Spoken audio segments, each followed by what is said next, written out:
How y'all doing today? Let me get the BGM out because we're doing D&D today, and kind of. Let me explain. For those of you who are actual D&D fans who are coming in here, uh, this is actually Kiyo-Sekai. No, this is not a world that I made. Kiyo-Sekai is basically where I, excuse me, theorycraft. What I would be like if I were to isekai myself into a specific game world. It doesn't have to be a game world, but for the most part, I would generally do game worlds just because I like being able to analyze game mechanics and apply them to me so that I can see how well I would do in it. Like maybe I'm like pretty OP in that game universe. Maybe I suck. I don't know. We'll find out. Anyway, as you can see by this schedule in the right here that I'm pointing at, basically, we're doing D&D. This month we are going to homebrew a guardian class. For those of you who don't know, I am a guardian. And yeah. Yes, you for those of you who can read English, yes, that says D&D noob tries to homebrew a D&D class. What could possibly go wrong? Everything or nothing. Depends on how well I do and how much vitriol, is that the right word? Yes, I'm looking up vitriol. Yes. Maybe you guys will give me a bunch of vitriol, I don't know. But whatever. I'm going to be doing this, and if I do good, yeah, good. If I do bad, then it's to be expected. I don't. Okay, so the only experience I have with D&D is probably Baldur's Gate 1 and 2, a little bit of 3, and Solasta. That is, and memes. Okay, there's also memes, and I did sometimes watch Tiefling Melissa's D&D streams. If you don't know who she is, you know, I might as well shout her out. Hopefully I get the right name. If it's not, then okay, yeah, that's the right name. Thank you so much for the follow. Welcome. Oh, she playing the memes. Fucked. She playing the memes. Okay, Pog. Alright, but she mainly does D&D stuff. As you could tell by the tiefling. I mean, you could be a tiefling and still do other content, but Melissa specifically, she does really like D&D. So if you want to someone who is very much into D&D, she's your girl. But anyway, so let's get started. Oh yeah, let me also do one more thing. I'm gonna do exclamation Kiyo-Sekai, and I'm going to pin this message. There you go.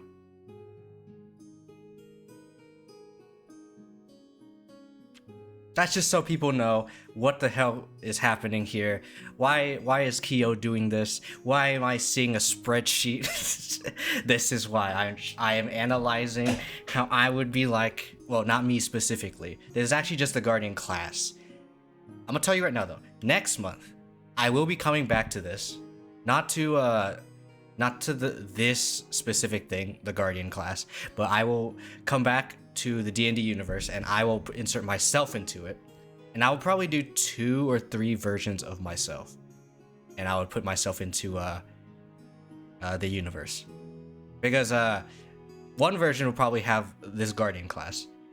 Second and third version would probably be like if I were to only pick one class, or if I were to multi-class, for example, because I know multi-classing is a thing in Baldur's Gate 1 and 2. I know like there's like dual classing and multi-classing, but I believe those rules are super old, so it probably won't really translate well into D&D 5e, because what okay, you know what, okay, what is the rules that I'm gonna look this up. I'm not gonna look it up from this this Firefox window that I have open right now that you guys can see.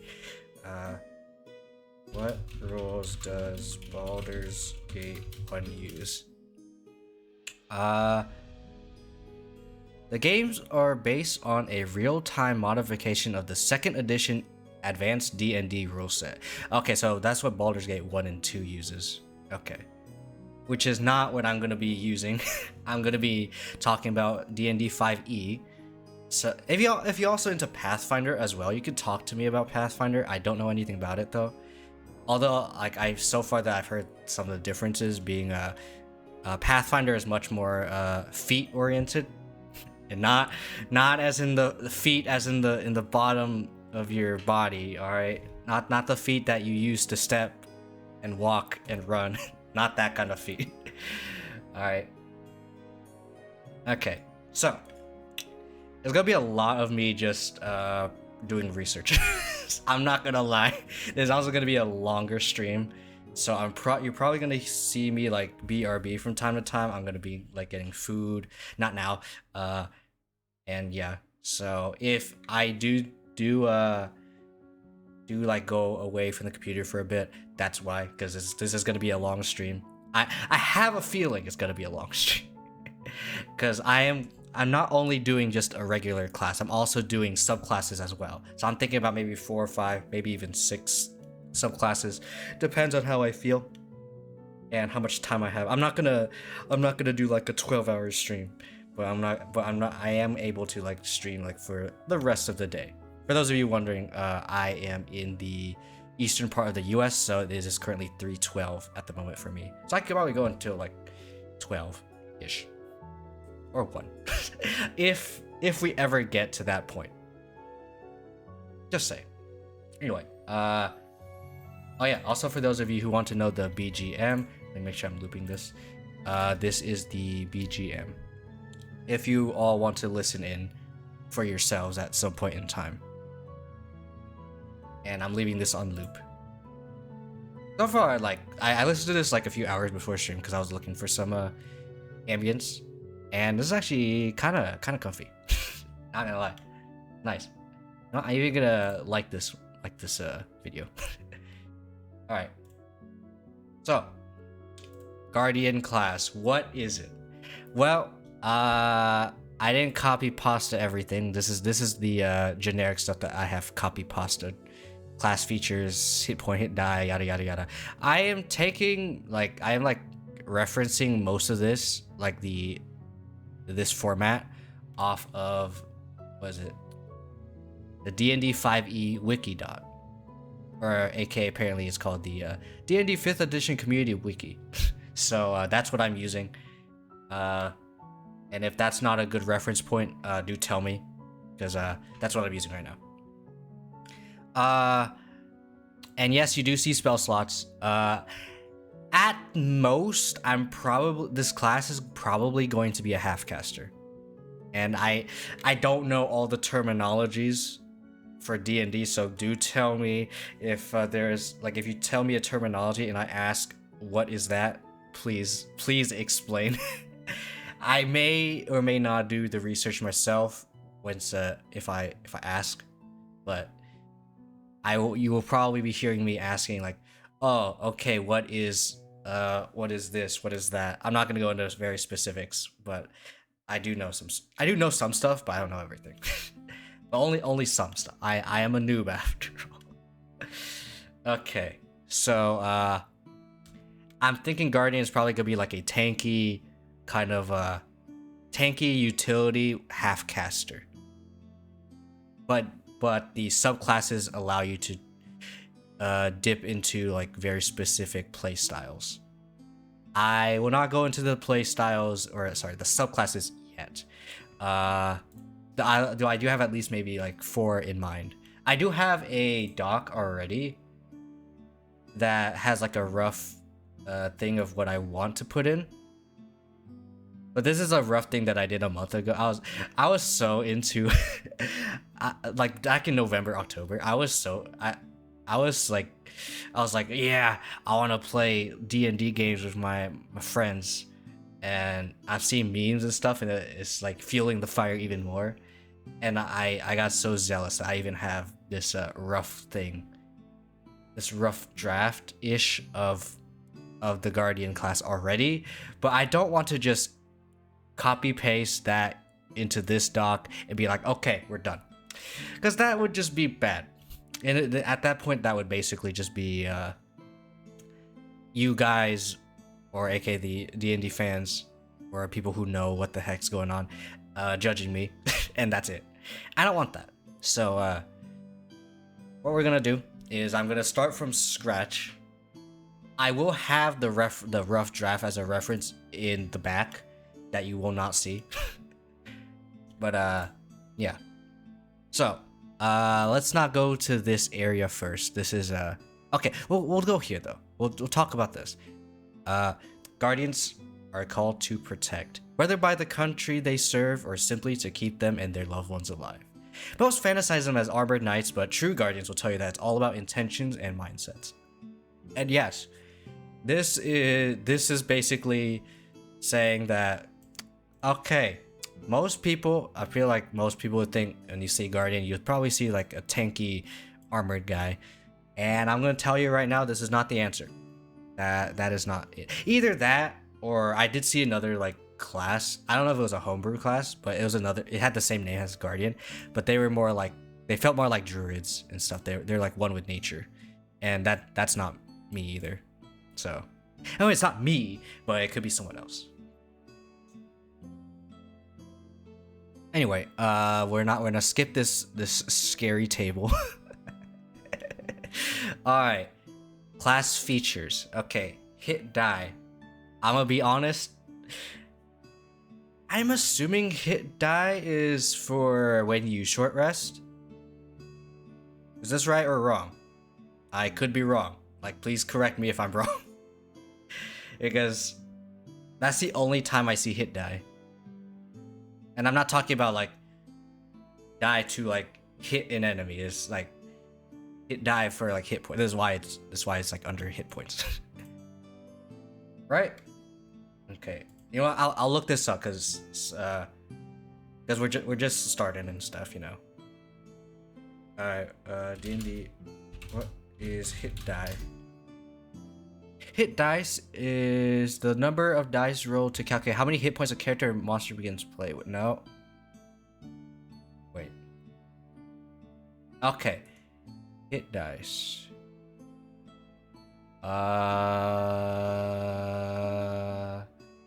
Okay. Hit dice are used for recovering hit points during a short rest and for determining how much your HP increases when you level up. Wait, what? Okay. So you're saying that your level ups are based on the dice roll? Wait, really? No, it can't be. Right? Okay, I'm referencing Paladin from the Wikidot. And it's basically the same thing.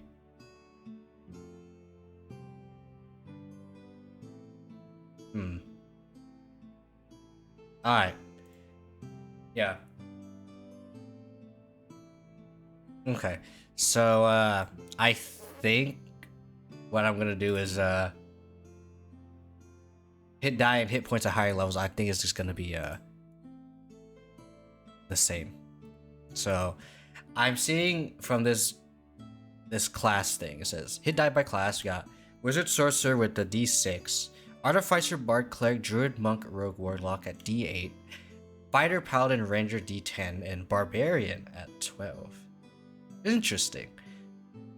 Barbarian is D12. I mean, I can understand why Barbarians like getting hit, because they want to get hit for rage. Because I do have, okay, those of you who don't know, I do have a Solasta playthrough. It's not streamed, but I have a Solasta playthrough with my IRL friends, and I'm playing a monk and a barbarian because Solasta, and I'll have like 2 other people I'm playing with, so I have to control one of the other characters, or someone does, but I choose to do it. So yeah, and I'm controlling a monk and a barbarian.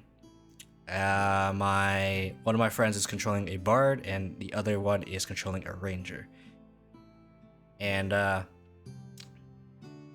for those of you who don't know, which I assume most of you do know, because I'm doing a D&D stream, and so most of you coming in here are probably knowing all this. Barbarian has rage mechanic. To keep rage, I believe you need to hit. You need to get hit or attack, right? Okay. I need to make sure. Obviously it ends early if you're knocked unconscious or... Okay, yeah, but... If your turn ends and you haven't attacked a hostile creature since your last turn or taken damage since then. Okay. So you need to attack someone. Or get hit. Does it have to be... Wait. Does it have to be melee? Rage, yeah, advantage of strength test, blah, blah, blah. May use a strike, gives 2, yeah. Resistance, yeah. You can't use spells, yada, yada, yada. No, I don't see anything about, not being able to, keep rage if you use a ranged attack. So that's good. That's good because, like, oh, what if I want to use a ranged attack to keep my rage? And then there you go. And I believe they also have this thing called was it reckless attack or whatever? At level 2, which gives you advantage on your next attack, first attack. Yeah, first attack, and you get advantage. Oh, it's only for melee weapons, but attack rolls rolled against you will have advantage on you, so that helps you take damage, like while you're raging. It is bad versus spells, yeah, because unless there's a specific subclass for barbarian that is able to resist damage from spells when you're raging, which is really good, in my opinion, or it sounds really good. Based on what I've heard, spells are busted. Not gonna lie, based on what I've seen. Anyway, I'm thinking because barbarian wants to get hit, whereas the other classes that I'm looking at, fighter, paladin, rangers, they don't care whether or not they get hit, but they generally don't want to. I'm gonna make our hit die for this class D10. So this is going to be a 1d10 per guardian. Oh, not guardian. Guardian level. Alright. And then hit points at first level is probably gonna be, again, similar to the other characters. So it's gonna be 10 plus con modifier. And then hit points at higher levels, probably going to be the same thing. Like I am referencing paladin in the back, but so 1d10 or 6 plus con modifier per guardian level after first. All right, so pretty simple. Just hit points. I know that's like an extremely simple one, but sometimes you gotta think about it. Like, does your character get hit a lot? Yes, you probably want to have as much health as a barbarian. No. Are you tanky? Yes, 10. No. Think about 8 or 6. Anyway, I got proficiencies.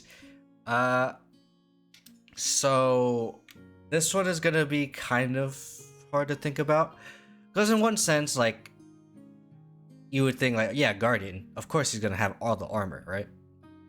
Yes, but at the same time, if I just give him all, well, actually, no.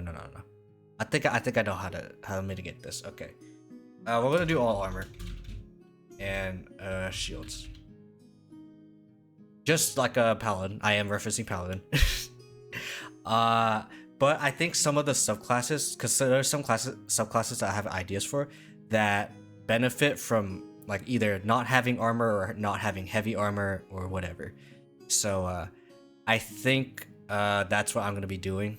We're gonna keep Guardian with all armor, but we're gonna have subclasses that may benefit more from having not heavy armor, for example. So weapons, of course we're gonna be able to do simple weapons because this class has a possibility to be a martial class. Like you could probably be a.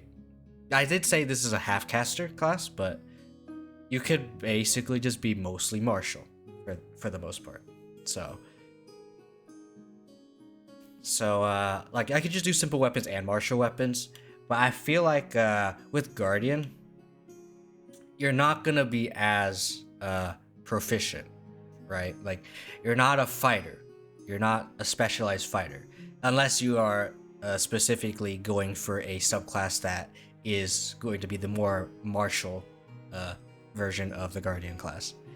So I'm gonna do instead is and 2 martial weapons of your choice. And the reason why I'm doing of your choice is because there's your DM is probably gonna give you various different kind of weapons, and you don't have proficiency with those, you're not gonna be able to do well with those. Yada yada yada. Okay. I'm gonna look at how proficiency works, like in just the raw D&D. Oh my goodness, I'm hiccuping. I think I have some sweet tea.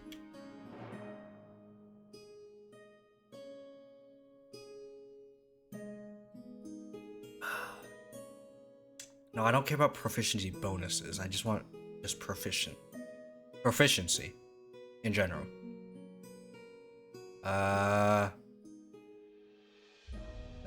No, that's saving throw proficiency.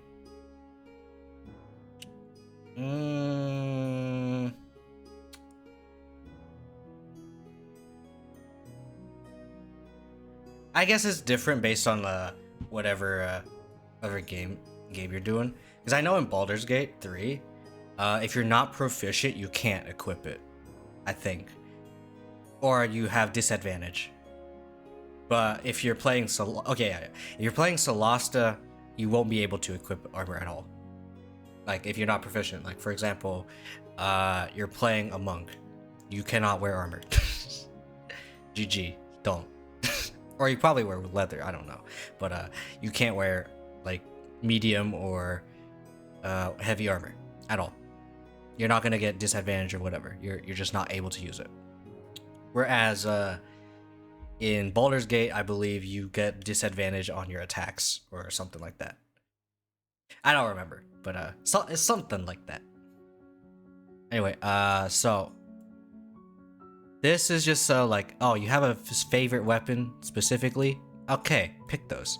If you don't, well, then you probably don't care too much about this. But in case you want to have a martial alternative, here you go. All right, tools. What are all the tools in the game? All right, tools. Okay, so I am looking. This is on roll20.net, so it's probably not everything.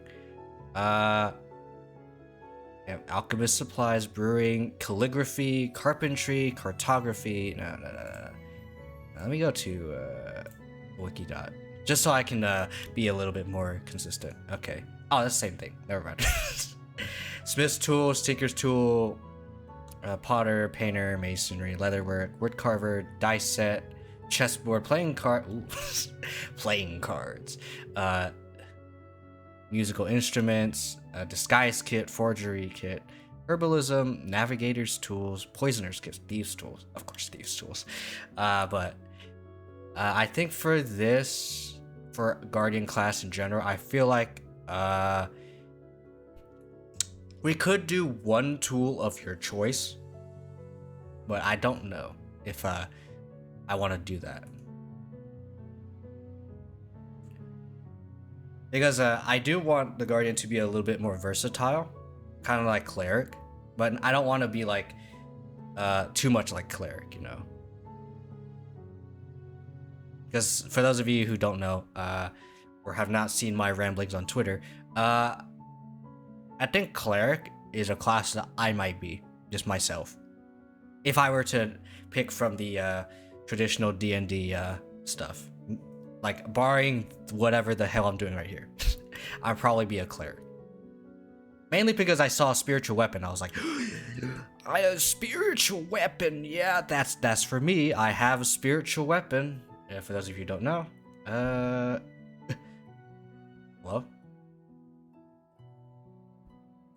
Hello? Okay, my touch portal being a little weird. Hey.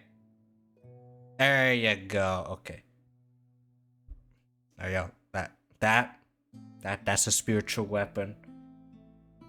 That spiritual weapon. Don't ignore the magenta part. That's just my my chroma key is magenta. I'm using a magenta background so that I can chroma key that out. And yeah, I know there was more that I could show, but I don't need to do that. So yeah, that is a spiritual weapon. And I like spiritual weapons. So, there we go. And I believe you can get that at level 3. And it's ridiculous. Kiyo, why didn't you pick Cleric when you played Celeste? Cause I think it's OP as hell, that's why. I even saw memes about how OP Cleric is. So now I decided to not play Cleric because of it. And because also the Monk recently came out, and I was like, oh, I love Monk too. I want to be able to hit a lot. I decided to be Monk. Anyway, tool. I think I'm gonna do one tool of your choice.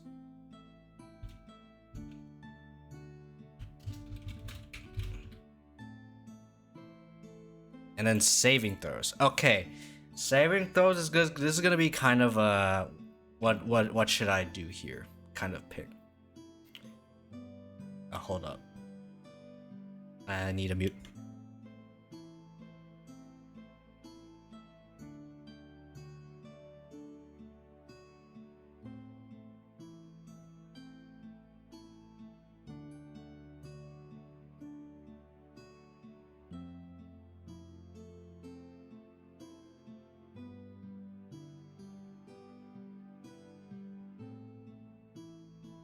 I don't know if you heard it, but there was a phone ringing. I did tell people that I am not able to answer the phone. So no one is actually able to answer that phone. It's not my phone, it's my dad's phone. So, yeah. And what time is it? Yeah, 3:30-ish. Yeah, that is around the time where I knew someone was gonna call my dad. So, anyway, and before they're gonna call me, and it's like, hey, pick up. Kiyo, pick up. I'm like, no, I'm streaming right now. Well, I'm not gonna say no, I'm streaming right now. They'll know. Alright. Anyway, it is hot. Anyway, conditions of my room aside, saving throws. Okay, so I initially was thinking, okay, what if I did Dex and Wisdom? But then I realized Dex and Wisdom are the two best saving throws. So I was like, what do I do here? If I give Dex and Wisdom, then that's just gonna be OP as hell. So I have to do one or the other. So I have to think here.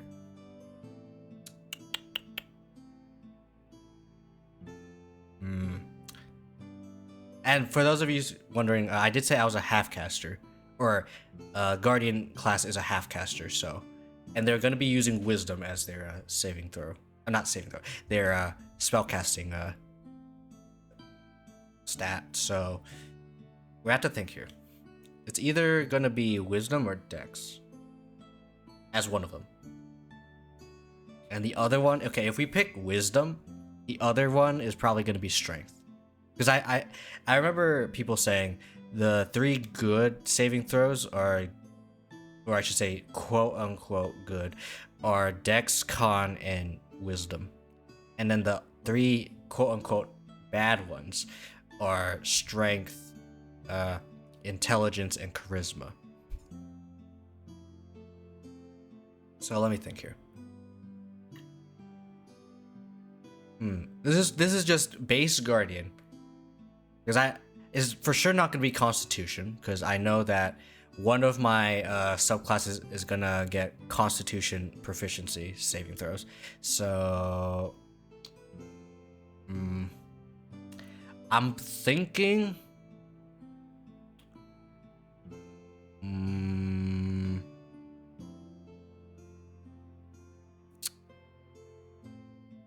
it's either Dex Intelligence, Dex Charisma, or Strength Wisdom. You know what? Let me write this down. Or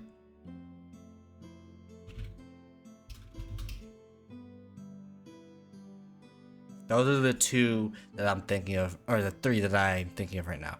I think we'll come back to this later, so let's not do that. Okay, skills. Okay, I'm gonna have to look up other classes because some of these classes have more proficiency options, I think. Like, for example, I know Rogue can do 4. What about Ranger? Okay, Ranger can choose 3. I believe Rogue can choose 4, right? Rogue can choose 4. Yeah, because they have expertise. And then I think we're gonna be a 3. Because, like I said before, a Guardian is basically gonna be kind of a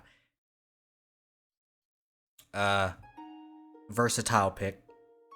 So for this one, this is kind of like off combat, quote unquote off combat skills. So choose 3 from, and then I need a list of skills. Or where is it?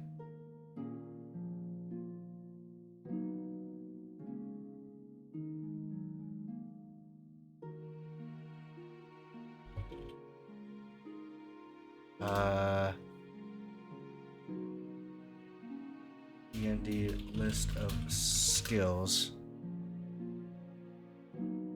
Okay. So, I'm reading. This is from the d20srd.org for 5e. Strength has athletics. We're not gonna talk about attack rolls, damaging, yada yada, carrying capacity, all that stuff. This is saving throw, not saving throw. This is just skills. So we have athletics for strength. I feel like there's something else. Is there something else for strength? Or is it really just athletics? Okay. Let me look at Solasta real quick. Solasta skills. Alright. Oh wait, it actually just straight up is only athletics. Oh, okay. In that case, athletics for strength. So athletics for sure. You have for Dex, it's acrobatics, sleight of hand, and stealth. Constitution has nothing, which is unfortunate. But I mean, con does determine how much health you have, so that's pretty good. And for concentration, so that's pretty good.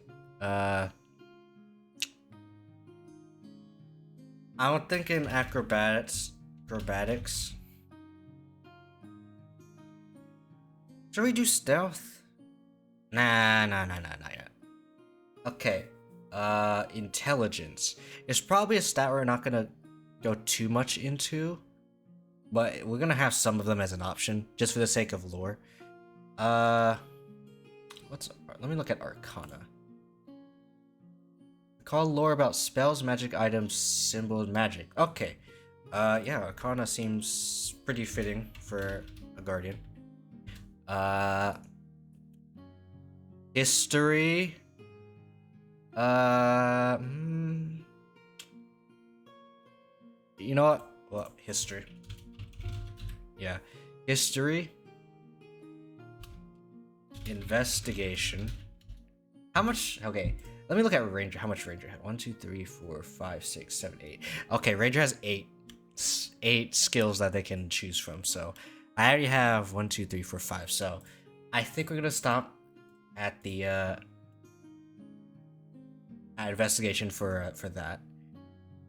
Wisdom is gonna be insight, perception, and survival. Or maybe I can get rid of some of these. Like, for example, history. I can get rid of history. You know what? Yeah, I'll get rid of history.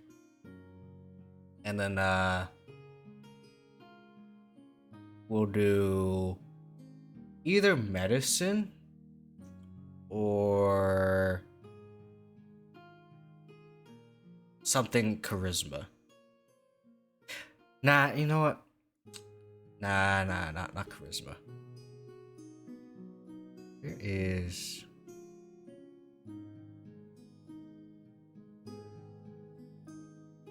deity. Okay. Religion checks measure your ability to recall lore about deities, rites and prayers, religious hierarchy, holy symbols, practice secret cults. Nature checks your ability to recall lore about terrain, plants, animals, weather, and natural cycles.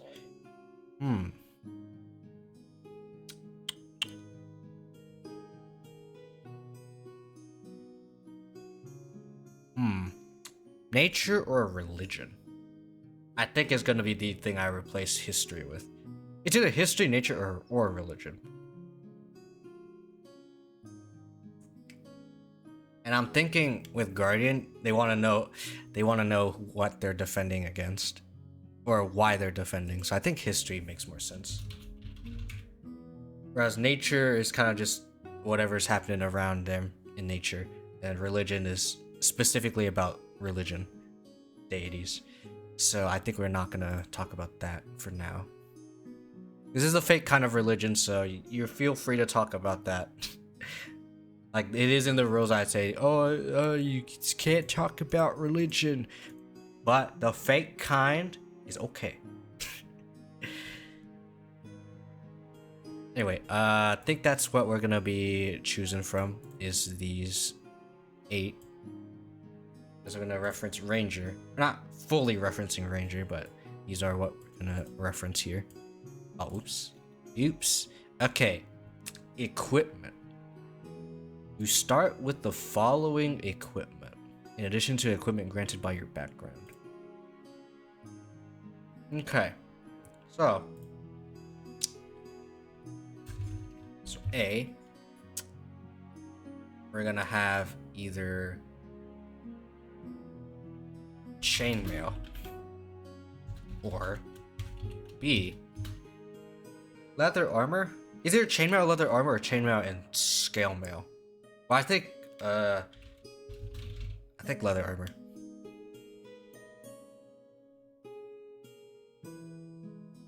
But for those of you who care about stealth, actually, hey, if you care about stealth, then you're not gonna use armor. Okay, no, scale mail. Okay, so as you can tell by this already, Guardian is gonna be starting very, very armored. You might be thinking, why would you pick scale mail over chainmail? And the answer is some stuff may be better. Some subclasses may be better with scale mail than chainmail. That's all I'm gonna say. Okay. I'm gonna reference my rough draft of this. What did I say here? A martial weapon and a shield, or two simple weapons? Hmm.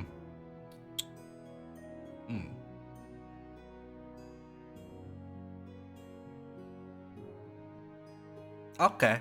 Yeah, I can see that.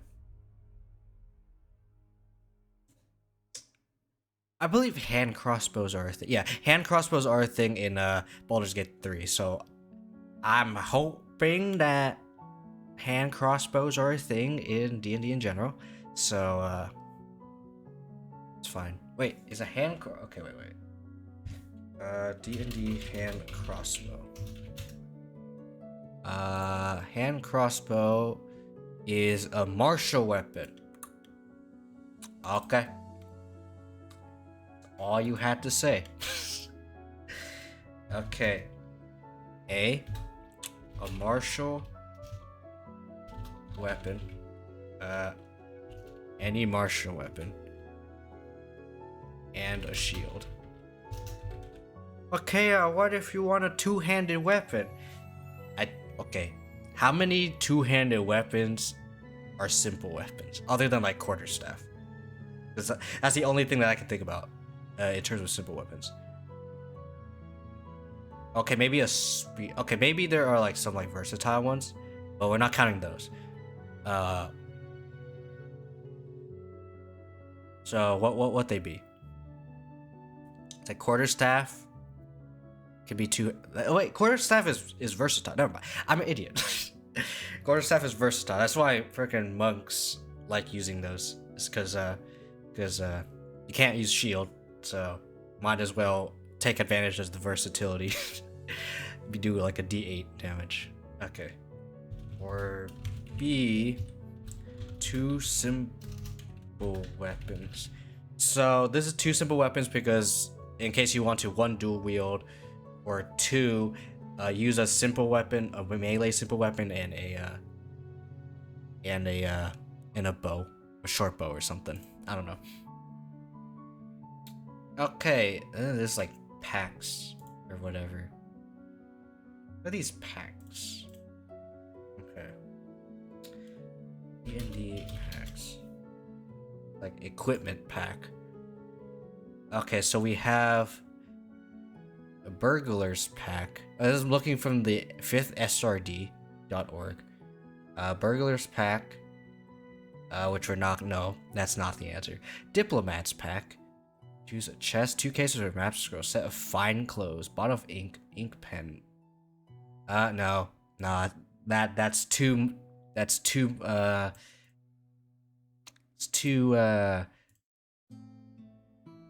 Not dirty. It's too clean. Dungeoneer's pack. Backpack, a crowbar, a hammer, torches, tinderbox, rations, water skin. Also has some rope strapped to the side. Okay. Not bad. Entertainer's pack, nope. Nope. Explorer's pack, backpack, a bedroll, a mess kit, tinderbox, torches, rations, water skin. Also has rope. Okay. Priest pack, it's probably not gonna be a priest pack.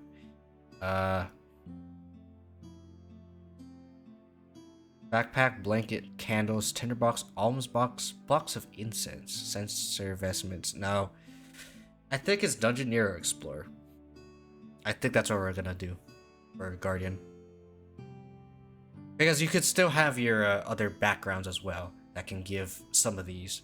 So, in terms of a Guardian, they are willing to get dirty, kind of. So A.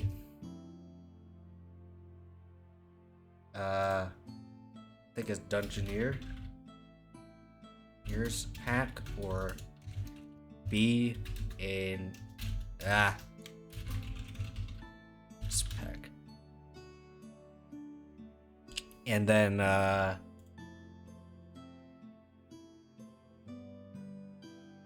this one is a Guardian. Okay.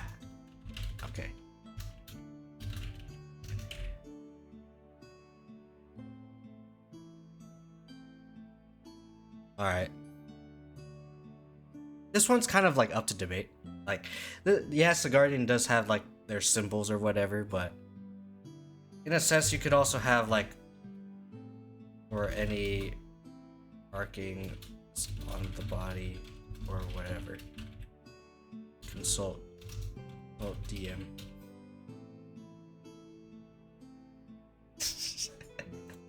Because it could be whatever, as long as there's something on you that shows you, that shows people that you are a guardian.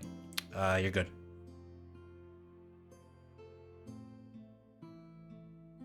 It has to be kind of a secret one. It's not gonna be like out there. You're not gonna have like full face tattoo or full face marking on your face. No. Yeah, it's something like very subtle.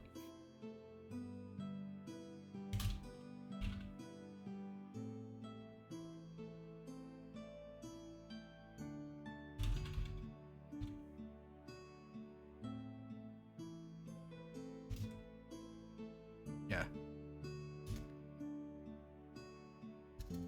There you go. There you go. That. Think that's it. I don't think there's much else because I feel like most of the stuff is gonna be added from like background. So I think this is a pretty good like bare bones equipment so far. What else are we doing? Oh yeah. Should this class have cantrips? That is indeed a question that I need to think about. I did say this is a half caster, so maybe. Based on my rough draft, it did say I do have cantrips as a class, but I don't know. Do we want cantrips? Like, it's not gonna be like extremely amazing cantrips, but they're gonna be cantrips. Let's see. Okay. If I were to copy paste the cantrips that I thought about from the rough draft, it would be from the fall. Okay, you says you know 2 cantrips from the following: Blade Ward, Chill Touch, Green Flame Blade, Light, Produce Flame, Shocking Grasp, Spare the Dying, Sword Burst, Thorn Whip, and True Strike. I know True Strike has been memed by the D&D community as pretty bad. I just wanted to point that out, that you can choose True Strike. Yes, for those of you coming in, I do know there are some memes that I know. I know some memes. I know a little bit of D&D knowledge from Solasta and Baldur's Gate. That is the extent of my knowledge. And maybe looking up a little bit of the D&D stuff. Just because I was curious. So, I think we'll skip cantrips because I don't know if I want cantrips. You know what? I can do a poll. Should the Guardian class have cantrips? Yes, no. This is going to be a 10-minute poll. There you go. There you go. There's the poll. And I will leave that up for myself. And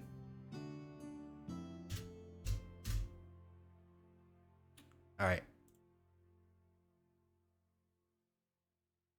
Now let's get to I guess the level 1 like little thing for the Guardian.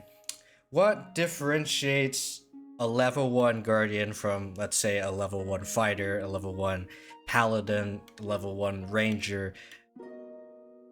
Let's see. I'm thinking we're more utility, or more so have abilities that help our allies at level 1. Because we're meant to protect. Although technically we could protect via killing the enemy. That is a way to protect. But we like buffing our allies. So based on what I have in this rough draft, I'm gonna write down in here. Well, first off, oh wait, why is it colored like that? No, that color. We don't know if we want cantrips or not. And alright, and where does call this? I don't know what I want to call this. I'm gonna just. Why is it that color? I said no. I don't want that. All right, I want that color. Okay. For now, we're just gonna call it teamwork, coordination. I don't know name yet. And what this basically does, based on what I have seen from this rough draft that I did. Alright, so you know that your job as a guardian is to protect others. When you target an enemy,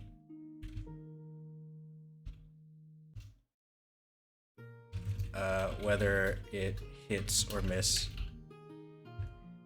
it could be with like a spell, it could be with anything. Alright. You coordinate with your team to more easily keep them at bay. The next attack that enemy does,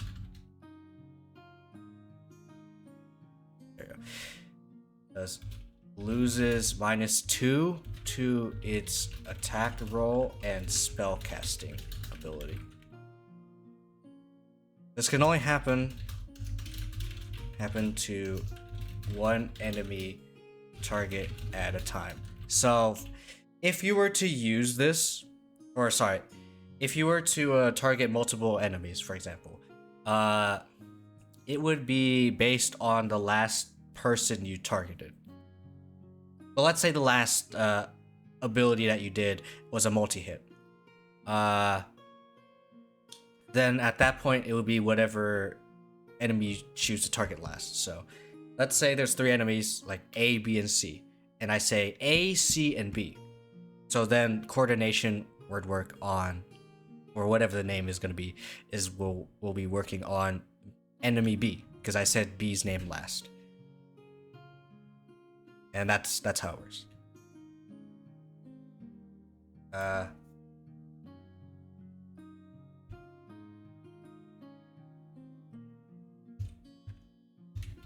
In case of multi-targeting, it is based, the last target is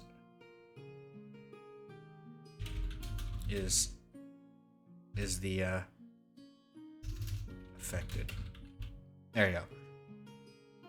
And I also said at 7th level, the next attack on that enemy gains +2 to attack rolls and spell casting ability as well. So this is going to be a question mark. I don't know yet. At 7th level, the next attack done on that enemy gains +2 to attack rolls and spell casting. There you go. Attack roll. Wait. Attack rolls count for casting spells, right? Like spells that, of course. Actually, okay. Some spells require a dex save, like, or not a dex save, but saves. So I guess we'll do spell casting ability. We'll keep it like this. So this is level 1. And I'm hearing things again. Hold on. I pressed the wrong button.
Okay.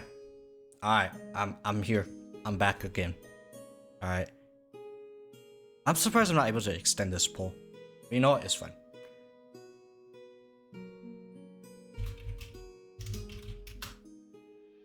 Alright. In case there's some people who are not hearing me or listening to me.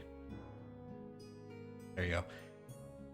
And that's gonna be the thing that differentiates us between like fighter with their second wind at level 1 or monk with their they don't even have ki yet. They have martial arts and all that stuff.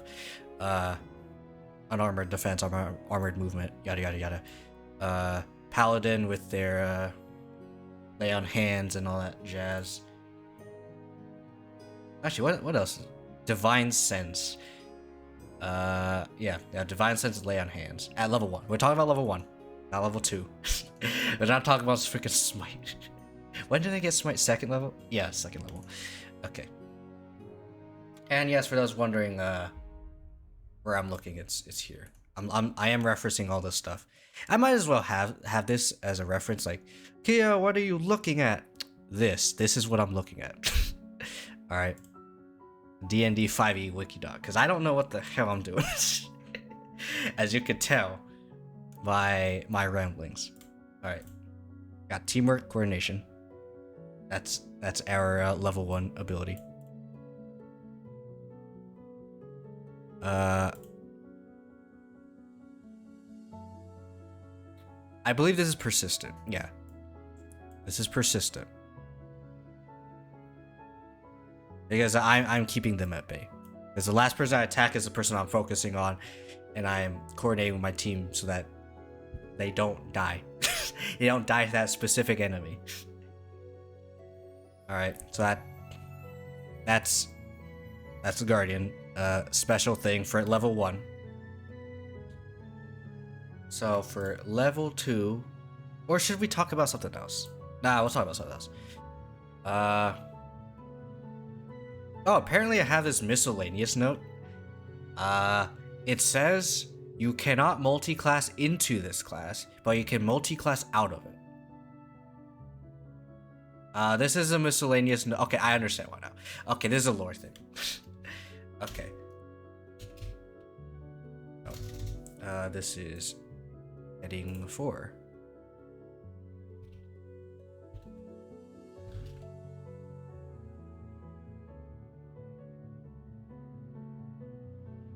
You cannot multi-class into this class, but you may multi-class out of it.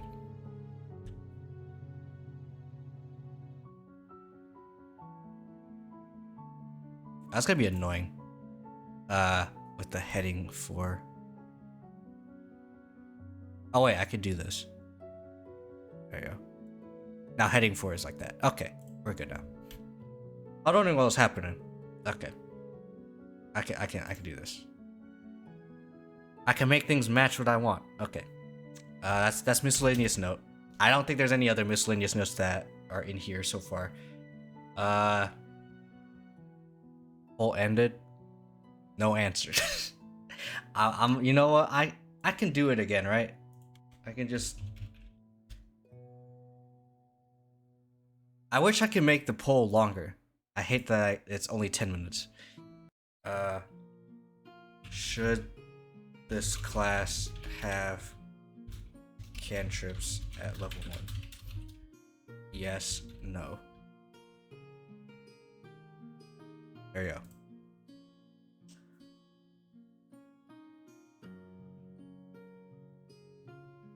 Okay. Because this is for those of you who don't know, this is a martial class, is half caster. Tanky half caster. You know, I might as well put this in the miscellaneous notes. Base class is intended to be a tanky half caster. Okay, well, I know there's a thing. Did I get rid of it? Please tell me I didn't get rid of it. I think I got rid of it. I got rid of the thing that I want to look up.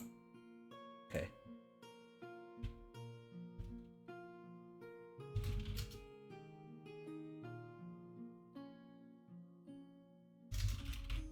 Let me look up D&D class roles. Maybe that'll be better.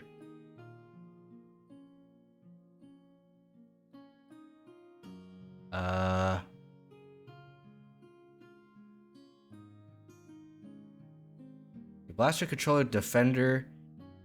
For sure defender, but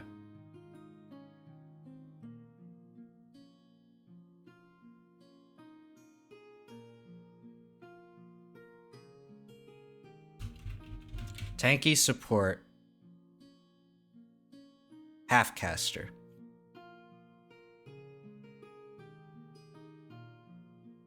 Oh, hey, what the hell just happened? Okay, what? Okay, something happened with my VTube studio. I think it updated. I think that's what happened. Okay. Hold up. VTube studio, what the hell? Why? Ah. Hey. Hey. What you doing? VTube studio. Why you do this to me? Now I have this random waifu in. Okay, goodbye. I don't know what happened. I saw an error that like popped up on my screen. It was something about VTube Studio, and it was annoying. Just has Kentra's 1-1. So far, we have 1 vote for yes. His class is said to be a tanky sword half caster. Although there's gonna be obviously some subclasses that are more focused on being a tanky, some being more support, some being caster, some being more martial, etc, etc. So tanky support half caster. Kind of. Okay. Anyway, that's a miscellaneous note. And I think now we get to level 2. Which apparently the only thing I have in this note here is we just get a fighting style.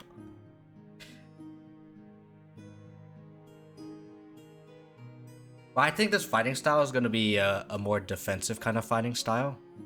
So let me look at a list of fighting styles. Okay. D&D list of fighting styles.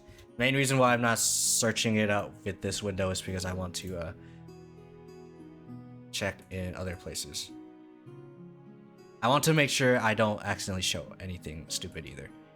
I don't know if this is up to date, but here you go. This is what I'm looking at right now. First off, why?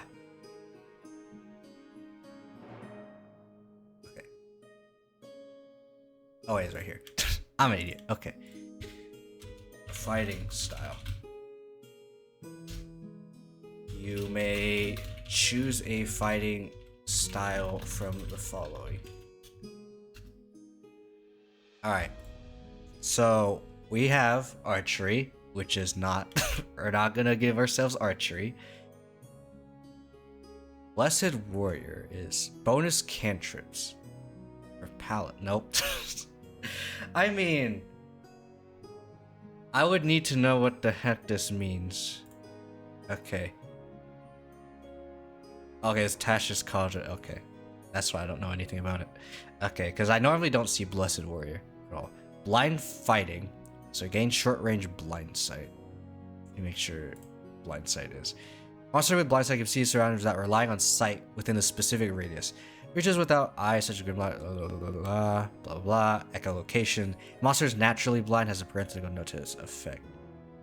So his music sounds so familiar. I know. I don't know. Well, it's actually. You know what? Let me look this up. I will give you the link. This is what I'm using. This is just but okay. Okay, there is some credits in here. Tavern Loop 1 by Alexander Nakarada. Forest Walk by same person. Enchanted by Keys of Moon. Village Ambience by also Alexander. And that's what it says in the credits. How you doing, Xanderfell? How goes the war against life? Welcome to I don't know what the hell I'm doing. I'm homebrewing a gardening class for Kiyo-Sekai. Because I do a Kiyo-Sekai as a series every freaking month. And I want to do D&D because I'm addicted. Even though I have never played an actual TTRPG for D&D in and of itself. I only played Baldur's Gate 1, 2, 3, and Solasta. That is basically my only experience. If you don't count memes. Okay. Fighting style. So we have defense. Because that's the obvious one. Well, imagine not having defense as a fighting style as a guardian. Druidic warrior. Unlikely winning says beating it with SIGs. Alright. That's one way to deal with the war against life. And something that I'm cool with. I don't really use SIGs myself, but sometimes people use SIGs. It's up to them. Dueling? We'll think about dueling. We don't know yet. Interception. Okay, first off, for sure protection. Protection. I see protection, and I know for sure we want protection. So we can use your reactions pose disadvantage. We had to have a shield, but I mean, we can start with a shield. So there's that. Tunnel Fighter. What is Tunnel Fighter? You excel at defending narrow passages, doorways, and other tight spaces. Check out someone new for a change. Well, I'm glad that you somehow found me out of most people. Because honestly, like I said, I don't know what the hell I'm doing. I'm just looking up things and I'm making a class and I don't know. I do have a rough draft already about how I want to do it, but I don't want to just copy and paste from it. You know what? I might as well show it off for like a little bit.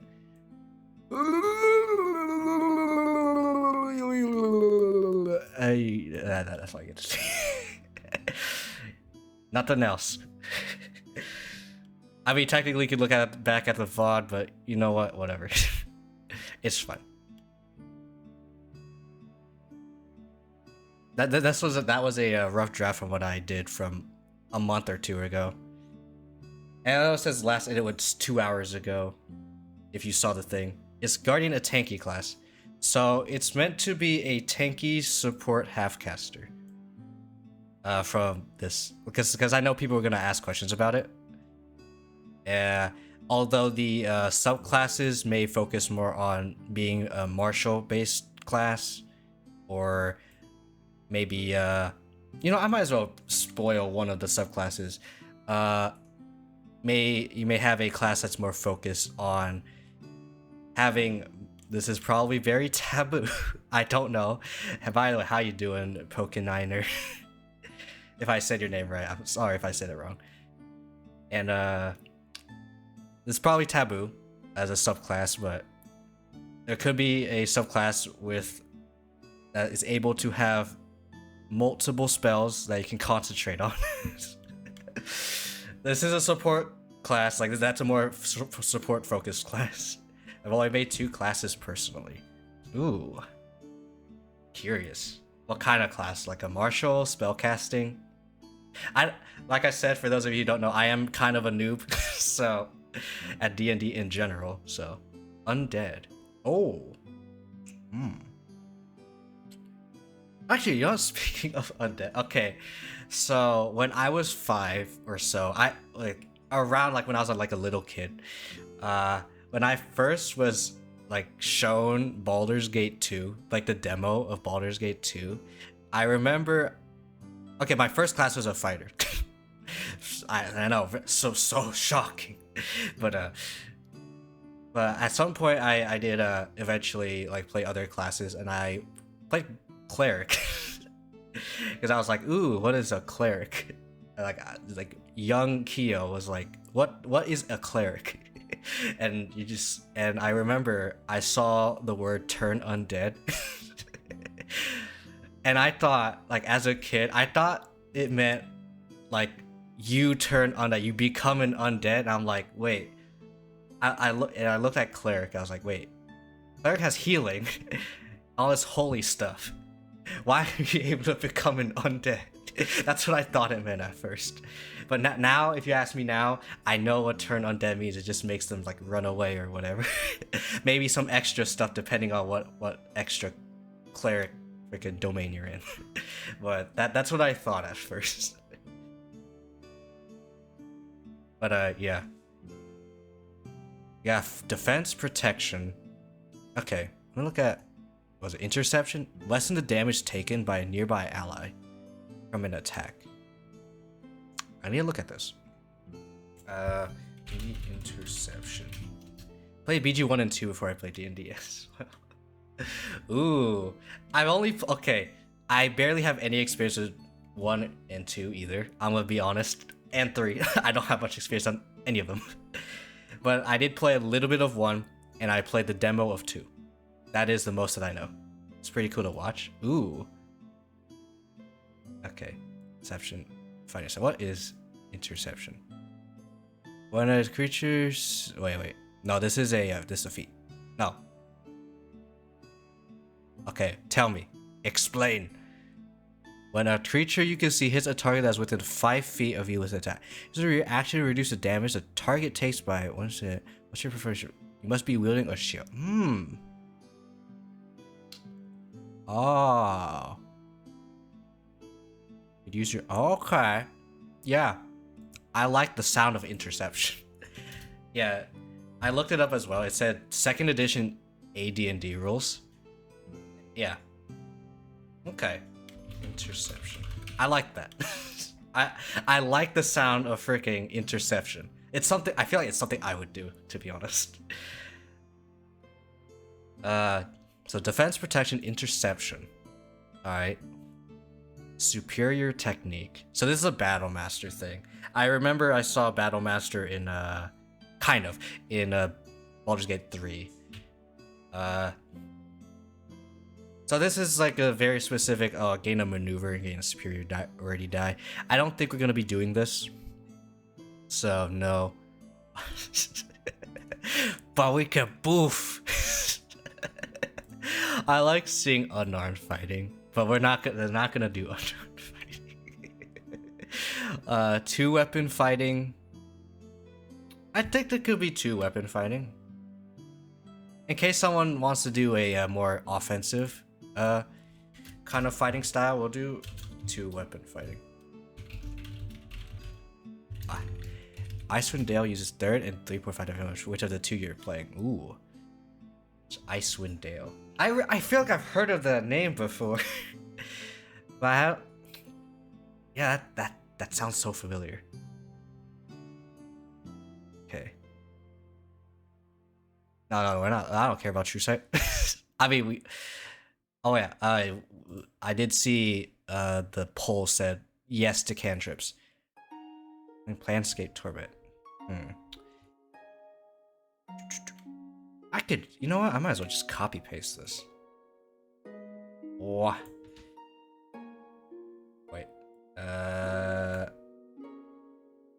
Oh, there it is. Okay.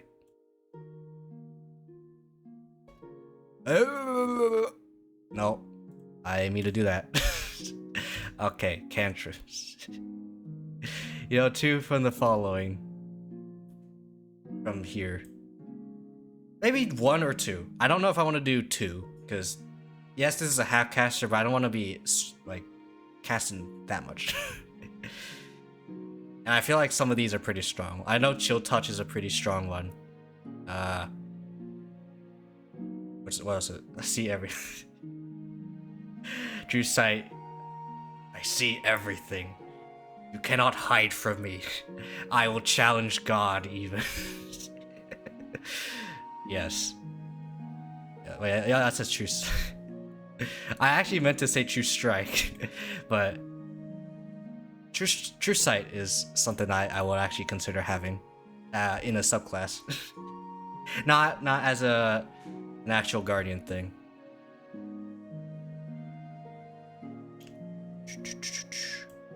Let's just have True Sight. I remember hearing that one information from a meme. I don't remember which meme, but I remember seeing that information popping up. 2 weapon style. Two-handed great weapon fighting. Yeah.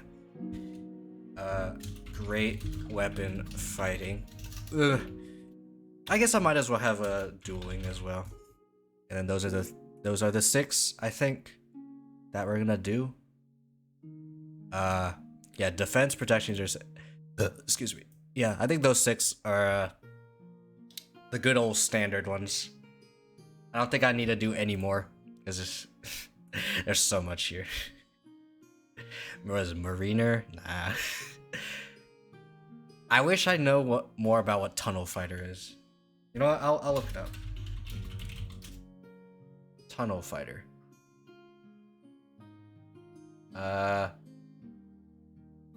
Okay. Tunnel Fighter. You excel at How familiar with undead? As a guy who doesn't have very much experience in D&D at all, not much. I only know that one information. And I forget if the Lich is the one that's able to use power word kill. I know I heard that about that spell as a meme. Power word kill. Okay, as a bonus action, you can enter defensive stance to the start of your next turn. When in your defensive stance, you can make opportunity attack which use a user reaction to make a melee attack against a creature that moves more than 5 feet while within your reach. Excuse me? What? What? Okay, that sounds kind of good. That sounds kind of good. Oh wait, it was fairly widely revealed as being overpowered. Oh wow, my intuition is right. It is powerful. Oh, is it when someone enters your reach? Oh yeah, within your reach. Yeah, pretty good. Sound pretty good. However, I'm probably gonna change Tunnel Fighter to be like if I were to put Tunnel Fighter as a fighting style, I would make it an action instead of a freaking bonus action. Oh, I'm at 60 plus. Dang. Dang. You absolutely tell me if I'm doing something wrong then, Xanderfell, because I have been in exactly 0. I repeat, 0 freaking campaigns, tabletop or not. I have played Gloomhaven, which is probably the closest, like, extensively. I have extensively played Gloomhaven. It's probably like kind of like D&D, but not really. Like they have freaking what is it, Valrath, which kind of looks like tieflings. Yeah, they have the humans. We have the freaking vermlings, just kind of like the rats. Kobolds, I guess. But I know kobolds are pretty like sneaky and wants to steal stuff. All right, I okay. I think I'm gonna do another poll, I guess. Poll. Should I add Tunnel Fighter? Yes, but make its action, make its ability in action. Oh, frick.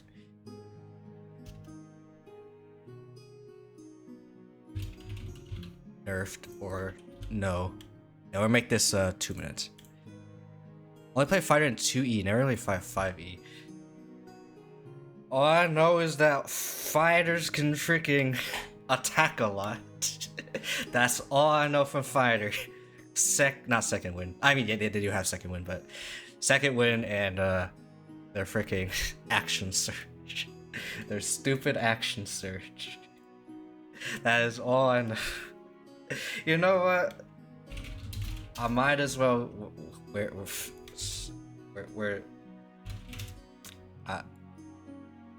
Alright, there you go. I have to play it. Shut for 1 second. Alright. For those of you who have never heard of Joe Cat, he sometimes does Crap Guide to D&D. Hey, Crap Guide to D&D. But that's so loud. I'm sorry. I'm sorry. Okay. Fighter man, overall he's fairly bland. Hits some stuff, hits some more.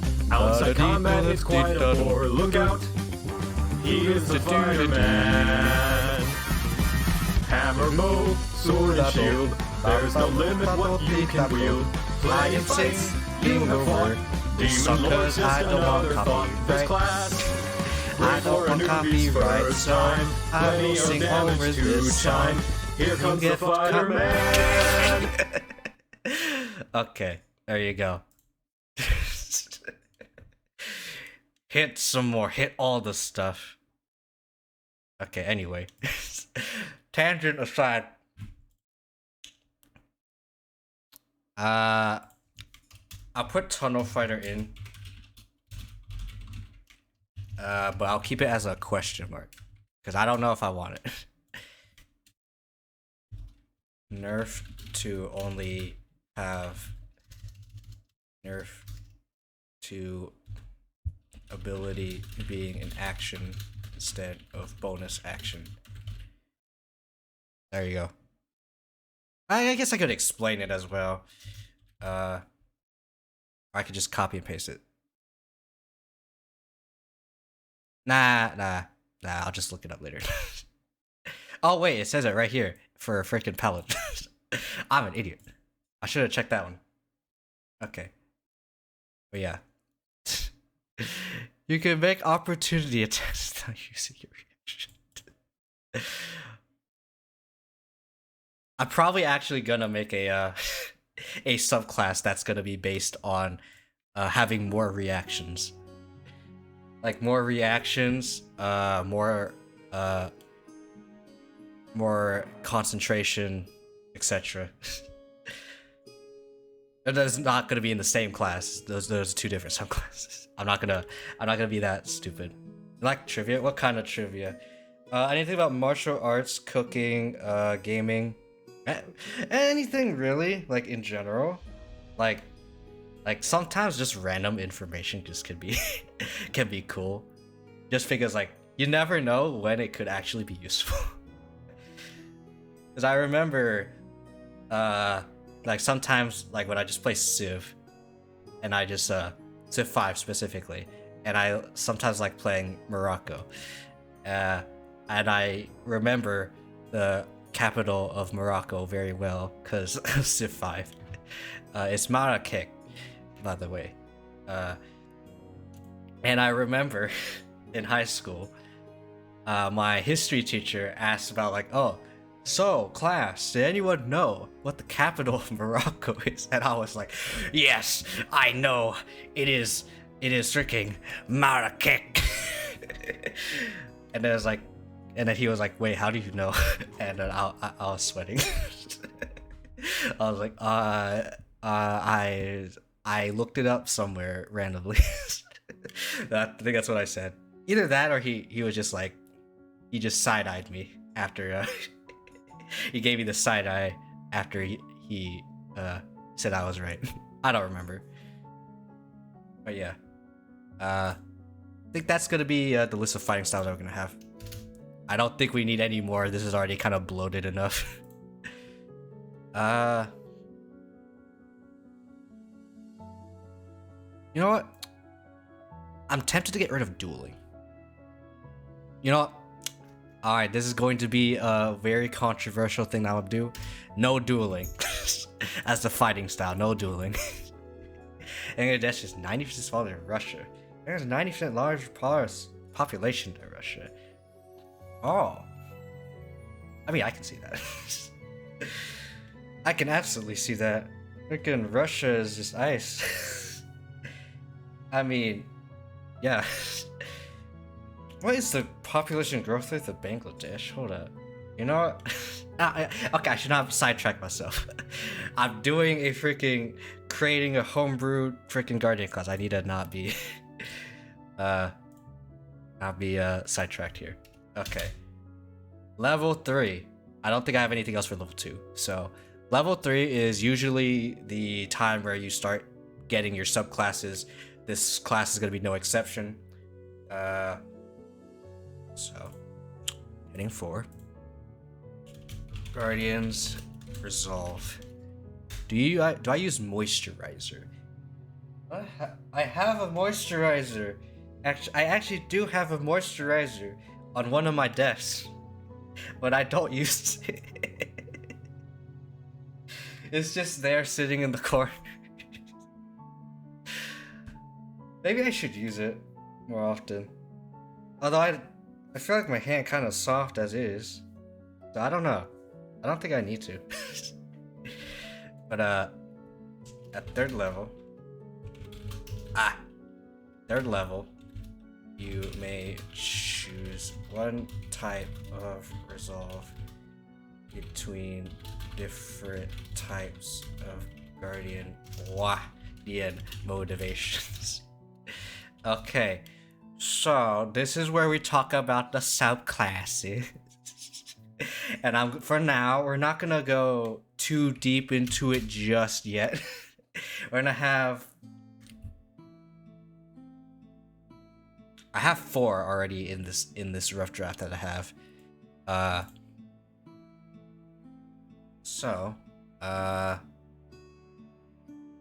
What's heading 5? Insight. So we have insight as 1. I'm gonna just do insight. That's not how you spell inspiration. No, if I would just in the slime fun and slugs. Yes. Slimes. Escargot, let's go. I actually really like eating snail. Escargot. It's actually pretty nice. It is kind of rubbery, but it does taste pretty nice. Like if you season it, if you like cook it. I kind of like it. If you've never eaten escargot, it's probably expensive, so I probably don't recommend eating. But if you ever get the chance, do it. It's kind of nice. Inspiration, was it? Okay, this is probably already a thing. I know this is a fighter. thing, but I said it as that name, and I will keep it as a name. And I'm gonna try to keep everything, all of the subclasses for the Guardian, to be freaking start with the letter I. Okay, goes that focus on beauty products. Ew, slugs! Ew, snail! Well, too bad, alright, ladies, alright? This snail is actually helping you, alright? You know what spiders, they make silk, alright? Freaking spider silk, alright? You scared of spiders? Well, you wear silk products. Maybe your freaking silk thing is using freaking spider silk, I don't know. Alright, so we have insight, which is gonna be more so a, I'm gonna put a summary of it for now. This is a more, this is a more, caster oriented playstyle. Inspiration is a more support or type play style that involves concentration, involves enhancing concentration. Indomitable is our martial kind of class. This is a more martial based subclass.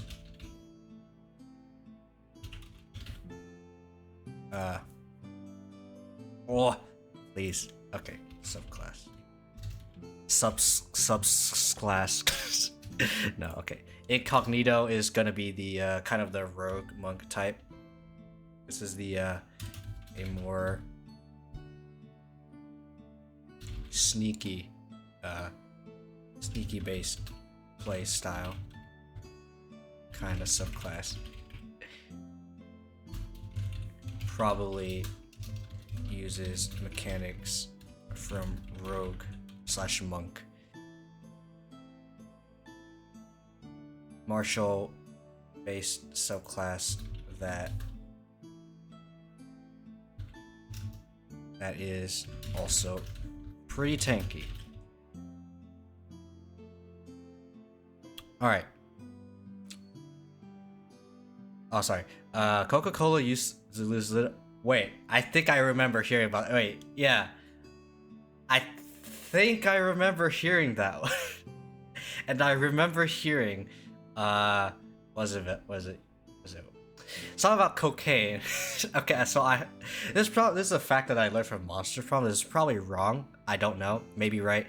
I remember they said that cocaine used to be used to deal with, was it headaches for babies or something? I don't remember the exact wording on it, on that freaking fact, but I remember I heard about it. And it was like, actually, I heard about it because I was watching a stream, where people were playing freaking Monster Prom. It was used for headaches. Yeah. Okay. I want to make sure I was right. Okay. So those are 4 subclasses that we have so far. We're gonna not go deeper into more of the. What? Where am I focused on? Oh, there it is. Okay. Heading 4. What do I have as the next level? Oh, extra attack. Well, of course I have extra attack. This is the generic. Oh yeah, I have an extra attack. At 5th level, you gain 1 extra attack. Simple pimple extra attack level 5. Better than radiation. Yeah, I love getting radiated. I want to become green.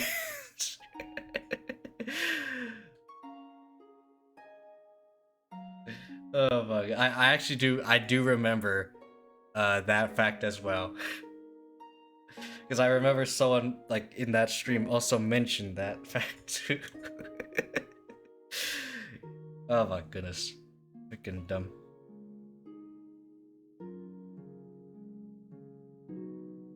Alright, let's see. At level 6.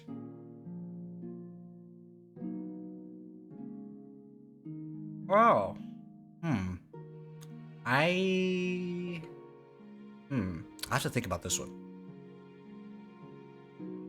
So for level 6, what I have planned was, I know I can copy paste this, but I don't feel like it. But it's called self-sacrifice. And what it does is, you're at 6th level. You know what? Maybe I should just copy paste this. You know what? Screw it. Might as well, right? Yeah. At 6th level, if an ally within 20 feet of you were to become incapacitated, or the arguments against FTL. I remember hearing a few, but that's been a while, a long while ago, so I don't remember. I know a few of my IRL friends mentioned this. There are like a few arguments against it, but I forget what it was.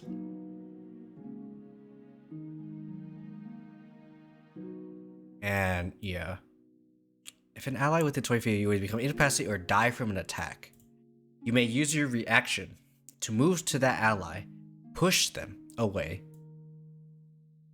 Push them away, like a little bit, and take the hit for half damage instead. If you were to become incapacitated or killed from this, you will set your hit points to 1 instead. No, scientists came up with those even more insane takes. I can absolutely see that. Rockets and trains, yeah. Surprisingly, I can absolutely see more crazy things with trains. It doesn't help that freaking Choo Choo Charles, or whatever the name of that freaking game is kind of trending right now. Because I'm seeing quite a bit of streamers playing freaking Choo Choo Charles. I'm probably not gonna play it myself personally, but I can absolutely see it. Maybe that's what's causing all the crazy train stuff, memes and stuff. Rockets and G-Force. Ah, no, the G-Force. No. Oh no! Don't go that fast. Oh my goodness. Rip Reno. Ah, I would hate that to happen. It's like with freaking teleportation or whatever. It's like people would think like you would have to kill the original body and then duplicate the body and then get that information, get it, and then clone it in the other place. That would cause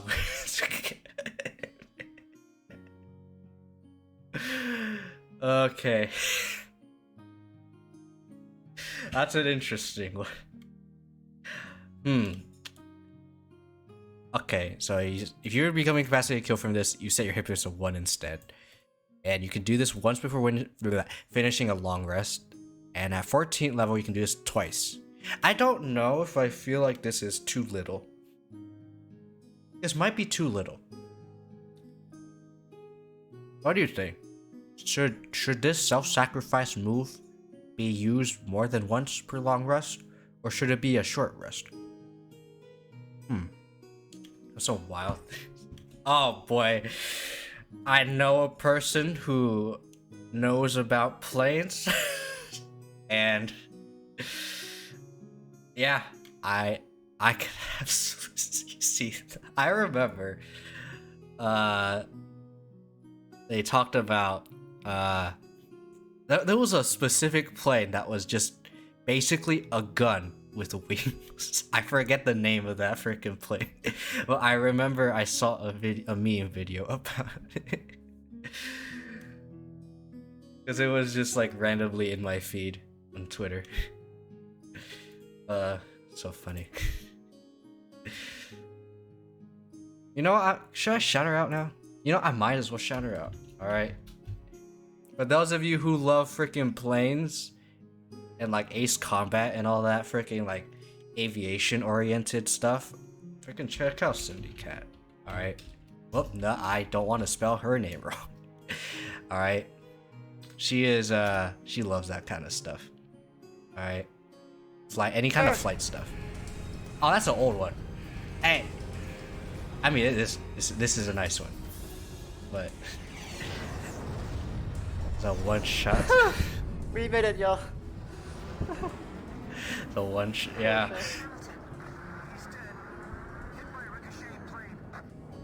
No. Damn. Hamilton, I think that was like no. the fastest I've done during the turnaround, actually. Alright. That's Cindy Cat. If you wanna, you know what? I could just do the shout out. I always forget there's a shout out command now. Yeah, if you love freaking flight stuff, there you go. And before she's like she was looking at her like her notice right now. I was like, wait, why is Kiyo shouting me out? Cause I want to. Okay. Cause I said so. Alright. Self-sacrifice. I'm probably gonna do another poll.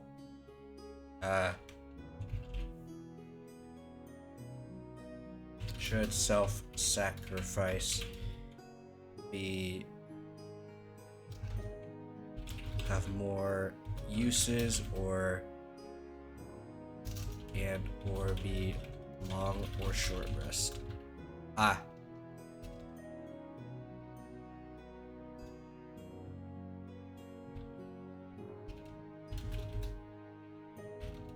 My goodness.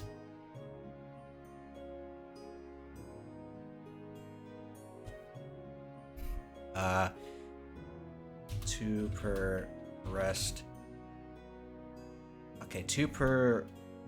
Okay. I actually pressed caps lock. Okay. One per short rest. One per long rest.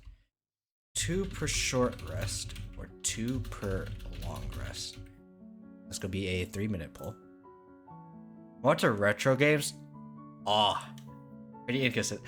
Understandable. Sometimes life is freaking pain. I'll be honest. What's retro games? Like classic Doom. Ooh. Dang. In terms of retro.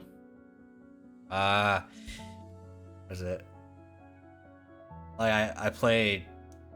I know it's like Pac-Man or original Mario Bros or whatever. Yeah, there's that games. But I remember also playing Star Trek Armada, like 1 and 2, and I also played this game called it's like a not Gundam, but it's like mobile suits. It's like this game called Shogo. It's like Mobile Armor Division. It's called Mobile Armor. Okay, Shogo Mobile Armor. I need to make sure okay. Yeah, Shogo Mobile Armor Division. Right here. There you go. This game. Dang. Maybe I should play that. Who wants that game managed to jump scare me? I could understand. I could absolutely see that happen. Alright. Okay, we don't need this anymore. Okay. One per long rest? Alright. So far we do have one per long rest. And now, apparently I also had at 14 level you can do this twice. You can do this one extra time.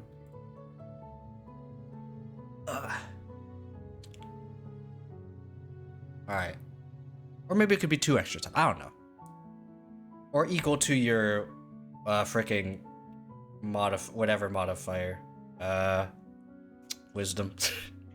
Is you're very likely gonna have Dex, Wisdom, Con in this for this class. like, okay, you're picking between strength, con, dex, and wisdom. Sure, you can have, I guess, intelligence and charisma, I guess. But I mean, probably not. Like, there's nothing that helps with it. I guess maybe maybe the insight subclass might need intelligence. I don't know. I'll think about it. And maybe inspiration might charisma. I don't know. Although I'd feel like if I were to do that, I feel like this class would be very stat oriented. I show you the clip if you want a good laugh. Let me check something real quick before you do the link, because in case I don't remember if Nightbot has spam protection. Let me see if I whitelist. Okay. You are fine to do a clip because it's a Twitch clip. As long as it's a YouTube video, a Twitch clip, or a Twitch channel, you are allowed to send links. Although, if the link sucks and like you're being real sus, then I'm gonna have to bonk you. It's not gonna be a super bonk. All right, I'm not gonna like ban or anything. Because I'm very forgiving on people who misbehave for the most part. Surprise, Watto. All right. We'll see this quick clip real quick. All right. Hey, shh. You shush. Okay.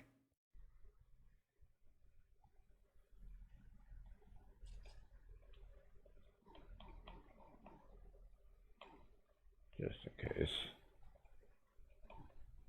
Alright. Alright, is it this door?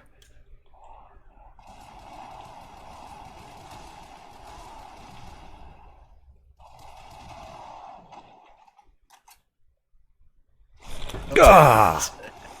Is it that My- door? Okay. My God. Okay.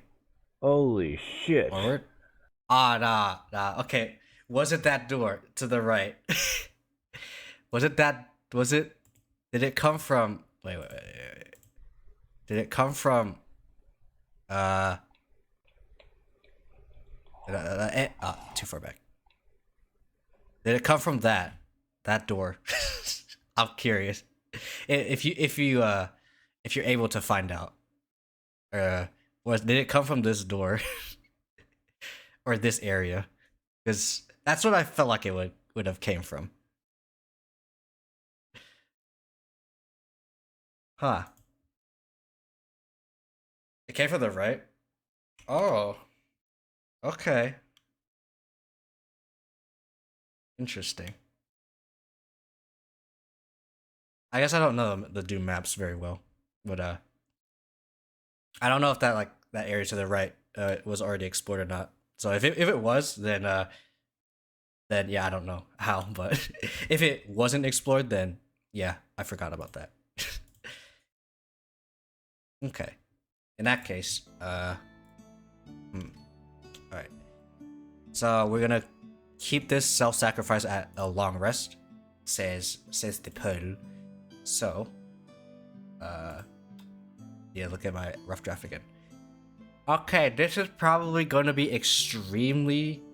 You normally activate if they see you. Yeah, that's what I remember, based on what I've seen in Doom. Just in general. So that's interesting. They activate if they... Oh, it's a mod. Okay. Okay. I like that. This mod, kind of nice. Okay, this is gonna be a very, very sus thing, depending on how much you know D&D. Okay, I might as well copy paste this. So, make this heading 4. So at 9th level, you imbue your on-hand items with your energy and conceal them by making them disappear. Taking out and shooting your on-hand was a free action. You can do this no matter how far away the weapons end up being. So, for example, if you were to throw... Okay, it's probably extremely... Yep. I could definitely see that. Happy birthday! Cock shotgun. So it's probably gonna be OP for a throwing. Okay, now that I think about, yeah, you could probably have a throwing axe like with this class, and you'd be like, all right, I throw my axe, all right, and then I use this ability to get my soul signature weapon back into my hand. So it's probably gonna be OP for throwing weapons. The soul signature weapons, or if you have like a magical throwing weapon like a dagger. This might be ridiculous. Throw dagger, and then you get it back. It's only for items on your hand though, so if you're not equipping it already, then it doesn't count. And if it's somewhere else, you're probably not going to be able to get it back if you like equip something else on your hand. So, there are some limitations. Your on-hand equipment also cannot break, I guess. I added this just because. This is on hand, so if you have, like, let's say you're equipping a shield and a throwing knife, or a throwing dagger, right? Or just a dagger in general. You throw the dagger, and then you swap weapons to, let's say, a two-handed sword. You ever heard the bad guy say? Bad. Wait, wait, hold up. I need to check my sound alerts to see if I favorited something real quick. No, I don't have it. I don't have it saved. No, okay, no. I'm nope.avi. I gotta play it. I gotta play the nope.avi. Nope. I love nope.avi. Whenever bad guys are like, no. They're just like, no, get out. No, I ain't gonna freaking. Alright. Oh, fear? Okay. We found him. One of the soldiers must have got him. Ooh. Are you sure? Look at him. That's not I'm trying to remember if this game was the one that I saw. psychotic lab technicians. Wait, I think I have seen this game. Maybe? Soldiers I can handle, but this, man, I don't know. Is it this one? I don't think it's this one. I'm trying to remember.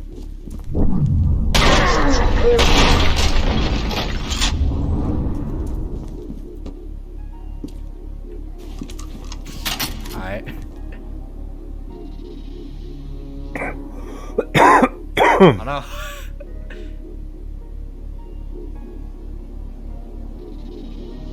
What happened? That was... Huh. Huh. Ah. Eh. Okay. I wish I had the thonk PNG. Maybe I have it. That's the bonking thing. No, I don't have it. Ah, dang, I don't have it. I mean, I could probably get it up. Hold up. Where is this? I probably gonna need to make it smaller though. Song card.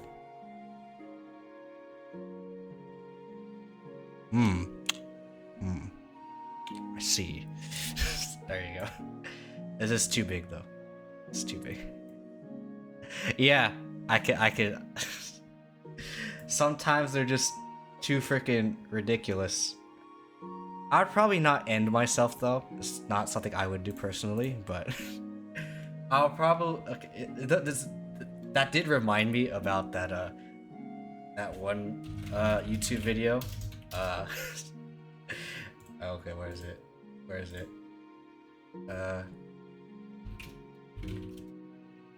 Okay.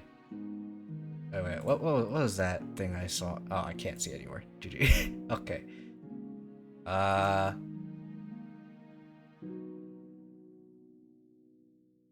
Okay, found it. Hey, stop! Stop! Just drop the money! Kiyo, this isn't a React channel. No.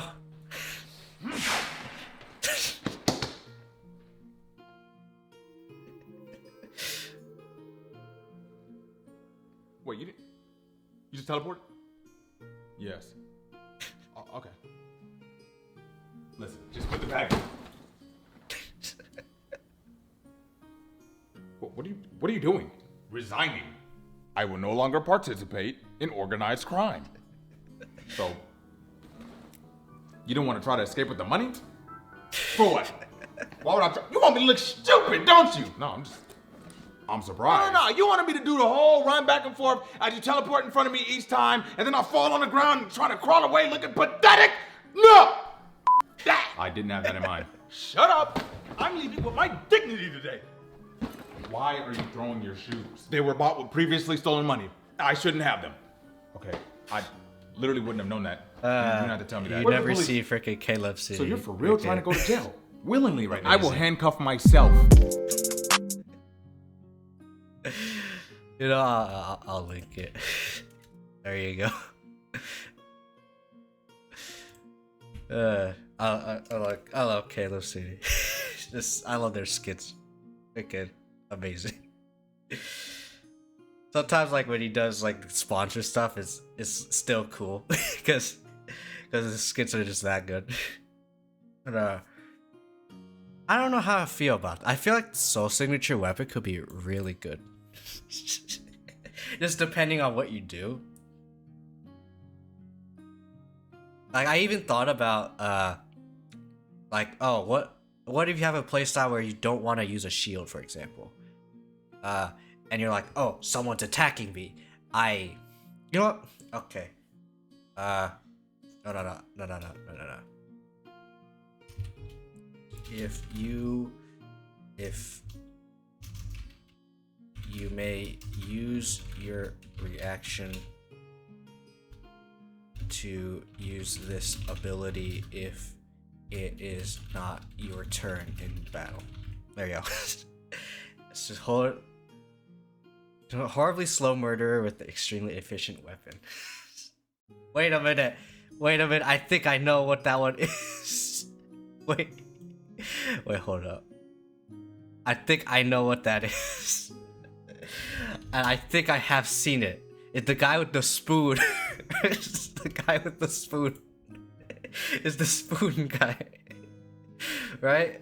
It's the spoon guy. It is the spoon guy. Okay. Yeah, I've seen this. I'm gonna link it. If you've never seen this freaking stupid video. The spoon. The spoon guy. It's so good. If you never watched it, please. It is funny. Oh yeah. Okay, that takes me so far back. Can't believe it. Thank you. They even went all out, yeah. Okay. I think that's gonna be the only edit I'm gonna do with the Soul Signature weapons. In case it's like a... Yeah. So, if you don't have a shield, and you want to use a shield, it's like, for example, like you're using a longsword. Let me look at longsword real quick. It's versatile, right? Longsword is versatile, right? Or is it something else? Am I thinking of something else? Or is it longsword? Wait.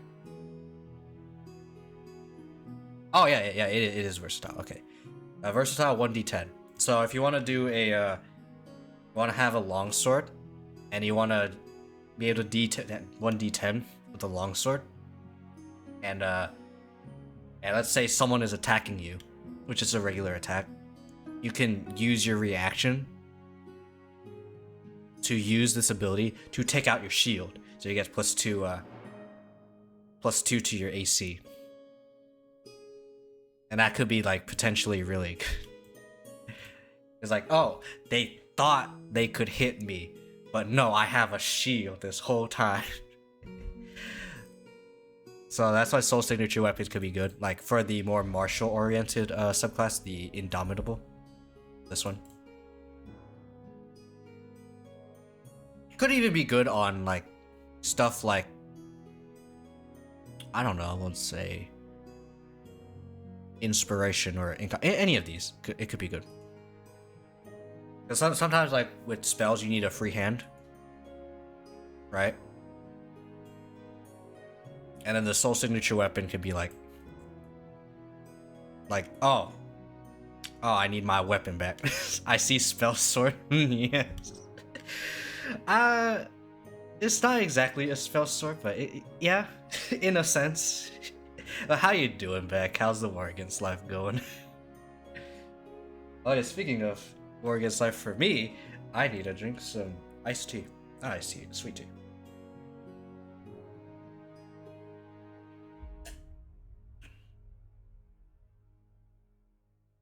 You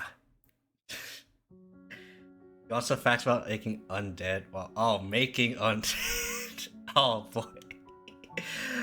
I'm doing well, Beck, by the way. This is great. Beck does. I know Beck actually does do some D&D stuff from time to time as well. So that's great. All right. All right, bonding experience between chat. Let's go. All right, but this is what I'm gonna be doing. A soul signature weapon, level 9. You can take out and sheath your stuff. And that's it for level 9. Level 10, what is this? Purity of my body. Blah, blah, blah. Oh, I like this.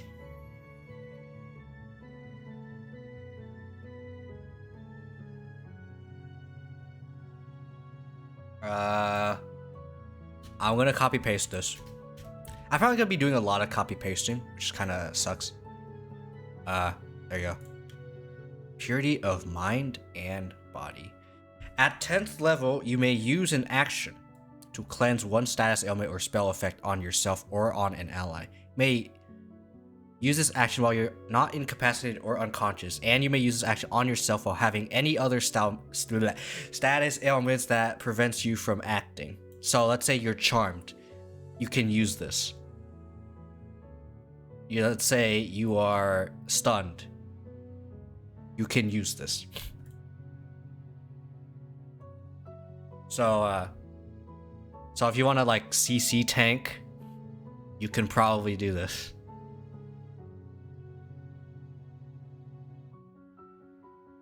This could be good, depending on thing.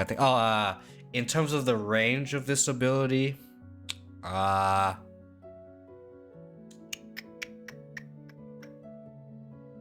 this is a melee range.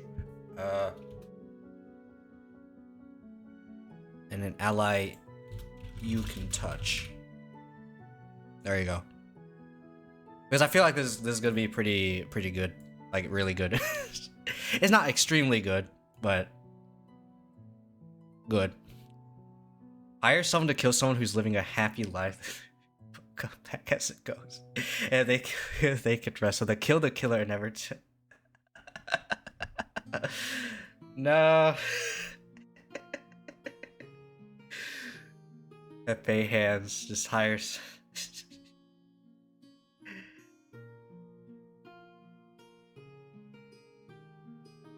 No. Why Pepe hands? Okay. So, question. about this. If you if they know what their who their killer is, I think there might be an issue once they find out. Because I mean, the truth will eventually like come to surface, you know. But what if they okay, I think what you have to do is you have to hire that person who's killing to not be seen. They have to die without being seen. You have to kill without being seen. And then the ghost would want to find out who their killer is. And then you kill the killer, obviously. And then you leave that a mystery. Like, no, you never tell anything. That, I granted, that's probably still a problem as well. There's still a problem of, maybe they found out that the killer is already dead or something. I think that's the issue, is finding out that their killer is dead. It's still gonna come to surface at some point. But I don't know. But depending on how you think is what you think is harder, is finding who killed, or oh wait, is that supposed to be? Oh wait, or maybe my thinking is way off, and ghosts have to rest by killing their killer. I don't think that's the case. I guess it depends on the ghost, I'd say. But yeah, purity of mind is just status ailment cleansing. It is an action, which can be a problem. But I mean, oh yeah, bonus actions. Alright. Next perk, quote unquote. Okay, this is going to be another okay, that's probably gonna be very similar to Paladin. The thing I'm about to copy paste here. Not like that. Okay. Or okay. Before I explain, get yourself a devoted person to okay, the deity wants them to guard this place even in death. Mummify them, entomb them, wait a month, not disturb them.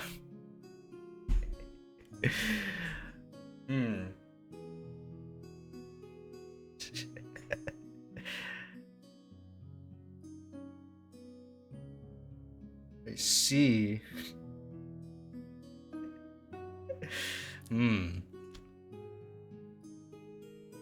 But sir, stop dealing with the dead. Stop messing with the dead. Well, I mean, if they're devoted, I guess they won't mind it too much. It depends on the person, I'd say. My answer to everything, I'd say, it's almost always it depends.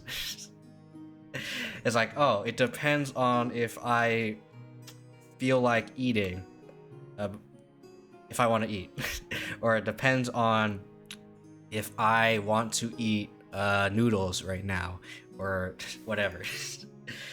Like, there's examples of things, but okay, I should explain. At 13th level, you gain the ability to activate one of 3 guardian auras as an action that affects yourself and all allies within 30 feet of you. This is probably very similar to, where is it? Nope. Aura of courage. kind of. This. Actually, nah. This. It's more so this. Although they get it at level 6. So, kind of ridiculous. Not gonna lie. But although we already get the 30 feet thing, instead of Paladin waiting for 18th level. Although, I mean, yeah, some people want to be further away, so you get this earlier. You get the full thing earlier than Paladin, but Paladin gets the aura earlier. But their aura isn't as big. Okay. Takes a wraith to make a wraith. Keep the fool away from healers and clerics. No. They will come. The healers and the clerics will come. They will smell. They will smell it, and they will cure. Maybe, I don't know. Okay, I need to blow my nose. Hold up.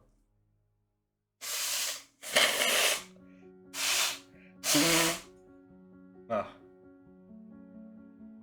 There's a nose blow quota of the stream. Okay. Okay.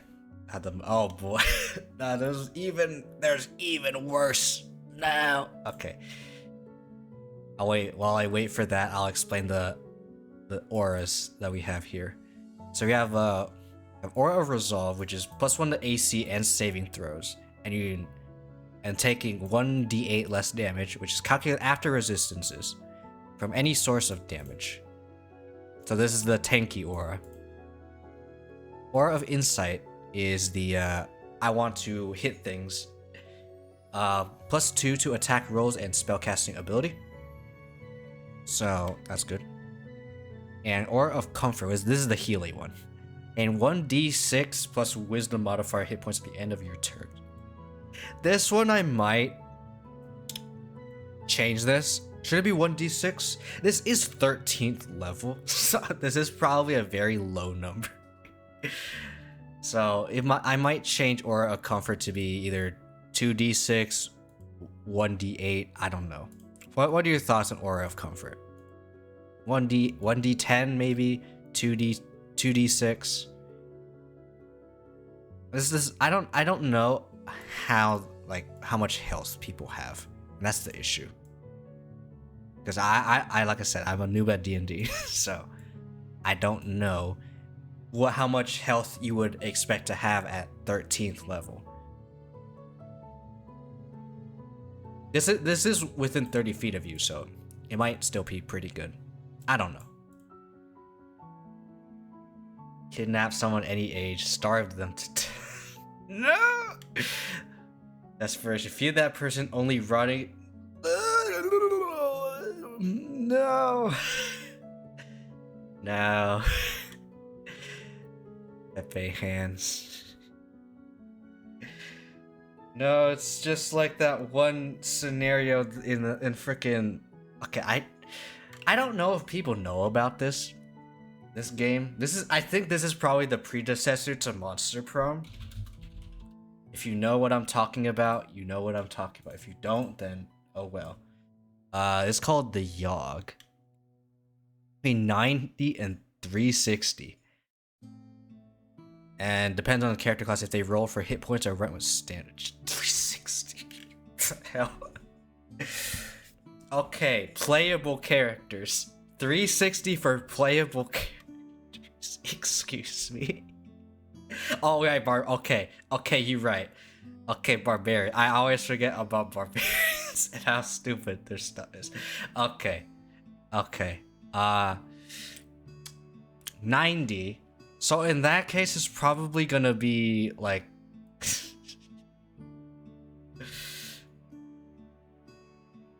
Okay, and I guess how much damage do we expect from at that level? I'm curious, but please tell me. But yeah, this is the Yogg. Basically, it's basically kind of like Monster Prom if you've played Monster Prom. Kind of like visual novel-esque kind of deal. You get stats, as you can see here. Less sussy and botany. I mean, okay, I'm gonna be honest though. There are some sussy stuff. Only some, not a whole lot, but there is some. There is some. Like, I could probably just do like a remote play thing. Maybe can you remote play? Wait, hold up. Yeah, you can. It's only a little bit. There's only some. Not a whole lot. It's not Monster Prom where it's just gonna be everything is sus. Okay. Okay. Most undead can be crafted. Kari is the person who is making them be a psychopath. I mean, it was D&D, so I feel like quite a bit of people can be like that. Ooh.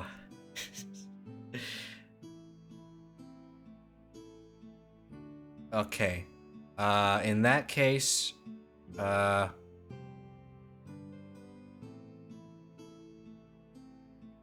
I'm thinking with Aura of Comfort. How do you make white? It's a good question. About white. Gain 1d6. This is probably gonna be like.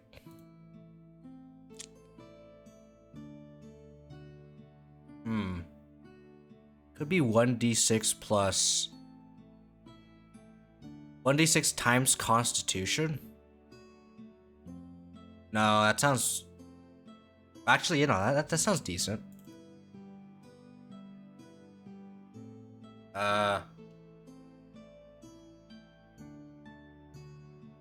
Targets. Constitution modifier. I don't want this to be too ridiculous.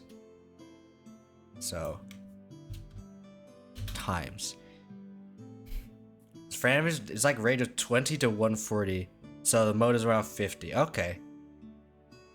Source weapon spell, use object buffs. Yeah, all that. There's a ton of stuff. And yeah. In that case, it's probably a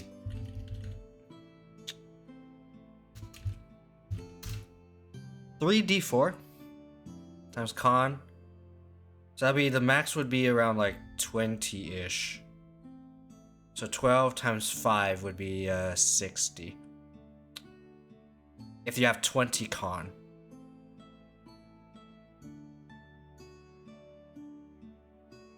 Or minimum 1. Minimum 1.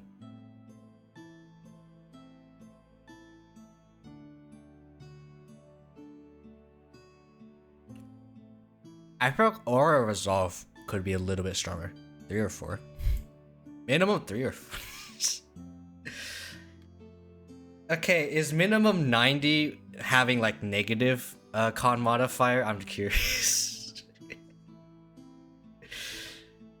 Because this is at the end of the Guardian's turns. So this is not a one and done thing, by the way. This is kind of like a slow healing kind of deal. So I don't want it to be too ridiculous. So this is not a spell. Okay. Minimum 1. So max you can get is 60. And I think that's pretty decent. And minimum is 3. Minimum 3. And then, so 3 to 12, or should it be 4 to 12? I think it better is 4 to 12. 43.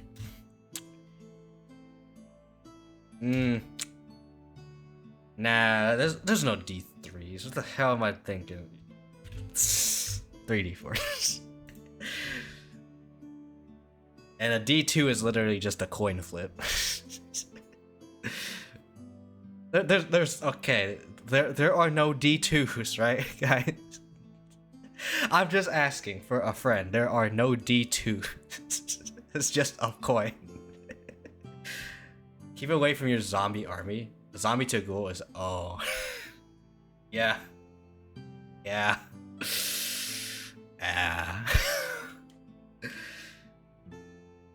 They don't. That's gonna be pain. Deal with those kinds of undead together. Alright. In that case,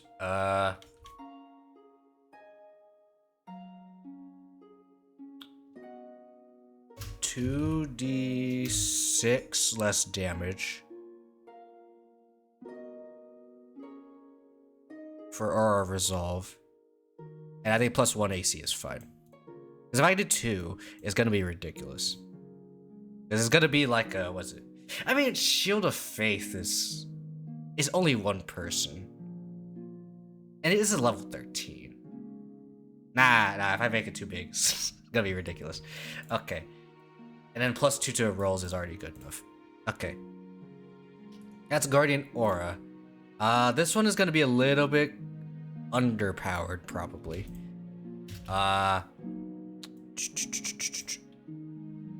Normal text heading 4.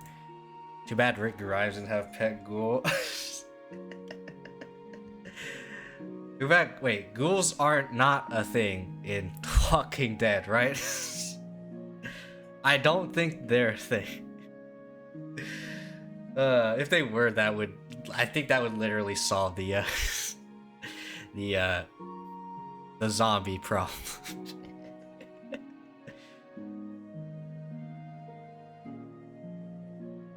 Wait, do zombies care about ghouls at all? Wait, actual question. Do zombies care about ghouls? Or do they just be like, okay, ignore them? Technically, yes and no.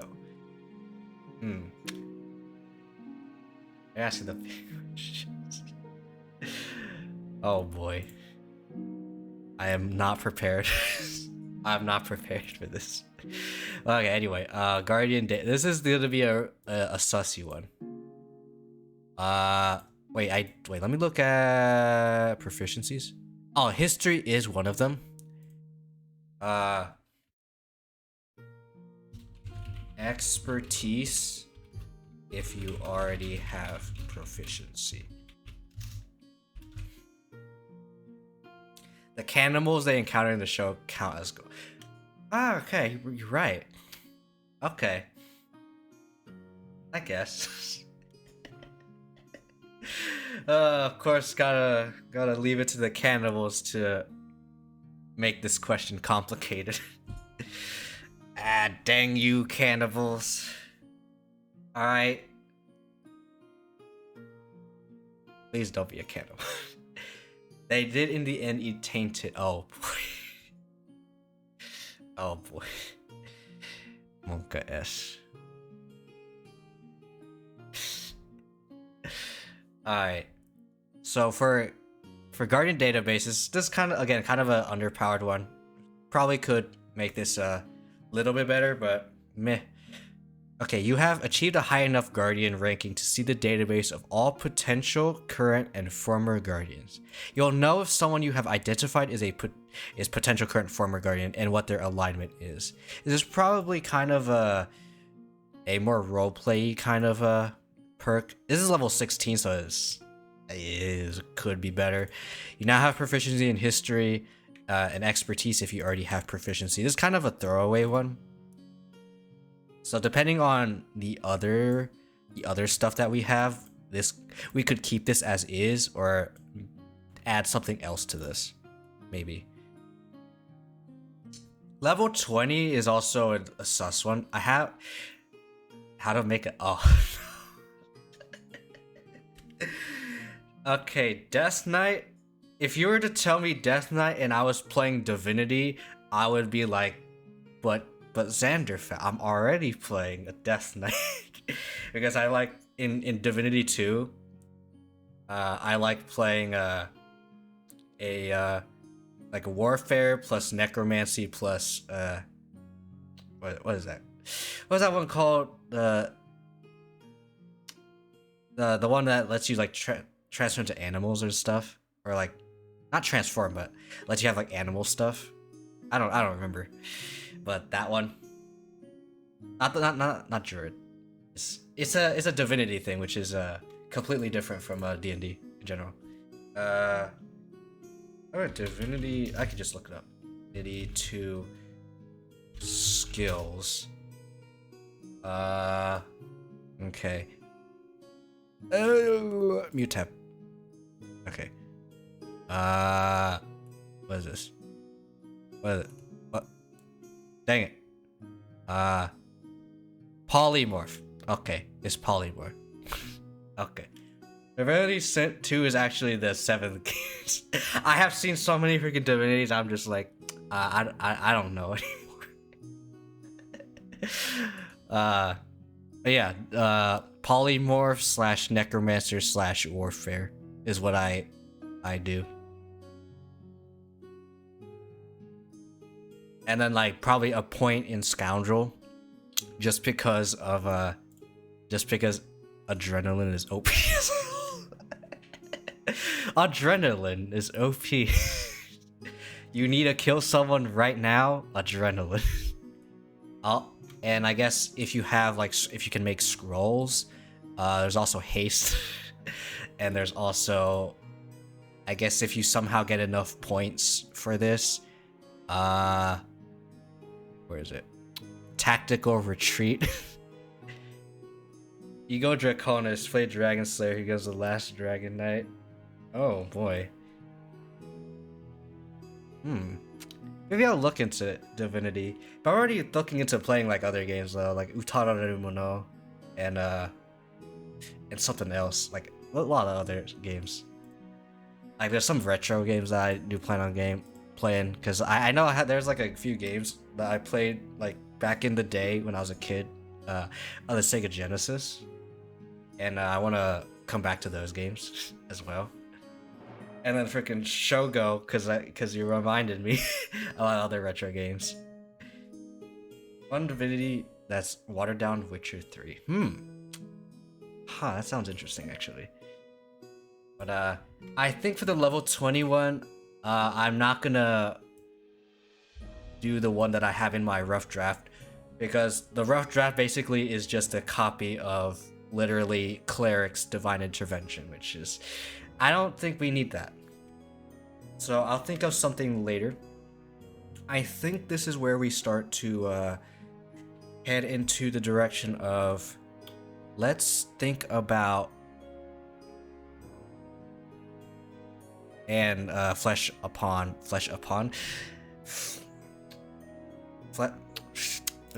words, fleshing out the subclasses, because right now we just have a description. I already have the stuff in the rough draft, like not everything, but enough things. But yeah. So Insight is the more caster-oriented subclass. We got Inspiration, which is the support type subclass that involves enhancing concentration. So the plan with Inspiration is that it will be able to have more spells that they can have concentration on. So they can have more than one thing that they can concentrate on. That's Inspiration's gimmick, is having more concentration spells. Indomitable is the tanky martial class, basically.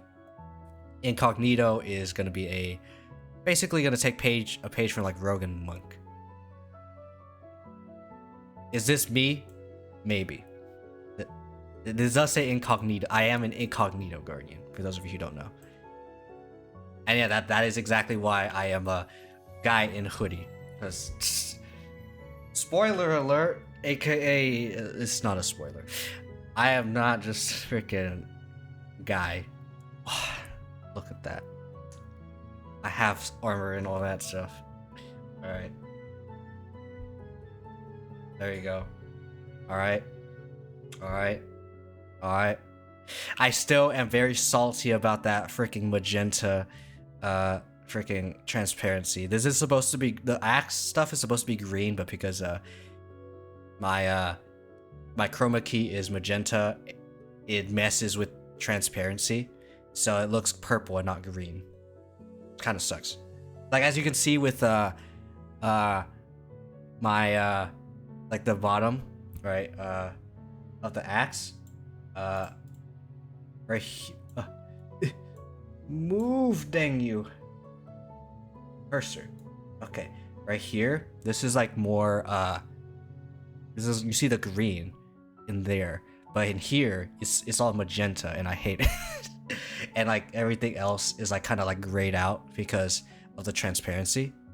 And yes, I'm using this the sword version as my cursor, in case I need to point things out that I can't point out. And I also have gun.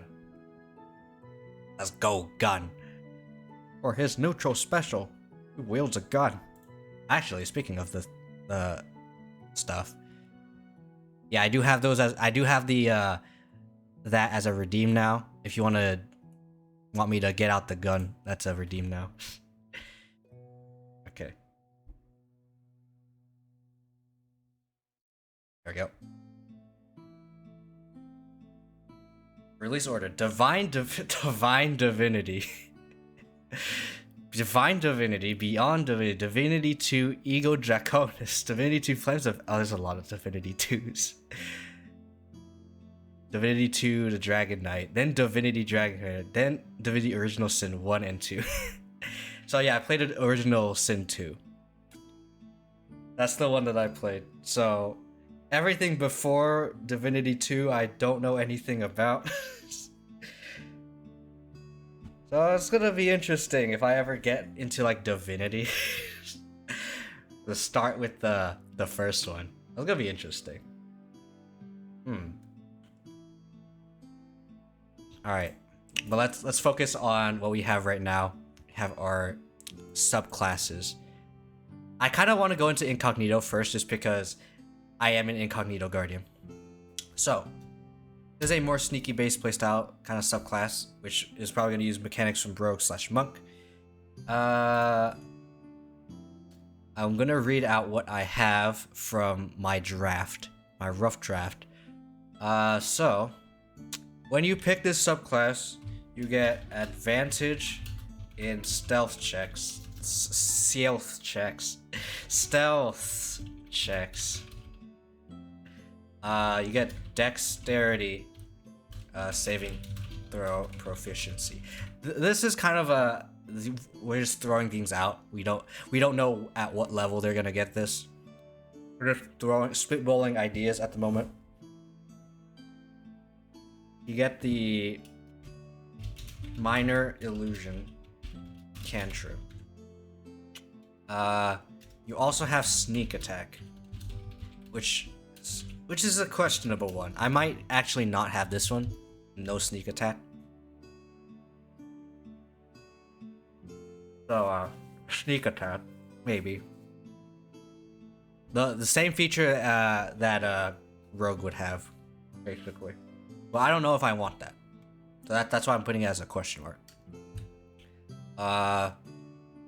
So this is the start of I'm going to have these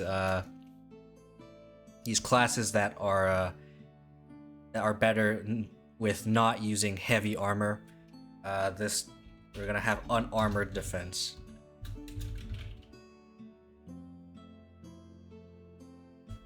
So, because this is also a wisdom-based class, this is going to be basically kind of like Monk. You gain AC from dexterity and wisdom modifiers while not wearing armor. It's very, very simple. And what about movement? I feel like Incognito would also be pretty good at movement, so I also added unarmored movement as well. But I'm thinking about whether or not to have it.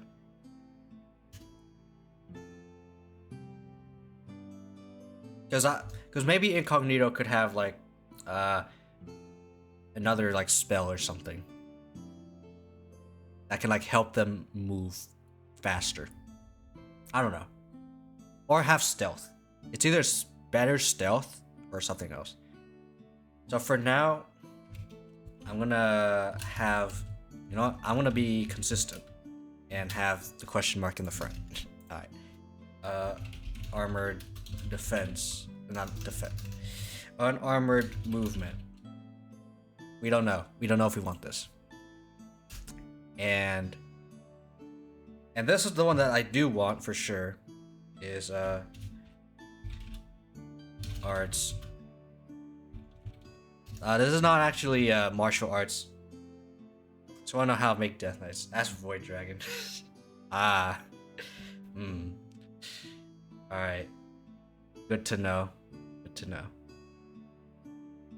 So martial arts add that. Basically, it's basically just being able to use unarmed attacks. You may use do an unarmed attack, as a bonus action. The final boss of Original Sin 1. Oh, okay. I've only played 2, so...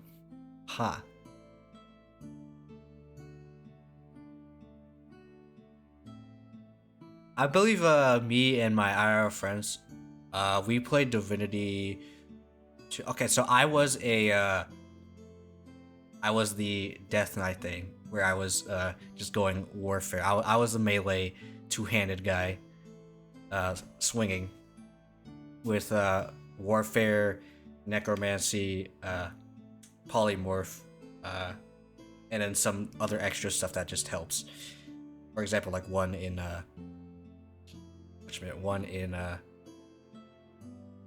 Scoundrel, and like maybe 2. I didn't put the points in. I just got the points from armor. Some points in maybe like freaking pyromancy. Let's see, is it Huntsman? Just so that I can get the specific skills that I wanted. And then any other extra points I would probably put in like two-handed or something, so I can do more crit damage. And then my stats is just pump everything into strength, maybe summon constitution just for the just so I can wear shields. Because some shields require that you have a specific amount of constitution. And then what's the stat again? I know. Okay, because the stats are different in Divinity. Me2 stats. It's like strength, finesse, intelligence, con, and something else. Wits. Okay. The memory is kind of whatever. And wits. And wits is the second stat you should always. It's like if you have to focus on a stat, it's like Dokapon. You focus on your primary damage stat. So between strength, finesse, intelligence, maybe have some constitution just so you can wear a shield. And then after that, you just put points in wits. Oops, min-maxing. So yeah, me and my friends that were playing together, we weren't super min-maxing, but that's basically how it works. Like, you get all the crit chance from wits at later levels, and then you just pump everything into your primary stat.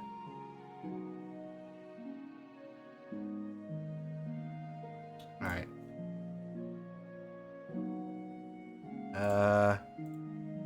Let's see, what was the thing that I was looking at? Okay. Martial arts adept, okay. Which you can use your dexterity modifier. Death has a little invulnerability. How long is this? It can't be like forever, right? It's not gonna last forever, right? And instead of use your dex modifier instead of strength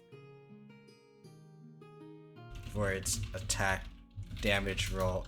But yeah, I caught it. It's okay. I'm decent enough at catching up to chat for the most part. Because most of us are pretty chill in here. Also, my leg armpit is kind of sweating right now. Find a way to remove it. It's a. Oh, you have to remove it. Okay, I assume that's part of the story. Your knee pit. Yeah, knee pit. There you go. If that's the right word, there you go. My knee pit. I don't usually refer that to as a knee pit. Is it really called a knee pit? Knee pit in an analogy to the cubital fossa. Oh, it is a knee pit. Okay. Okay. Leg. I don't know. I don't know. Hey, at least it doesn't have. Wait, does it have hair? Hold on, let me check real quick. It's actually surprising it doesn't have that much hair. No, it's not like your armpit, alright? Alright, it doesn't have. It's not like hairy and stuff, okay? Unless your legs in general is hairy as hell. Which in that case, yeah. They see. Oh, stealth. Oh, some of my friends ain't gonna like that. Oh boy. Okay.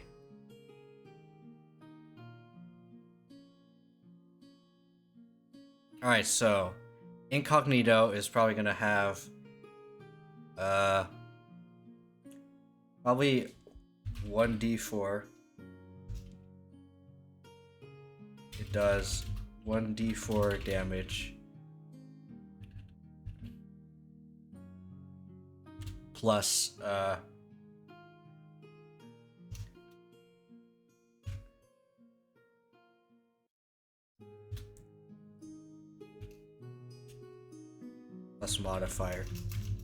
modifiers damage, and it's good luck when trying to oh no.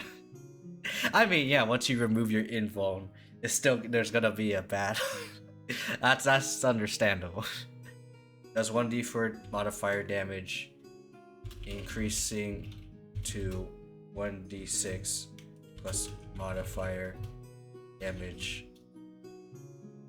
Wait, at level 9. Probably should add more. I don't know. Should I add more? I feel like I should add more.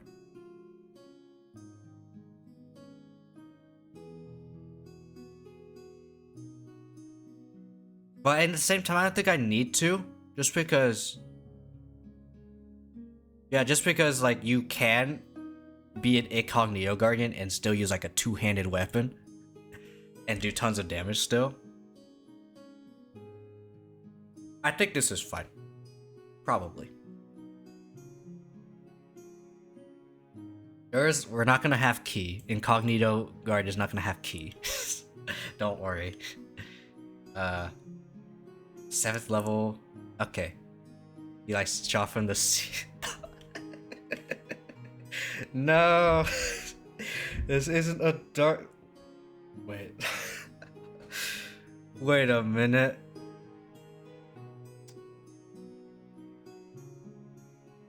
Did Sephiroth basically just do like a Dark Souls moment where he just like backstabs freaking like big boss? Oh no.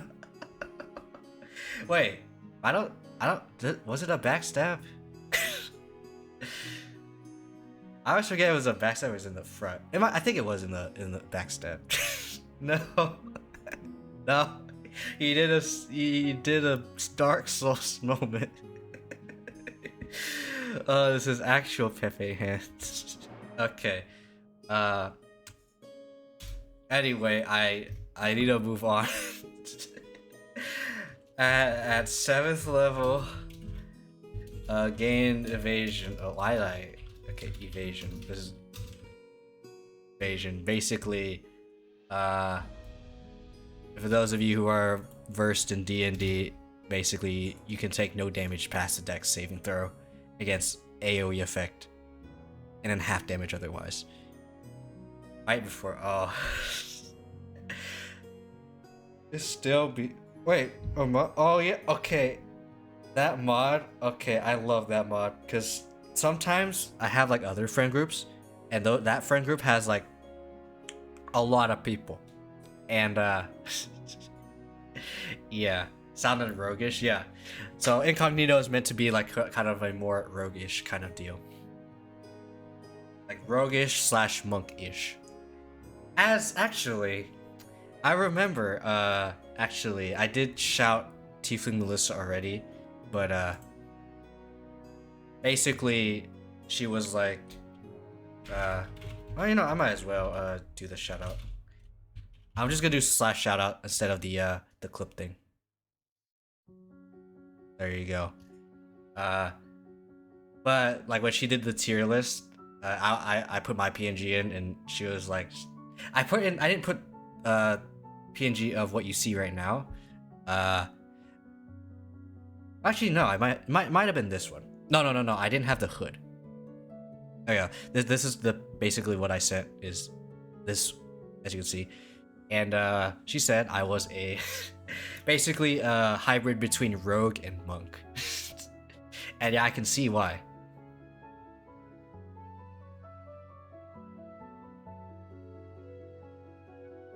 All right.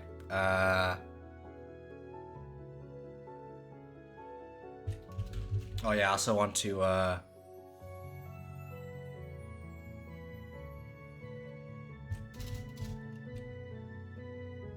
you may also replace your attack action with this. If it if it deals more damage than your weapon. So if I guess, for example, if you're using a actually no, you know what? I'll get rid of that. Nah, we don't need that. Let's see, what else do I have with incognito? Okay, at 11 level, gain blind sense. I don't know how I feel about making incognito. I mean, it makes sense kind of, but at the same time, I don't know how I feel about this. This is blind sense. Basically, just you're aware of locations of hidden or invisible creatures within 10 feet of you. I don't know if that's good. If this is not strong enough, I could also add superior dark vision. All immune to different elements. Auto revive anywhere is still like after. Oh my goodness. I mean, just hit their weakness. It's like Mega Man, just hit their weakness. Oh, they're fire. All right, make them wet. Oh, they have what? Earth or can leaf type, bug type, burn them. That's probably the thing that you have to do. But then the question is, what if you don't have a mage? What if no mage? Then what do? You just slash. All you could do is hit, bonk. I mean, I guess it depends on if these Death Knights if they all have resistance against physical. That would suck if they did with gun. I cast fist. Every time I see I cast fist, it just reminds me of Thom saying I cast fist. You know what? I'll shout him out. Sure. Alright. Alright, I'm even gonna actually do the exclamation shout out, alright. Hi, Asher. Oh, a tilde on our name. Hi, Oh my, Asher. yes. Hi, Hey, Daddy. look, it's me, guys. It's me with the gun. I was using the gun emote. I'm gonna no, back now. Don't do that. Then you won't be able to flex on how you've been following him for a long time. Once you get, yeah, I caught it. Don't worry. Just bring a bucket of lava. No. No. Xander fell. No, this isn't Minecraft. This is Minecraft. Just put lava. This is just Minecraft. No. I mean, you can't do that to the Ender Dragon. But actually, does the Ender Dragon get slowed by lava? I don't know. But this is gonna be interesting. Actually, wait, isn't Thom streaming right now? Wait a minute. Wait a minute. Shh. Shh. Don't say anything. Don't say anything. Shh. Shh. Gorilla. Gorilla. Oh my goodness.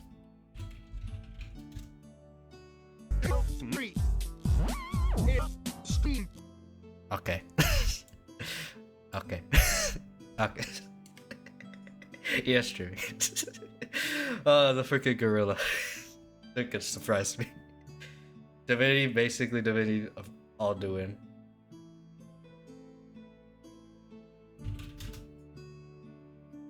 Ah. Okay. I can see that. I can see that. I need to blow my nose though, but I can see that.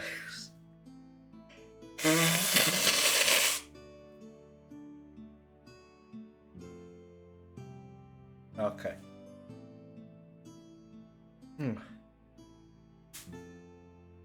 Do I?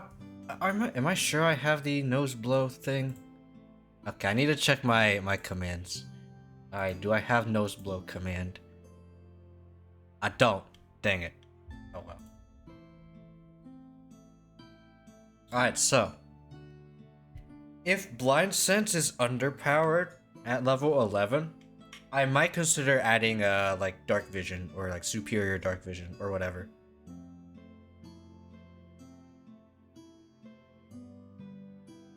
Thoughts? Because I guess depending on what race you pick, like you may have superior dark vision or regular dark vision. So this might be might not be. I mean, it's still really good, but. Or is part of the void. I mean, I just explain everything. If you have no explanation, just do, I don't know, magic. Always the answer is just magic.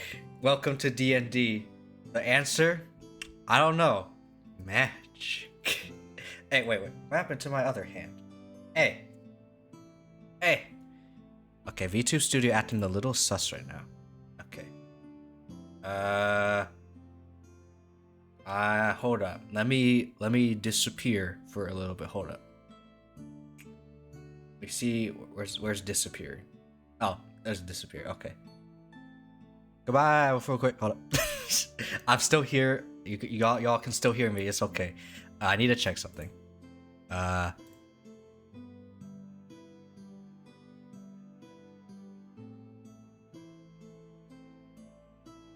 Maybe something bugged out. I'm thinking something maybe bugged out. Or, okay, wait. Okay. Yeah, something bugged out. With the hand tracking. Dang. I mean, I could just try to do the, I'll get back in. Alright, I'm here now. It's fine. That's not indeed. It is simpler. If it's D&D, it's definitely gonna be much simpler than in an actual like game setting, for sure. But yeah, I can't do anything about the other hand. This hand is fine. This is my right hand, but in the model it's the left hand. But yeah, other hand not working, fortunately. Oh well. All right, the show must go on. Okay, blind sense. And then maybe dark vision.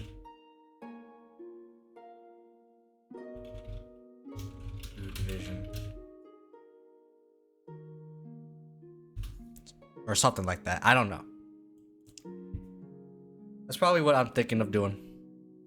There's some races don't have dark vision. Some races do, and some. I think there are some that may have superior dark vision. I don't remember, but yeah.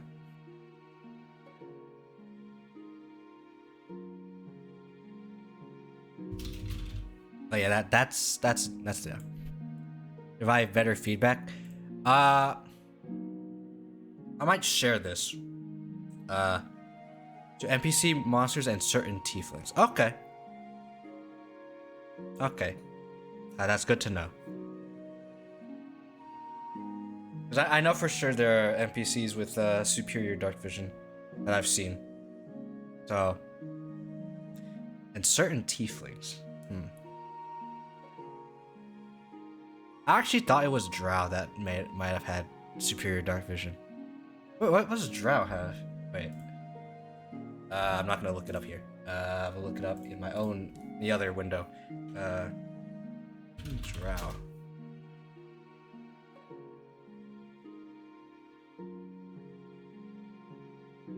Or am I thinking of something else?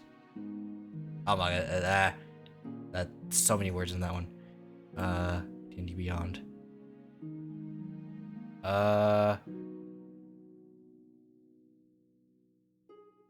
No, wait, dark vision 120 feet.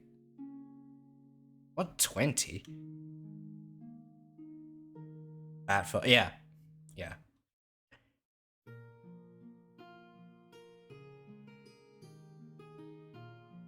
How good is 120 feet for dark vision? Is that super good or is that just regular? I mean, I could just check elf or something. Wait, is this a monster? No, this is a monster. No. Oh wait, this is a monster. Hold up. That's a drowned monster. I don't think that counts. Okay. Or maybe it is. No, this also says 120 feet.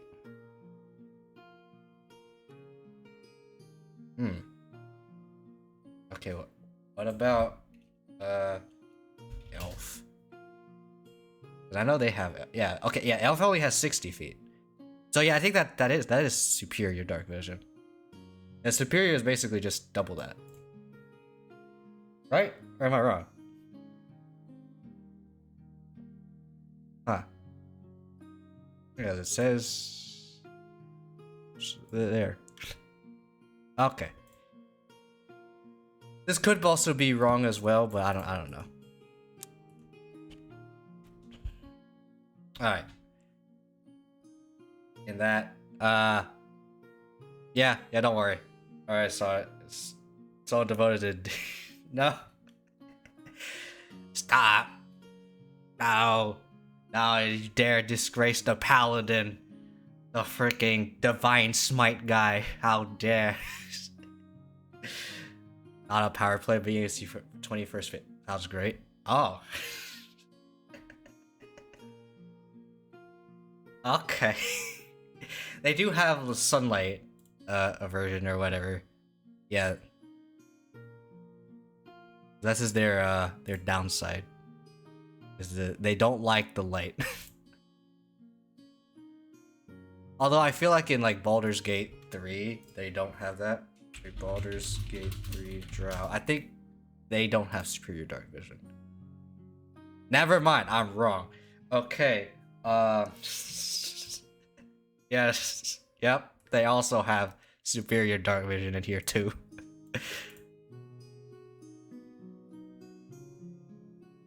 Yeah. Freaking.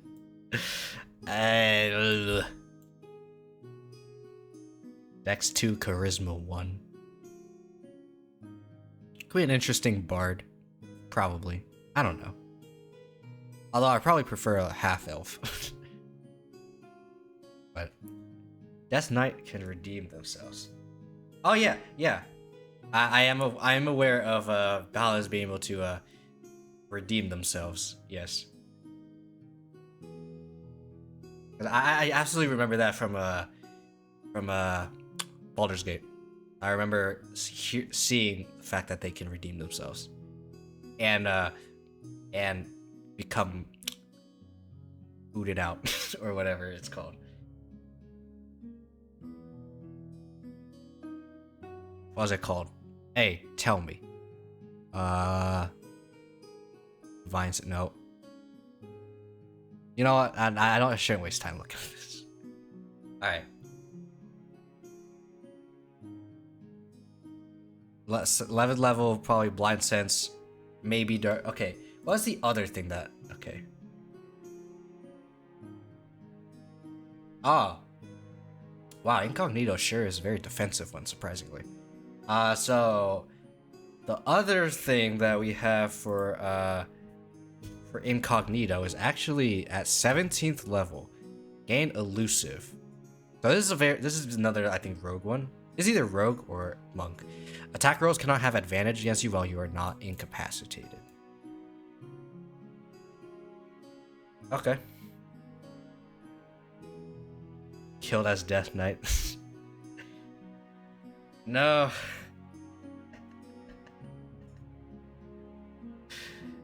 You have to survive. Pepe hands is just basically hell. Alright. But this is what we have for incognito. This might not be that amazing. I don't know. Because if I compare this to Indomitable, which is the martial based one, this might not be as good. So what this Indomitable has is probably going to be a really weird one. The Knights of Undead, they'll have one like, yeah, Pepe. Just don't die. I mean, paladins are pretty tanky, but sometimes bad things can happen. Sometimes you roll bad. Okay, but for Indomitable, the fighter Indomitable. All right, fighter. Where is it? There you go. Beginning at 9th level, you can reroll a saving throw that you fail. Basically.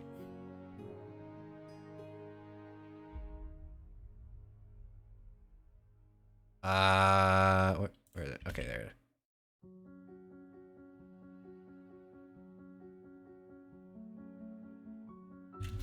Once before a long rest.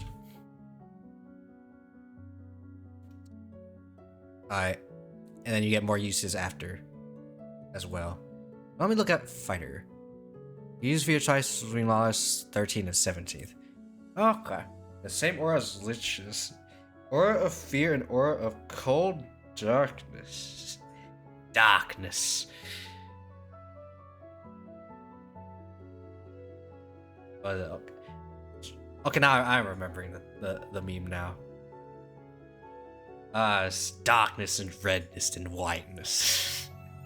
If you know where that came from, good on you, I guess. But okay, let me look at the other thing. This is probably also going to be another sussy one. This, I don't remember this is the correct one. Those curse with null. F.A. hands. Okay. You get the tough feat. I could be wrong with the tough feat. The tough feat. Your hit point master could be equal to twice your level to get this feat. When you get level out of your level combined, additional 2 hit point. Yeah. And basically, you get more health. You're tanky. Your more martial based subclass is also pretty tanky. That's basically what this class is. You want to be tanky.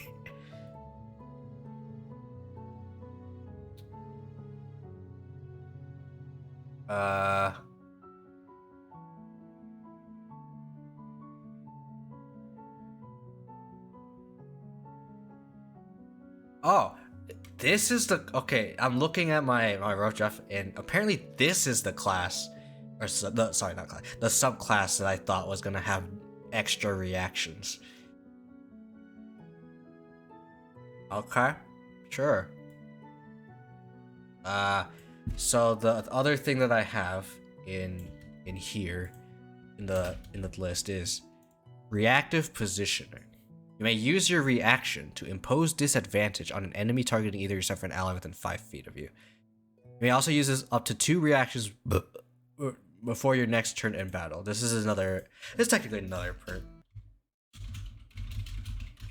Extra reaction.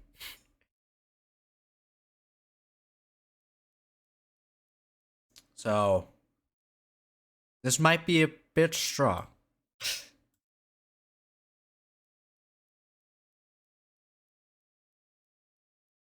Hmm. Or of cold dark. Okay, you're not in 10th to 12 level paladin or cleric, then flee in terror. This is a saving throw, right? You gotta do a saving throw or else you flee. And then Oracle Darkness. Feel as if you entered a blizzard and as if you entered a dark room, even if outside. I see. Cold and darkness. I see. They go hand in hand. Okay. Yeah, let's just use up to 2 reactions for your next turn in battle. This might be kind of meh. I don't know. Or not meh, but something that I should not do. I think I'm gonna get rid of this. Cause I think I want to have a more whatchamacallit, a actual reaction based subclass for this for this class. All right. The colder you get, the closer you are to the lich. Okay. I mean, I can, yeah. I think I'm remembering. Yeah. Yeah, I can see that. Hey. Tavern ambience. You were supposed to loop. I was wondering why everything was silent. It's as if the aura of cold darkness has appeared.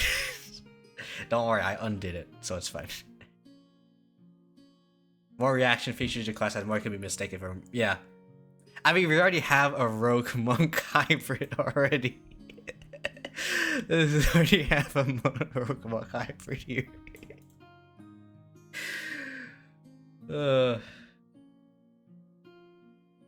I don't want to get too many reactions. Oops, all incognito. No. Okay, we're not gonna do that then.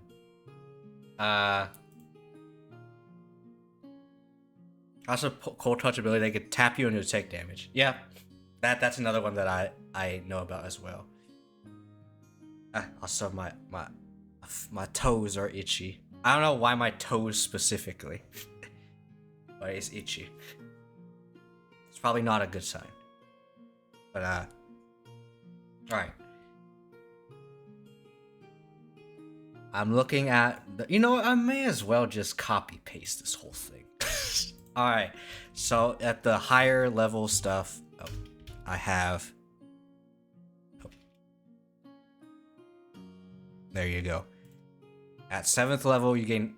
This is a rough draft, so obviously this is not needed. Gain probably +2 AC.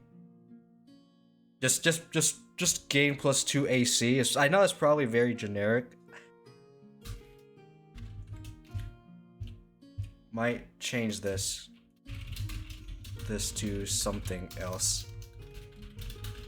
I don't know. 2 has more abilities for liches. Oh, 2E. No, it is practical. It's basically, if you played Solasta before, it's basically like Monk's way of survival. Way of survival monk. But, you know, I might as well show this. Tradish. There you go. I know it's like as long as you don't have armor, but while not wearing armor, just 2 AC. And I guess you have advantage attack rolls when you use patient defense, but yeah.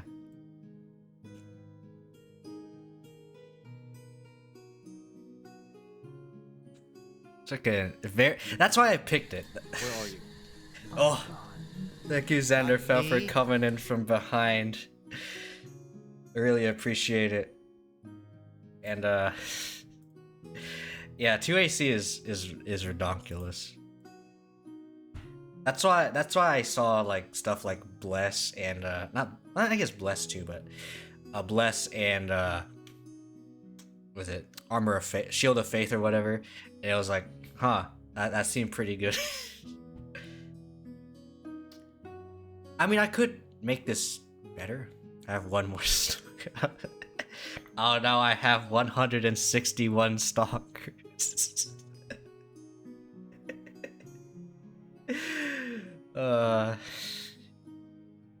Okay, and then okay, I need to look at the uncanny dodge.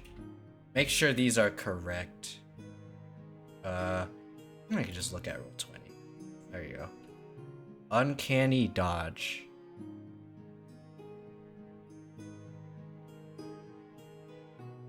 Oh, okay. So when someone hits you, you can okay. When an attacker, you can see hits you. You can use reaction to have damage. The sandwich. The damage. Okay. At 17th level, survivor. I think that's a fighter thing. Right? Yeah, at 8, okay, survivor. At 18th level, you obtain a pinnacle of resilience battle. At the start of each of your turns, regain hit points equal to 5 plus your con modifier if you have no more than half of your hit points left. Don't gain this benefit if you have no hit points.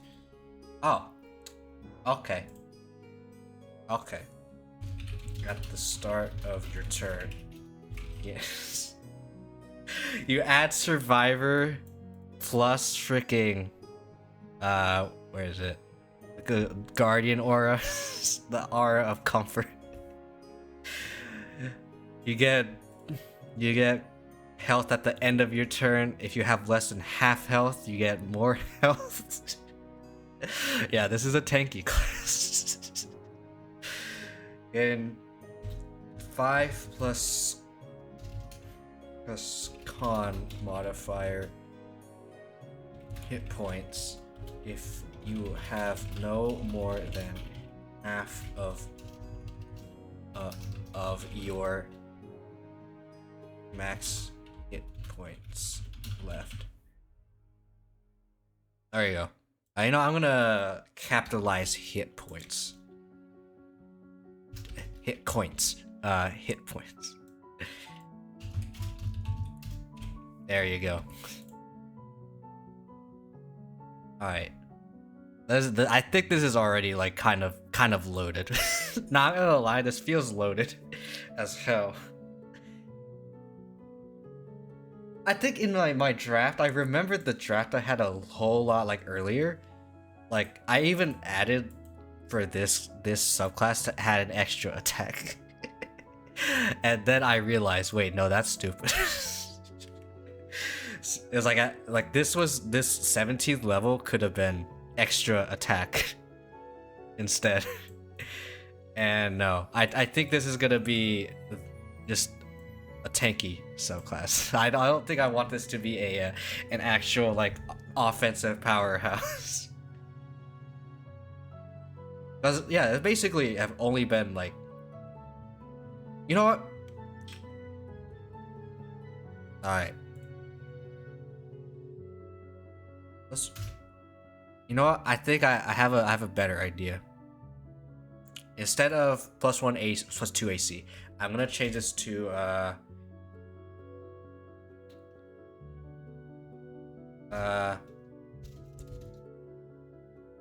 whenever you deal damage, add your proficiency.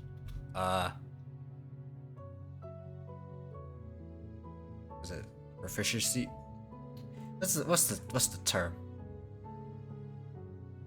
It's not just proficiency. Proficiency bonus. Okay. Bonus to your damage. To total damage. As extra damage. The 7th level, you're gonna have +3 damage, which is probably not bad. I mean, this probably doesn't scale extremely well unless you're hitting a lot. So, maybe. Like if we were to, I think that's what Monk needs. It's just more of these, really. Like just extra damage. Okay, so our first tweet is only on Twitter stalking people. That's a funny one. Actually, I remember my first tweet was actually a meme. It was a Kiara meme. It's a Kiara meme. And no, I can find it. I could probably find it.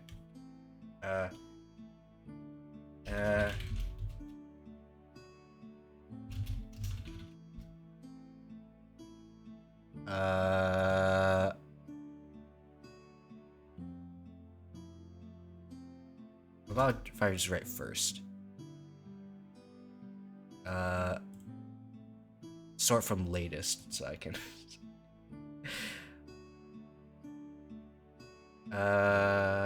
Is there any more? There should be much more. I have definitely said the word first many times.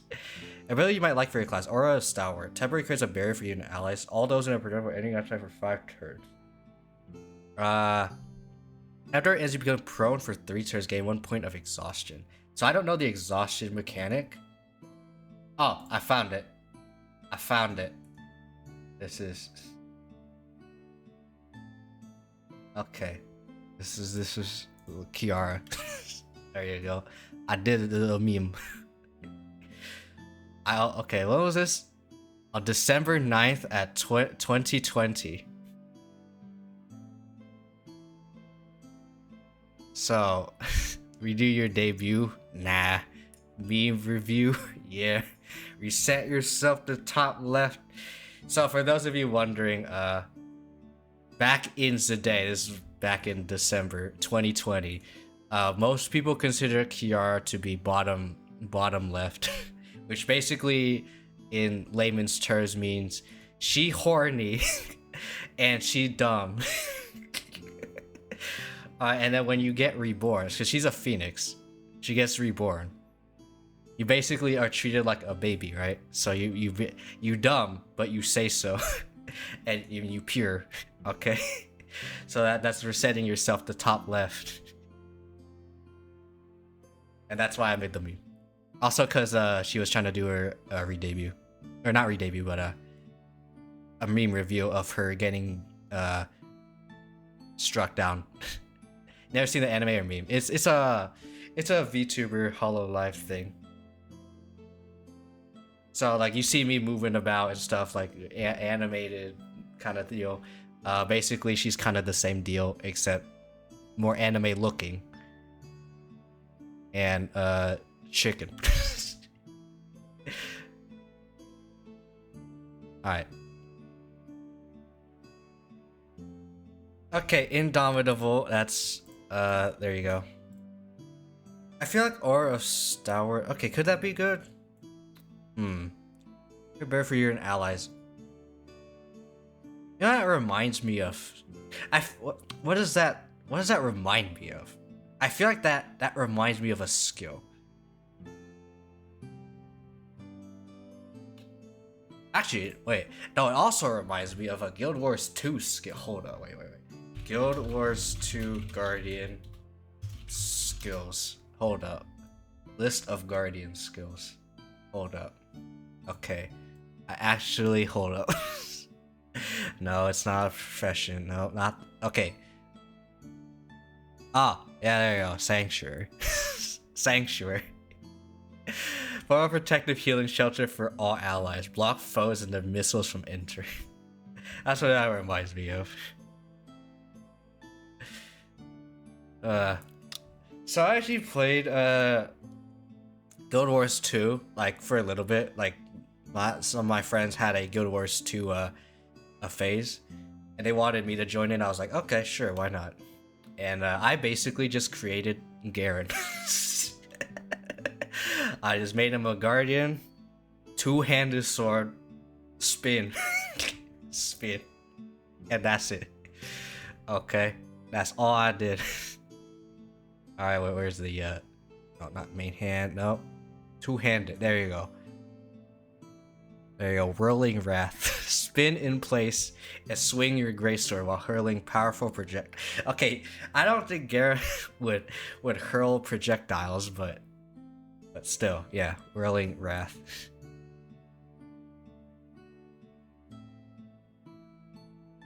Anyway, we're sidetracking again.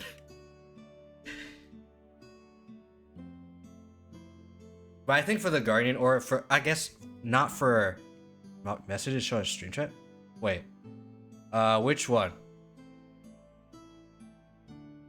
Cause, yeah, which one? I'm curious, I didn't actually see it.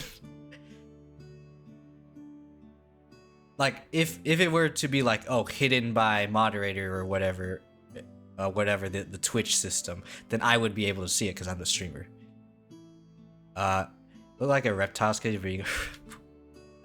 Oh wait. Oh yeah, I didn't see that one. Huh. Grappled. I can understand with the hex kind of deal. Actually, yeah, it's the hex kind of pattern on the hoodie. Like, I can see the reptile as a thing. Actually, fun fact, I never really in the face mask. Yeah, that too. Cause the face mask is meant to be like to guard myself against like poison. So yeah. Like any like kind of like gaseous stuff. But yeah, I think for the Guardian Auras, at least for the generic Guardian Aura, like the non-subclass aura, we're gonna keep this for like just small buffs. For Kiyo. No, 500. I mean, technically, if we're being technical here, I can just hold up. I can technically. Where's the option? I always forget what the option is for this. Oh wait. I think it's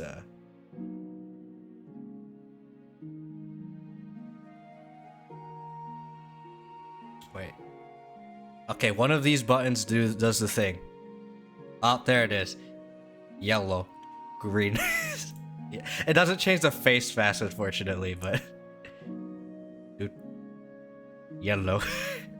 So the main reason why I had this happen, like the yellow and the green, is in case I ever play Overwatch, and I'm like, okay, what if I set my whatchamacallit, one of my keys, like whenever I play Lucio, I set one of my keys like to crossfade.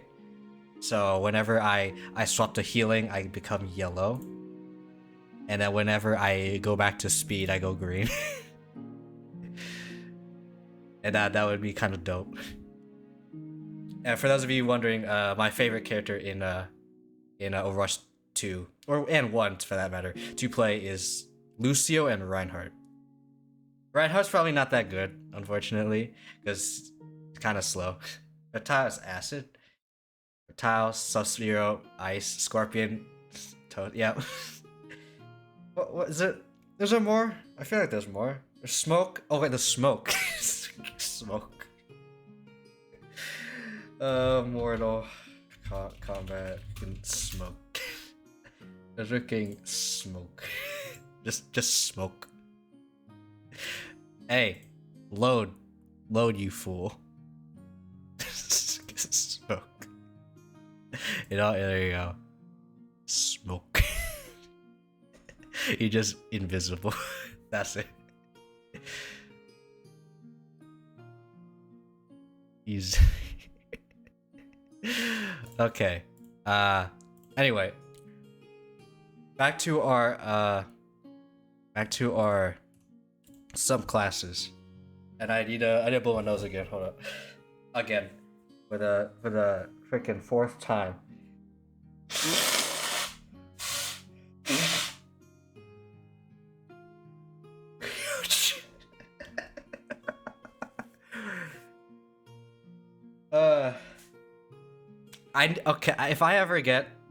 If I ever get the time, like you know like how Majima is like Kiryu-chan. Just replace it with Kiyo-chan. Chameleon same as smoke, just rainbow. I'm just vibing here, guys. Yes, the exclamation vibing. I do have much more commands that can do like random stuff as well, depending on if you're subbed or not, or some just are just able to just use period.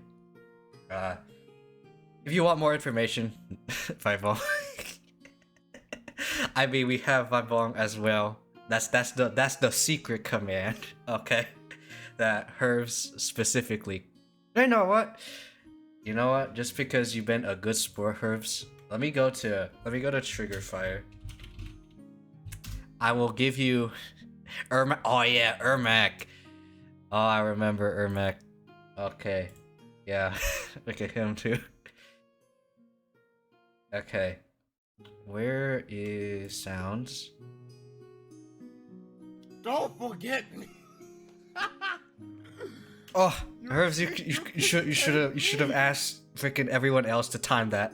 Dang, that would have been so good. To just time that. Rain's purple ninja. Sorry, to copy Raiden. Yep. No. Okay, I don't have it. I thought I had it. Okay, what if I duplicate this? If I can. Maybe I can. You know what? Nah, I'll do it later. If I do it now, I'm gonna just be wasting time. Alright. Inspiration. We're gonna talk about inspiration now. Alright. This is the support type subclass that involves enhancing concentration. AKA having more concentration spells. So have as advantage in persuasion checks. Constitution, yeah. Constitution saving throw proficiency. And obviously, this is the reason why inspiration has the Constitution saving throw proficiency. Excuse me. Is because concentration. If you don't want to break this. Alright, if you break concentration, it's gonna be kind of pain for this class or subclass. I got the guidance cantrip. Inspiration also has some spell casting of specific spells. Now this is one of the more caster oriented classes. Noob Saibot. Oh yeah, Noob Saibot. I love the freaking name. It's just Noob. Noob Saibot. Dead Sub-Zero. Yep. Thank you for reminding me about freaking Noob Saibot. Freaking funny name. Okay, we'll get to the spell slots later. Actually, not spell slots.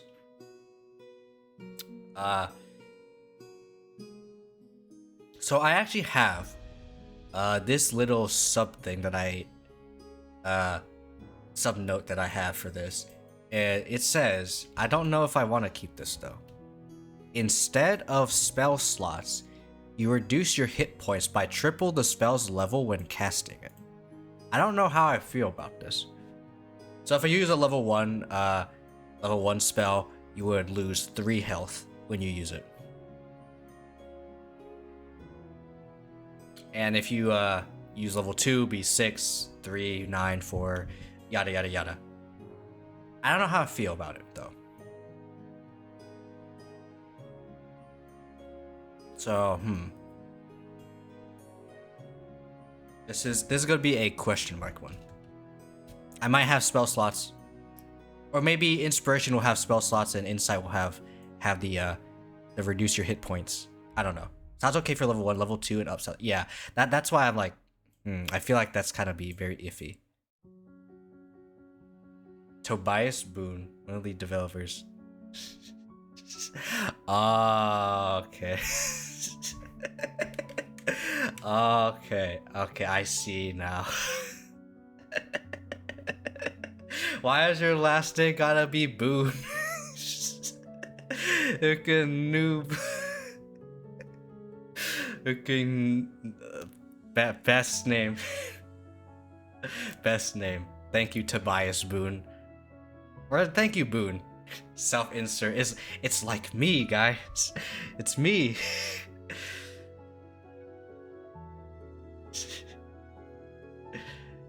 But Ed Boone and Tobias something. Oh.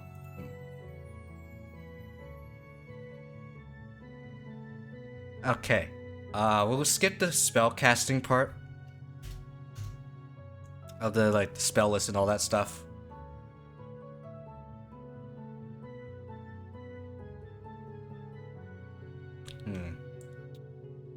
So we so how many spell slots would I have at level 2 normally? Hold up. Where not you. Paladin.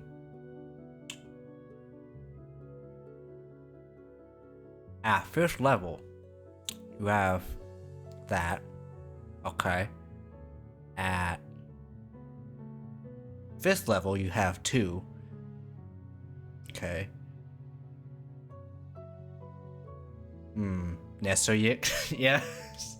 I actually did do a thing where I was like, what if my thing is what if I cut myself in half and like mirror both halves, for example. I don't remember did I? Oh, I exited Twitter by accident. Oops. Okay.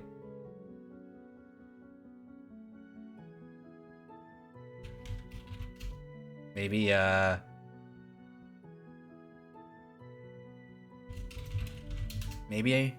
nope. Okay. Maybe if I write down symmetry. Okay, there you go. The symmetry test. Found it. Okay.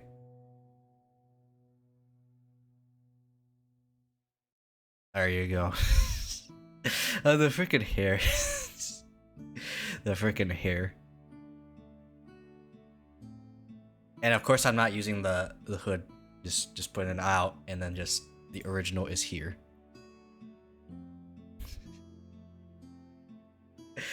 I like this one because of the dual knives.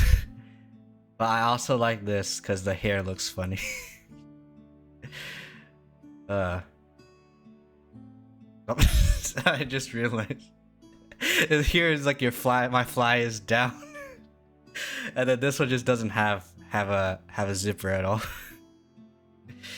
Interesting. But I am kinda freaking symmetric in a sense. Not extremely different. Oh yeah, and the alpha.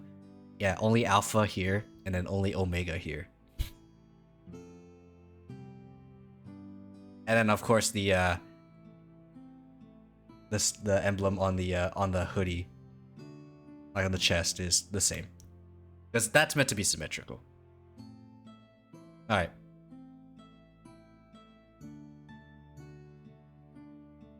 Spell casting, and then let me look at my other stuff.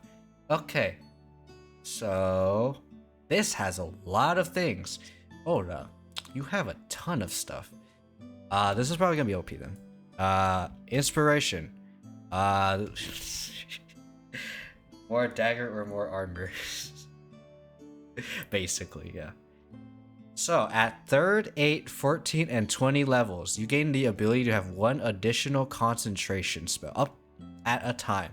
If you need to lose concentration to use another spell, this part might be separate.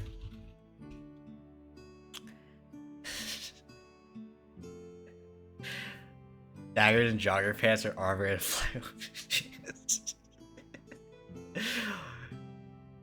I mean, I'll be fine with having my fly open, alright? Show off. Okay, I wouldn't actually be willing to do that, but it just have your fly down, just be like, yeah, you want to talk to me? Distracts them. It's a distraction tactic. Exactly. You don't lose concentration for use another spell. You may choose which spell to lose concentration for. So if you lose concentration because you're already concentrating on too many spells, you can choose which one. If you lose concentration because you lose concentration from getting attacked or something, you can choose which one. This is probably going to be a separate thing. It's probably going to be another level entirely. Alright, you know, I might as well copy paste because I've been doing that a lot. Okay, this has a lot as well. So at 7th level, if you lose concentration, you choose only one level. Oh wait, no, that there it is. Okay, never mind. I did that already. That was 7th level. Okay, never mind. If you need to lose concentration because you cast another spell, then you can choose which one you lose concentration for. At 7th level, if you lose concentration, then you choose only one spell, which might be OP at this level. I don't know. 11th level, all spells are required concentration. Now considered bonus actions if it requires an action, or a free action if it was a bonus action. I might get rid of that second part. This might be gone.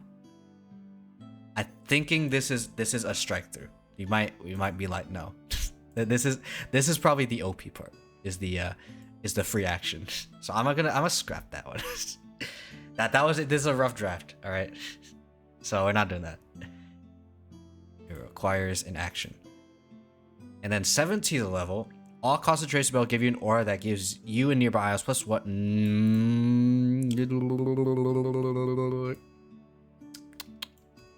Not AC. Then a tiny bit slips down.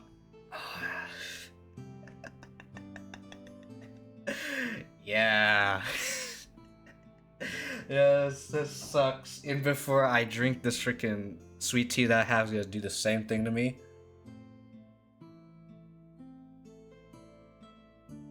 Nope, I'm fine. Causing you to cough. GG. Causing me to cause. I will cause other things. You cause me to cause other things. I'm the type of guy who tends to meme on grammar spellings / Freudian slip mistakes. So I apologize if that offends people.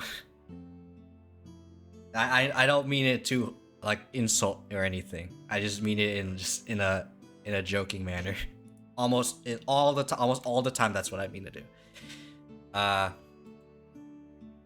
Oh yeah, 17th level is probably going to be what's offensive. Anything that hurts people's feelings. I mean, granted, you're probably going to hurt someone's feelings at one point in time. Like if you try to like appeal to literally everyone, you're basically gonna be doubting yourself a whole lot. Like, what if I offend this person, or what if I offend this specific group? That's why I just try to be myself for the most part. Like, of course, I'm not gonna be like if I were to be like, let's say for example, if I'm the type of person who likes to roast people, what you thought was offensive. I didn't. I usually just say sorry anyway, just in case. It's always kind of like in case someone is mad. I usually doubt it, but if they reply to me that they're offended, or they give a vibe that they're offended, then yeah, I actually am sorry. But I know you're fine. So there you go. This is probably gonna be really strong.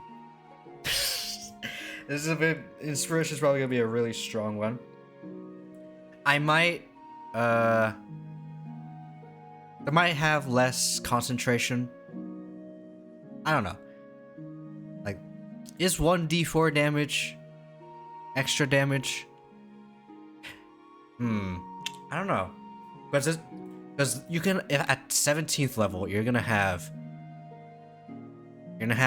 be able to do 4d4, and at level 20 you have 5d4 extra damage. I don't know if that's a lot of damage at level 20, and I'm a little bit concerned. Feeling unfriended by other people's feelings. How dare you feel? Imagine being angry because someone feels a specific way. It's as if you were offended by an opinion, which, you know, I might as well show off that video. I'm gonna go to my channel. All right, this is my YouTube channel. Wait, so what? No, not that one. All right, we're gonna go to. Where is it? There you go. This right here. This is my preference. I'm gonna just show this again. I like this very much. All right. And you have no say in what I like. I don't care if you don't like this right here.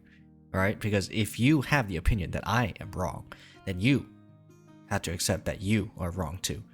Because what is an opinion but simply being wrong? You are wrong. I am wrong. Everyone is wrong. Shut up, BJ. What's wrong with that? This is my preference, and I love it. You got that? All right. There you go. That's the video. There's also, if you really want the oh yeah, there's a sauce for the I guess picture if you want the sauce. I mean, you could. And then the green screen. If you want to be able to do it yourself as well, here is the. Can you download this? You probably can. I don't know, but if you want a green screen version of this, you want to like do something else as well. Here you go.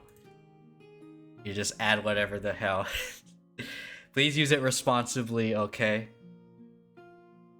And please make sure if you to quote that or to add this to the credits. All right, like this is a green screen, okay? This isn't me actually being like, okay, I like this very specific, very offensive thing. All right. Anyway, very concentration heavy based kind of assassinate the subscribe button. Oh boy. You know, speaking of like my channel, I actually did a short. I uploaded a short today. Right? I uploaded a short. Actually, let me refresh this. Because it said I had 30. Okay. I uploaded a short today, and it was basically about the collab I did with Nana10. Yeah, I can't really shout out Nana10 because he's not on Twitch, he's on YouTube. But you know, I'm not gonna show it right now. If you want to look it up, you can YouTube. There you go. You want to go to my YouTube just because? Go ahead. There you go. I ain't gonna stop you. All right. But yeah, I'm glad they split the tabs like into shorts and not shorts. Okay, at least it's not at least it's not freaking playing again. To like videos, shorts, and if you ever have like a live ever like go live, there's also a live tab as well. I've never really gone live on YouTube, so nope. Got playlists. Oh, you get to see all of my private freaking playlists. My doot private list. All the music that I listen to whenever I just feel like listening to my own thing. Yeah, Kiyo-Sekai. Don't worry, this stream is gonna be edited slightly. Like just cut off like the beginning and end part. I'm gonna add it to Kiyo-Sekai. You also got stream VODs as well. And then and the hype and chill. These ones are unlisted because there is a link to those. I don't have very much in it because I want to have stuff that has chill vibes like in specifically chill with no instrument, no lyrics. So I don't want people hear people talking. All right. And same for hype. I want BGM that doesn't like say voices. All right. I don't want to hear voices in my hype / chill BGM playlist. And Doot Doot, I'm fine with it because this is me doing stuff off stream. I don't listen to Doot Doot. YouTube is more Twitchy than Twitch. Yeah, honestly, yeah. Sometimes it can be weird. Like it's much more strict in terms of like copyright, because like quite a bit of like stuff I'm looking is like in on YouTube, like my YouTube videos. They're like, oh yeah, the copyright. Like even the freaking meme song that I did, also copyright. I mean, understandable because it's like it's the Disney song, but still, it goes hard. It is hard on that because they get to reference videos that's already been uploaded, so that's why they're more strict on it. Anyway, I will go to Insight. Once I have all the subclasses like good aside from like the spellcasting ones, then we'll go into the spells. YouTube protected online predator. Yeah. You hear stories like that many times. Many times. Okay, Insight. This is the caster-oriented subclass, and yeah, let's get into it. So, advantage in Insight. Who would have guessed that the Insight subclass has advantage in Insight checks? Anyway, is there a point to this? No. But this is the caster-based subclass, so sure. It's intelligence saving throw proficient, just because. Learn 2 extra guardian cantrips of your choice. Maybe just 2 extra. They use wisdom for the sake of casting ability.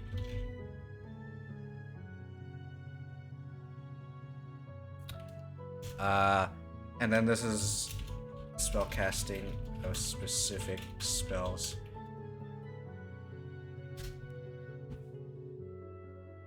Oh, for those of you wondering, since this is a half caster, most of these subclasses are only gonna have spells up to 5th level.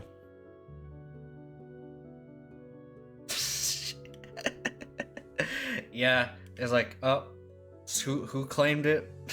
Yeah, I think it's usually the who does the DMCA is the problem with the copyright.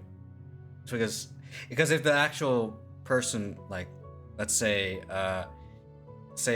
Cover Corp, did a copyright strike on your HoloLive video, then yeah, it makes sense. But if it's like, I don't know, like freaking Sony, and you're playing a Nintendo game, like it's a HoloLive video, and they're playing Nintendo, it's a Nintendo game or something, then it'd be a little sus. Yeah, music has kind of been hit with the brunt of it. Like, honestly, anyone who does music on YouTube, freaking good luck. Hopefully you don't get screwed by people randomly doing copyright on you, claims all that freaking jazz. All right. Now,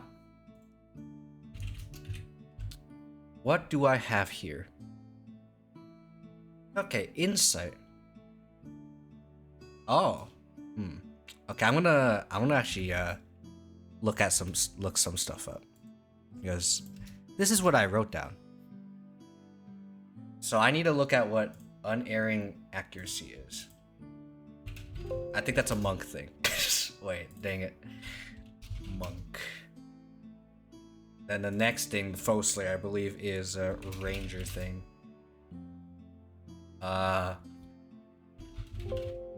Wait. Wait. No, it's both ranger things.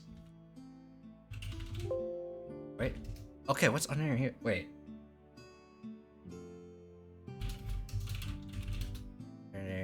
Accuracy. Oh, it's a Kensei thing. Oh.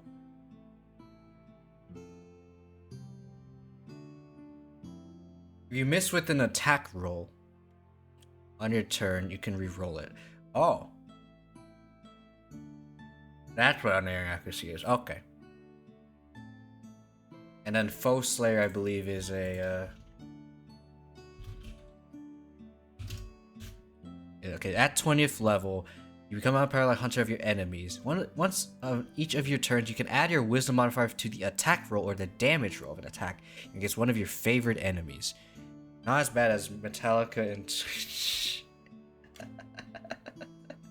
I haven't heard of that, but it sounds freaking funny yet sucks at the same time. Ugh. Okay, let me see. How long have I streamed? 4 hours. Okay.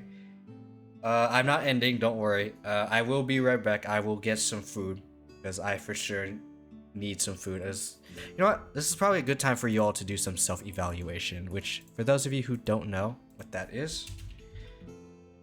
All right. You want women to freaking love you. There you go. There's your explanation. Go to fucking bed. Take a shower. Take good care of yourself and self-care. All right. There you go. Self-eval also does a thing. You know what? Imagine being hit by copyright music you own. I have seen stories of it. And for those of you who want to know where the who is saying that, the person saying the meme, believe this. You want women to freaking love you. Go to fucking bed. All right. Take a shower. I'll let this finish Take though. good care of yourself and self-care. And that's the sauce for the thing. You know, I want to make sure that's the correct sauce. Okay, that's the correct sauce. Okay, I'll be right back. You'll probably be seeing an ad, but I'm AFK anyway, so don't matter. All right.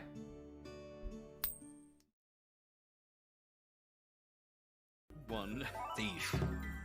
Yes. I'm ready for my bonking session. Well, I guess it'll be one. Haskaru. You're welcome. I can kill her. I could just kill her. I can also kill the soldier. Or I could kill 2 people. Screw it. Time to kill 2 people. Maybe. You get stuff. Hey. Hey. Ow. We have enough. Alright. Because I am Anju specifically, I am more inclined to go to towns. To my own towns, I should say. Alright. And then I can now donate money to upgrade you. I have a favor to ask of you. Can you upgrade this town? Because I know you really want to. Yes, I do. You're correct. I'm going to even sleep with you. I mean, what? Your move, Kaiba. You made me good at playing card games, but you didn't count on me having the power of money. Another base. Oh, I'm gonna hide in my Kaiba tower. Oh no. The power of money allows him to hide like a coward in his freaking Kaiba core tower. I'll never leave here, Yugi. I have 5 snack machines and One bunk bed. I have everything I need, Yugi. Unlimited snacks. What power? Alright, Mikazuchi. Obviously. Why are you choosing to... Oh, counter? Oh! Oh my goodness, he... What the hell? What the... Okay, what the actual hell? Haku, you freaking baka. As your main girl, I have to call out on your beat. Why the hell did you strike? You freaking baka husbando. Touch me. Haha, that was a bait. You're now going to jail. That incident, that helmet yesterday, that many times your foot got stuck on something for stopping it. Boss, why the hell did you get stuck in so many different things? Are you the living embodiment of freaking step bro? I'm stuck. I'm sorry. I'm sorry. I had to say. I had to. Okay.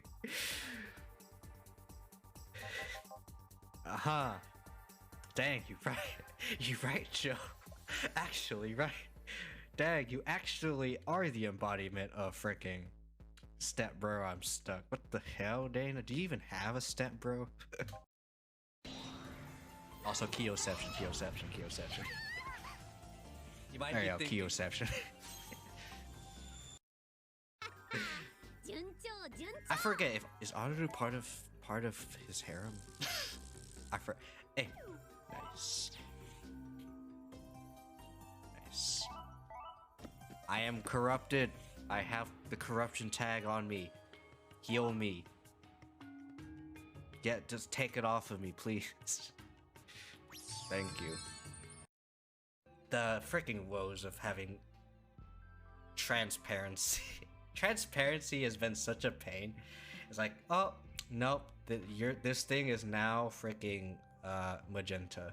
You have no say, Kiyo. I'm like, why? Why does that have to be magenta? It's supposed to be green and transparent. Don't be like me. If you ever make a VTuber, don't be like me. Don't have green and transparency. You will have an absolute nightmare with this. Come at me, I believe, has not been changed. I did say that, oh, maybe I want to reduce the bottom, the come at me bottom. Still, I think that phrase is still stupid. Come at me bottom. Ooh, life break. Oh, there you go. Correct use of life break. She actually used it correctly. My goodness. You can wear clothes and a shield. Whoa. Complicated thing. Oh, attack is fine. Oh, dang. It's so complicated. Also, Beck. Oh, number one, hope you gotta do what you gotta do, Xander. Alright, eat like I'm doing right now. I got some rice with fish. Two, Beck, what clip? I'm curious. What was the clip? I didn't see it because I wasn't here. But what was the clip? I'm actually curious now. Oh,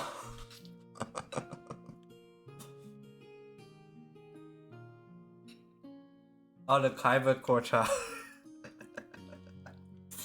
Nice. Yeah, that was a clip that I made recently. Yeah, I tried to self-clip more. And I am basically done clipping the first part of the collab we did, the tabletop one. So now I'm just gotta get to part 2 of it and do the other stuff. I usually don't care about if I'm better or not. I just care if I'm good enough. All right. Sometimes it's not about if you're better than other people. Sometimes it's better if sometimes it's just about if you pass the skill check, okay? All right. Pass the skill check, you're fine. All right. As long as you pass the skill check, it's fine. If it's comparing someone else, then someone is going against you. And I don't know why they are. I mean, you probably will know why, but there's probably like a competition or something else. Then being better kind of matters, but usually just pass the dang skill check. That's it. You don't need to care about what the other person is. Unless it's the other person that's messing with you. And in that case, screw them. Why you do this? Alright, so I have food, but I can still theory craft. Alright, so unerring accuracy apparently is if you miss an attack roll using a monk weapon, on your turn you can re-roll it.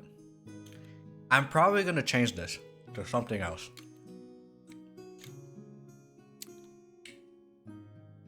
So obviously it's gonna be a altered version of unerring accuracy, because we're not monks. Did you know that guardians are not monks? Have armor. Or at least most of them do. Like, so far Incognito doesn't care about armor. I think we probably have one or two other classes, or subclasses I should say, probably care more about medium armor, or they don't like heavy armor. And yeah. Maybe we'll have one that can like rage or something. I don't know. I don't think I want to do that, but you know what, screw it. We'll think about it. Alright, unerring accuracy. We're gonna change this to if you miss with an attack roll.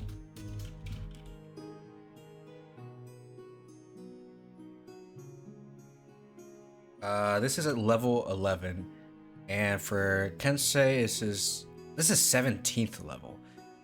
Okay.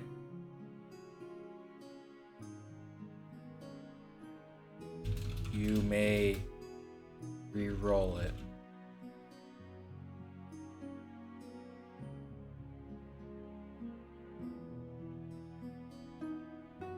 But if you crit,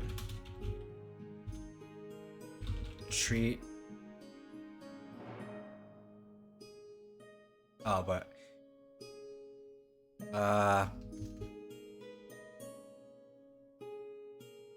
you cannot crit. There we go.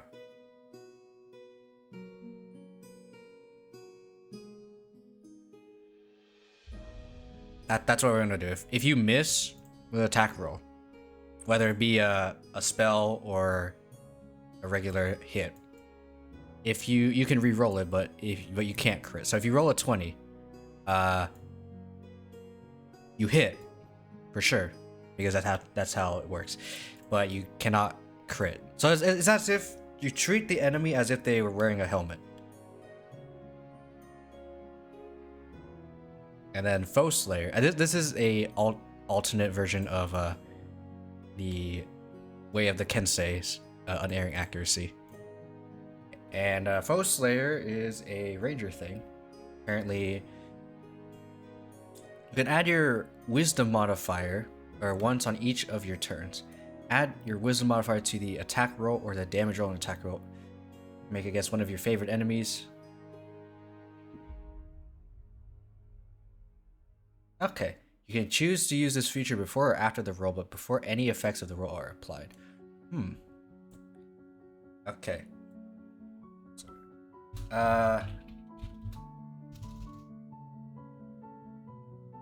Once per turn, you can add your intelligence modifier and as much as I want to do wisdom, you know what, we'll do wisdom. Yeah, we'll just do wisdom to the attack or damage roll. You may choose to use this feature before or after the roll, but before any effects, not effects of the roll are applied.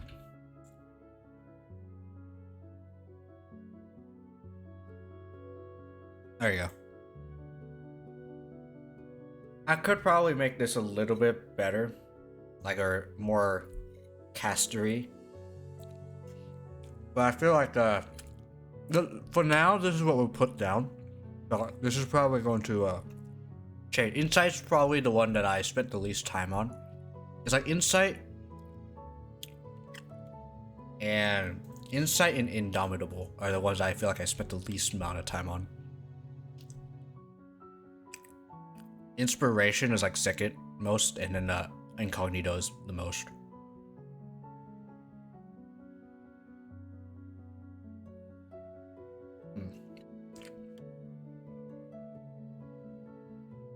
Okay, let's make like at least like one or two more subclasses. This is kind of fun. Making the oh, sorry. I bumped my bowl into the mic. I apologize. Hopefully that wasn't too loud for you all.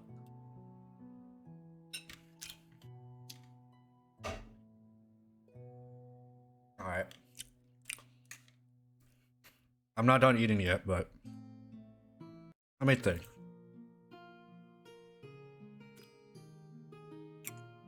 What if we... Okay. Since we're sticking with the only words that start with the letter I. Alright. What if we do... Heading 5. Okay. Heading 5. Intimidation. Alright, next one is gonna be intimidation. This is gonna be a more debuff / control base play style. Debuff taunt base play style. And kinda tanky. So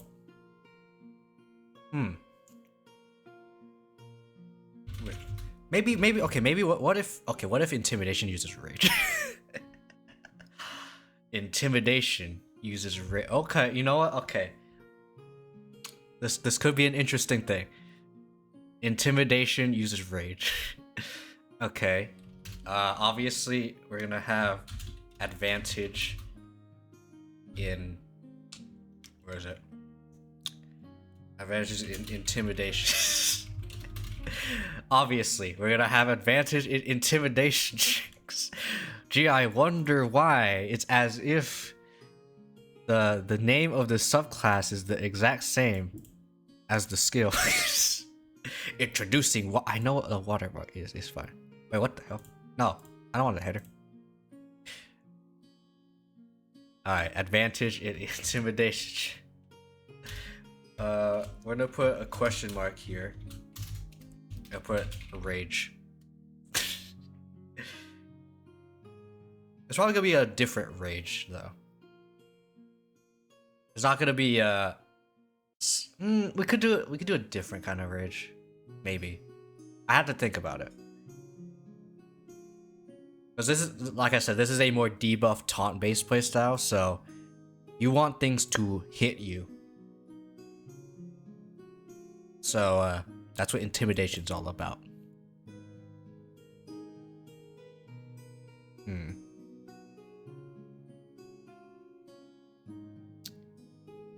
want things to... Back? Wrong game. Back. This isn't freaking. Actually. Okay, one, this isn't the monk class. Oh, sorry. This isn't the monk like subclass. Two, this isn't Dokapon. And three, where is it? Where the thing? Where the thing at? Monkapon. Okay, in terms of who does like a fist-based attack, I think it's actually Kuon. Wait, yeah, Kuon is actually, yeah. Wait, now that I think, other than her regular attack, yeah, her strike is, she uses her fist, I think. She does like a palm strike, I think. Her charged attack, she kicks. And then, yeah, her regular attack, she just throws. Wait a minute. Revelation: Kuon is literally a monk character who uses whose primary weapon is literally just either throwing knives or darts. You know, I'm kind of curious. Like, if I were to like do a stream where I were to like, if I have enough like knowledge on D&D, like putting Dokapon up characters into D&D, huh, that would be an interesting one, huh? For those of you who don't know what the heck Dokapon up is, if you were here during my BRB screen, some or most of the clips that you saw was probably that game. Basically a lot of anime waifus and husbandos, JRPG, Mario Party style kind of game. And yeah, and you get the most net worth and you win. That's it. That's how you play Dokapon up. And yes, you can screw each other over. That's the point of the game. It's meant to be a friendship, quote unquote, sorry, friendship breaking game. I usually don't freaking care if someone screws me over in the game. That's kind of the spirit of the game, to be honest. Though sometimes if the most ridiculous thing happens, then sometimes I won't even care about winning. I'll just like do whatever the hell I want. Just like in the collab I do in Nanaton. Like the most ridiculous thing happened in Dokapon Up when I did the collab. And I basically just said, I'm OP now because someone may be OP. I should say the bot. Because we had a bot character in the game. They made me OP, so I was like, okay, I'll just do whatever the hell I want. Maybe even help Nanaton. So, that's what I did.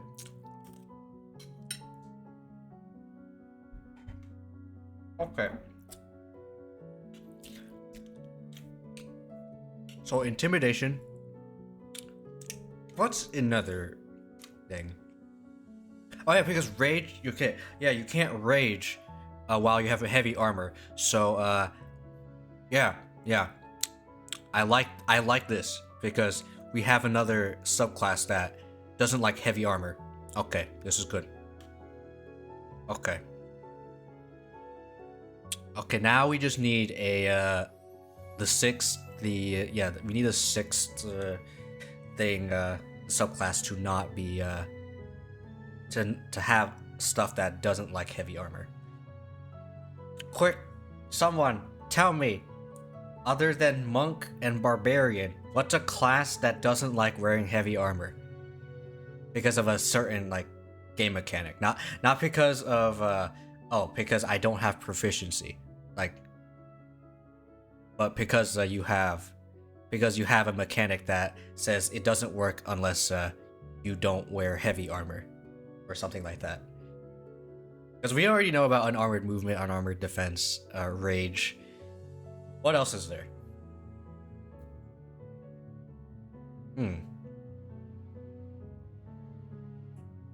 So I kind of want to think about that. Because if there's nothing else, I think druids need to wear common clothes or light armors for certain polymorph. Polymorph. And then rogues need to sneak, and yeah. Hand? Okay, thank you. I don't know why my hand was freaking it there. I wasn't even putting it up. I had to put it up in order to put it down, which is weird. And of course, rogues need to sneak. Yeah. So we already have the rogue part with incognito, so that's already kind of covered. I mean, unarmored defense already does that too, but still.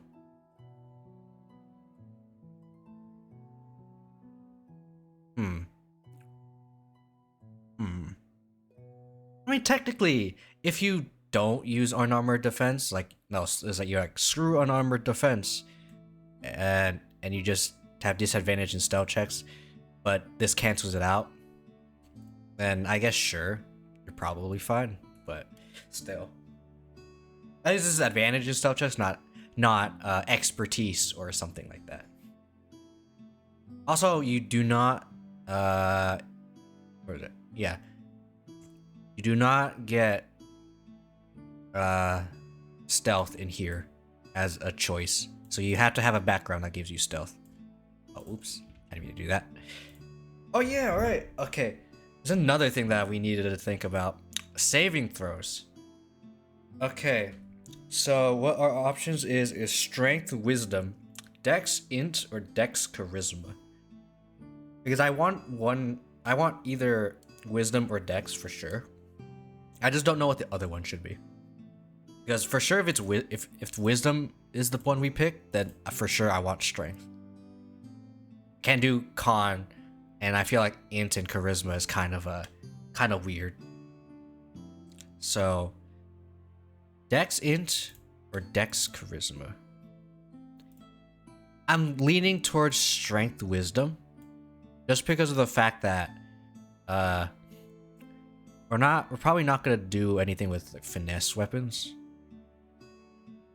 Like sure, you can make your one of your martial weapons be a finesse weapon, like a rapier, but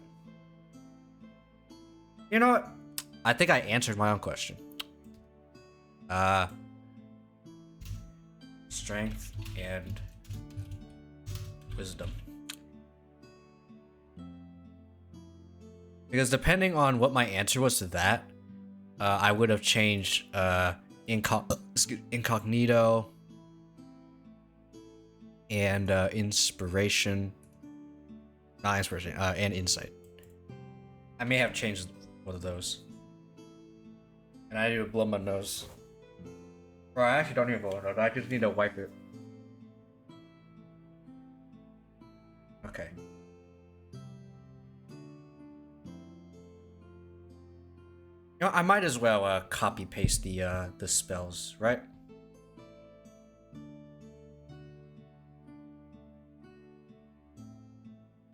Yeah, let's copy paste it. All right.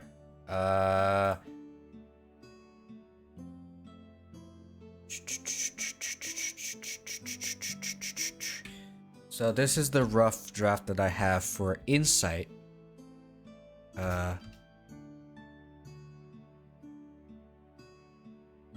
Okay, yeah, that's still the same. So level 1 is Arcane Weapon, Hunter's Mark, Guiding Bolt, Detect Magic, Detect Good and Evil, Thunder Wave, Witch Bolt, and Identify.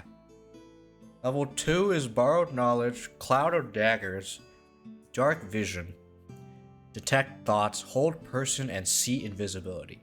And yes, Hold Person exists because of the... Nope, wrong one. Oh wait, it's in the hand that's bugged right now. What if I... Okay, I'm gonna restart. Hold up. I'm gonna restart VTube Studio. So hold up.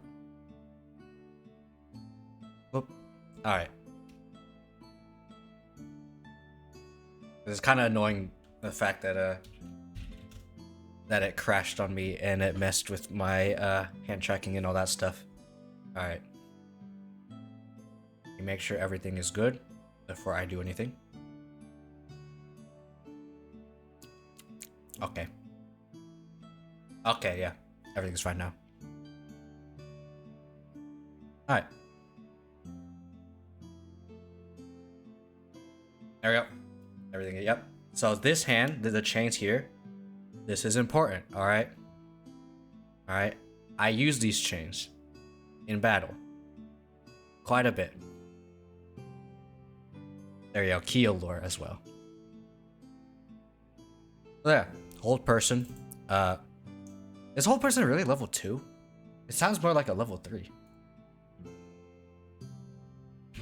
Hold person. Yeah, 2nd level. What? Huh. Oh, okay. When you use cast level using a spell slot 3rd or higher, you can target an additional humanoid for each slot level above 2nd. Oh, okay.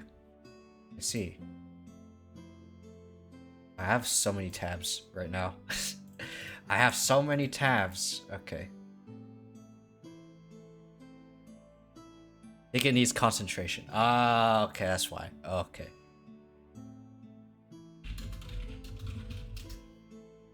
Old person.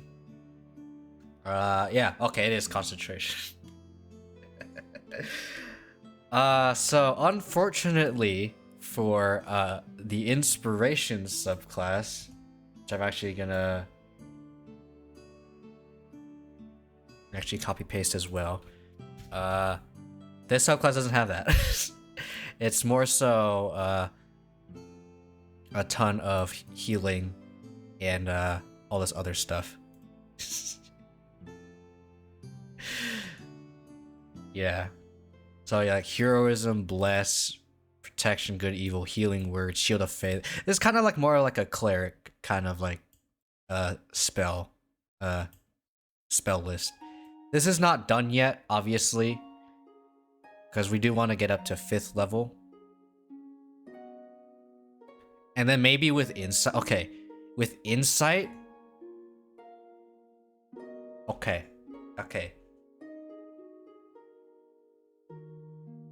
I need to check wizard. Oh wait, I could do that easy. Okay. Rogue. Okay, wizard. Wizard. When do you get level 9 spells? 17th level. When do you get 8? 15, 13. So basically every 2 levels, starting from the first, you get an extra. You get more spells. Okay. So where is it? With insight, all right. So at every 2 levels,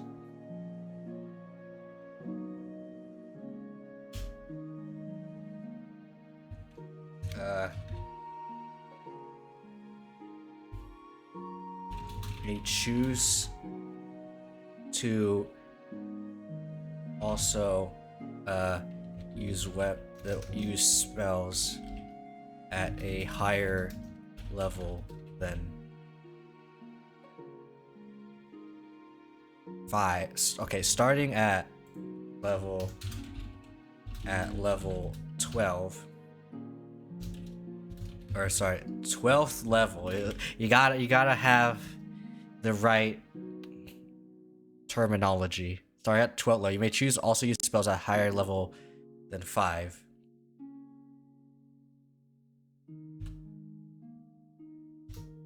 Costing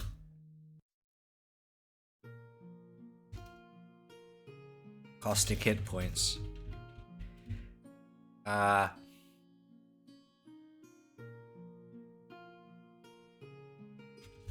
You may do this for every... Okay. Further levels up to your guardian level divided by 2. Rounded down. So if you were to do something at... So let's say I want to do clairvoyance. For some reason I want to do clairvoyance. At 8th level. Why? I don't know. Max 9. I would fun had to be level 16 because get to your guardian level divide by 2, so 16 divided by 2 is 8. Use clairvoyance at 8th level for whatever strange reason. and lose health based on whatever. We're gonna change this. Obviously, this is not gonna be the end all be all. Alright. So it's probably gonna be like triple the spells level and then wait, what if I 9 times 9 times 9 81. No, that's gonna be 2 if I do no.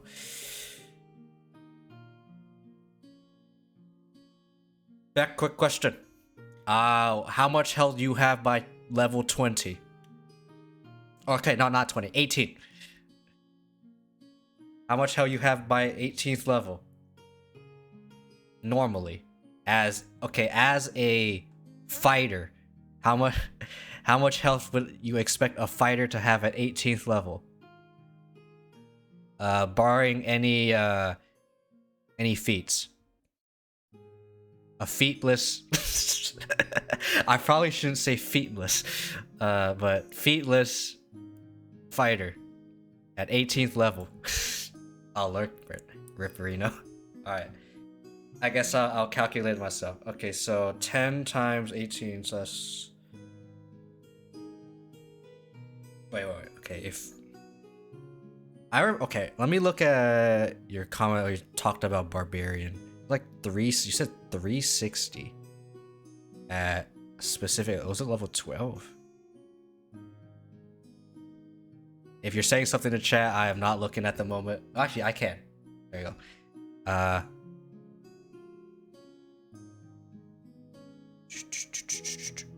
Donde está the oh frick. Too far in. It was way too early in the stream. Okay, that's gonna be a problem. I mean, I could technically just... Okay. I'm gonna go to my own stream, go own my own VOD, and I'm gonna look at it. Alright? I'm gonna go around here. Alright, no, Beck said things, so I had to see whenever Beck says things. Okay, there you go. 13th level, I think most characters have between 90 and 360, so 13th is... Yeah, okay.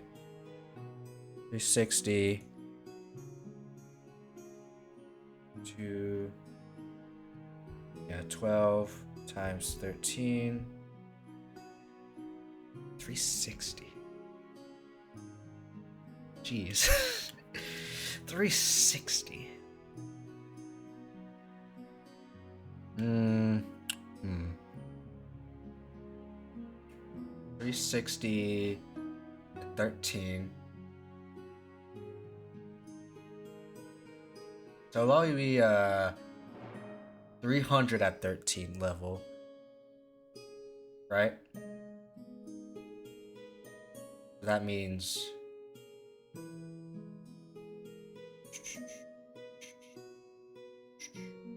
so 15, right? So at 18th level, it's gonna be approximately 480 for 480 for a barbarian-ish, and so this is 5 over 6, 5 over 6, 480 over 680, 400 health at 18th level. Oh.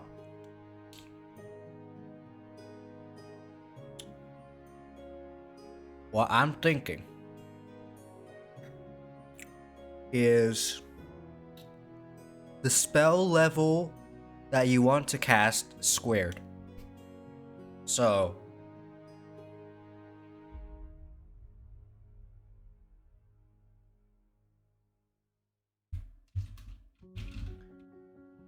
So 9, 81. So you would take 81 damage if you want to cast a spell at 9th level.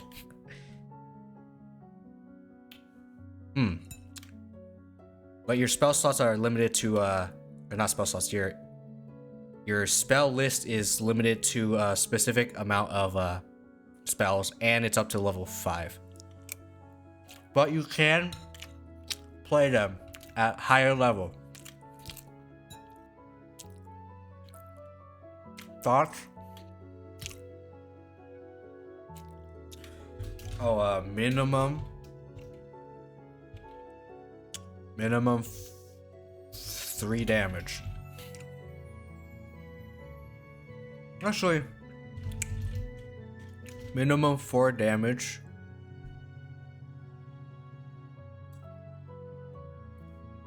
Well, actually, no. Just by the greater between 3 times the spell's level and the spell's level squared. So if you were to do level 1 spell, it would cost 3 health. Level 2 would be 6. And level 3 would be 9. Since it's equal, since 3 times 3 is 9 and 3 squared is also 9. And then every level after that, so level 4 would be 16, and 5 would be like 25, etc., etc. I'm thinking that's what we do. Excuse me. And what level do we get Guardian's Aura? 13. So this is where Aura of Comfort might be the better pick if you want to use a lot of spell slinging. I'm thinking maybe.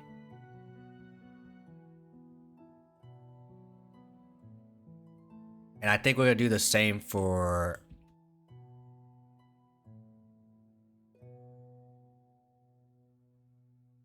inspiration.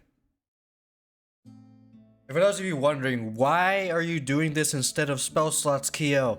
Okay, why? Why are you being weird? Okay, this is a lore reason. We use our spiritual energy to do things, aka our health. So that's why I'm doing it this way. If you think that's a problem, then do tell me, because I'm absolutely fine with you tell me like, oh, this is wrong, or this is OP, or this is not OP enough. Because it might actually be OP. I don't know.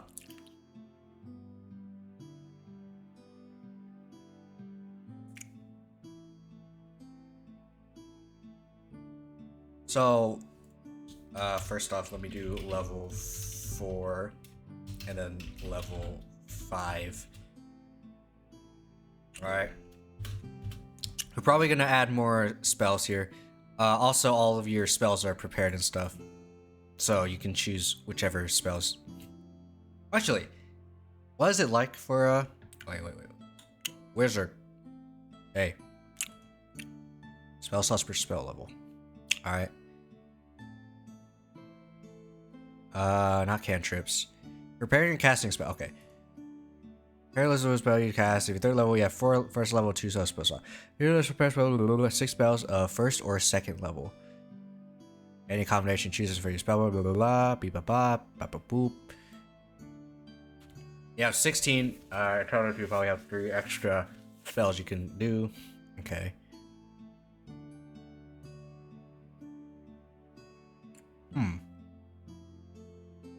And each time you gain a wizard layer, you have 2 wizard spells your choice to spell. Oh, okay. There's not preparing though. Okay.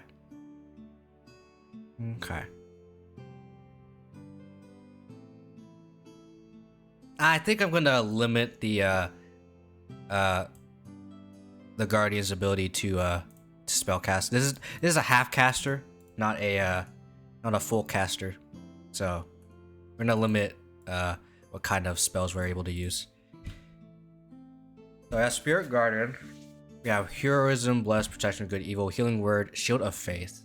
So this is gonna be a kind of like a buff slash support type. This is kind of like the antithesis to where is it? The Intimidation one. We're gonna have one more subclass probably, but I don't know what yet. So we'll think about it.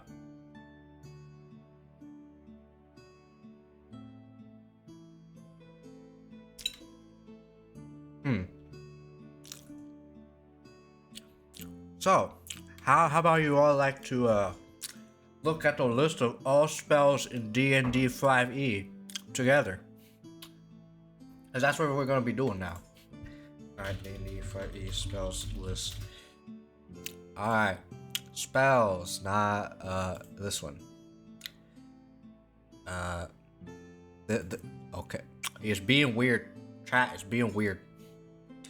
The site's being okay. No, we're gonna spells. We already did cantrips already, so no need to do any of that. So we need spells at 4th and 5th level for inspiration. Level 5, and then we need 5th for both. All right, spells, and we're gonna highlight all for concentration so we know what they do. Which ones have concentration so we can maybe pick them. Actually, now I need to actually blow my nose. Okay, hold up.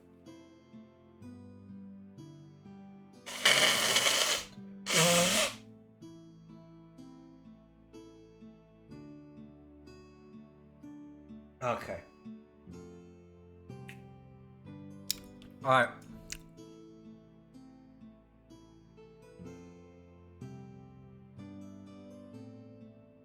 Okay. I can also get rid of these various tabs that I have as well. All right. Aura of Purity. Aura of Light. Okay, what are these? What are these auras here? Life preserving edge of radiant aura with a 30-foot radius. Okay. Until the spell ends, aura moves with you, centered on you. Non-hostile creature in the aura, including you, have resisted necrotic damage and its hit point maximum cannot be reduced. In addition, the non-hostile living creatures in 1 hit point when it starts turning the aura with 0 hit. Oh, so basically it's just someone dying, fall down, and I can't get up. Aura of life. Okay. And it's like, okay, I'm back. I can hit. Is Aura of Life basically that the spell that just says, okay, if you're gonna go down a lot, I might as well have this so that so that you can stay fighting. Is this the spell that you use for that? Maybe. Aura of Life probably is gonna be that spell that's gonna be nutty. Just like for like people who are dying a lot. It's just as long as you stay near them, you're good. Okay. Arcane Eye. I already put that in for Insight. So for level 4 Insight, we have Arcane Eye, Dimension Door, Divination, and Fire Shield. So actually, let me look at Fire Shield. Hey, it is an evocation of run. I was about to say, like, oh, is Fire Shield concentration? Nope. Okay. Guardian of Faith. No. Guardian of Nature. What is this? Nature spirit answers your call, transforming you into a powerful guard. Oh. No. No. It doesn't fit, it doesn't fit, Inspiration. Inspiration is more so like a kind of a cleric based spell list.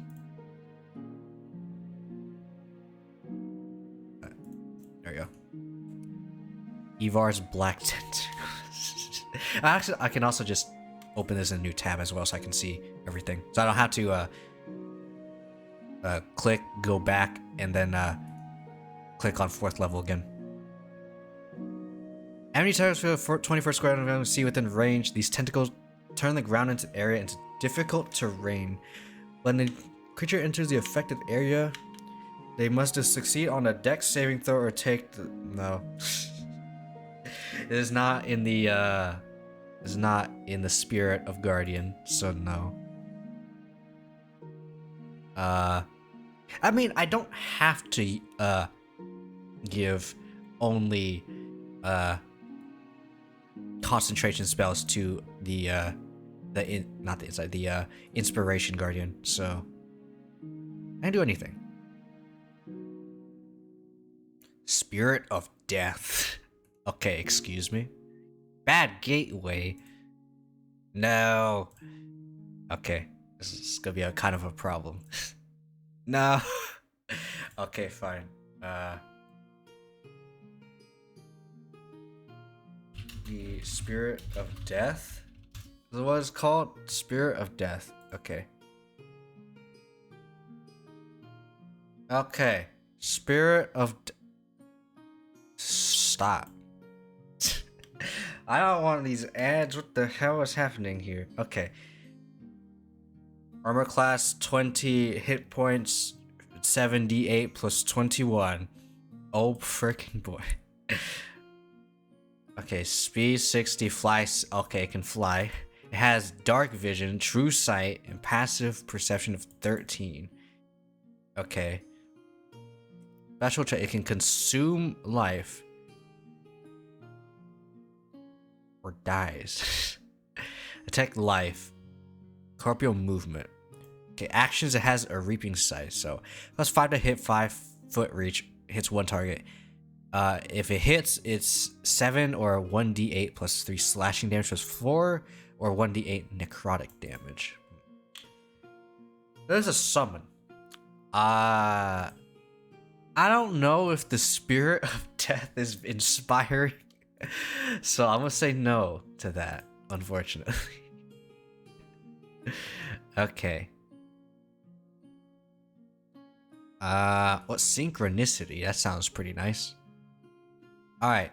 Okay, this is working this time. Creature touch feels reality subtly shift to its favor while the spell isn't in effect.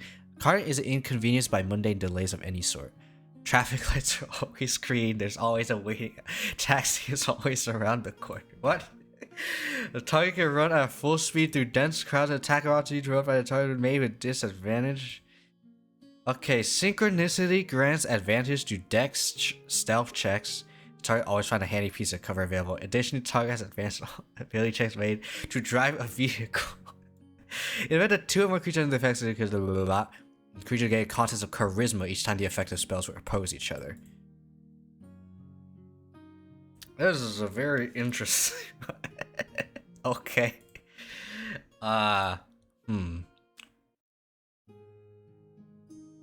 Also, let me go to.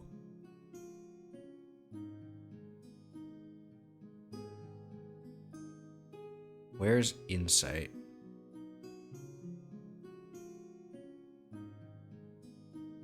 I'm probably gonna do a thing where I do at 7th level instead of learn defense.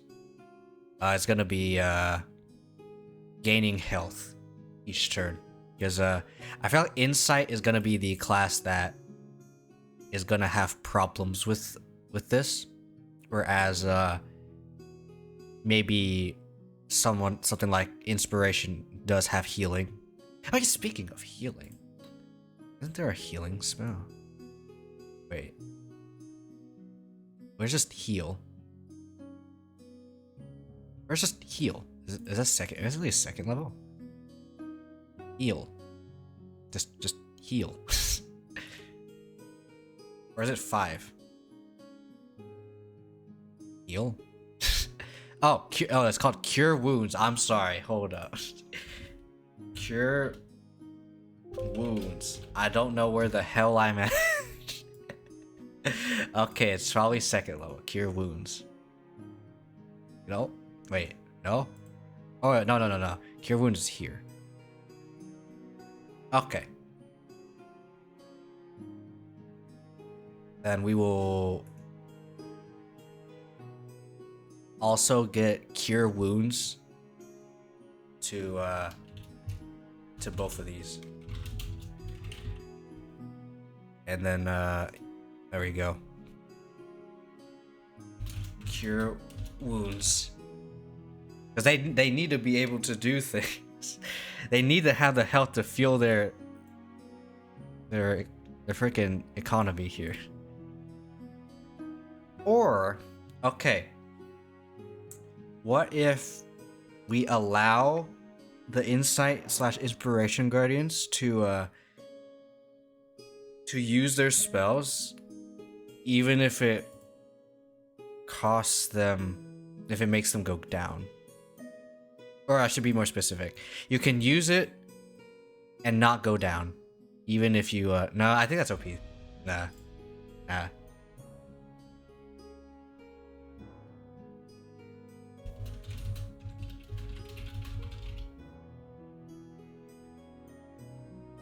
Alright.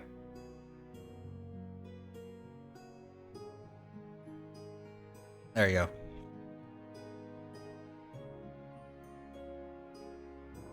Okay. Spells.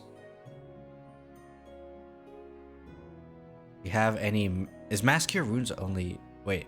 I think I saw... Mass Healing Word. Okay. Mass Healing Word? Alright, you know where that's going. Mass Healing Word. Alright.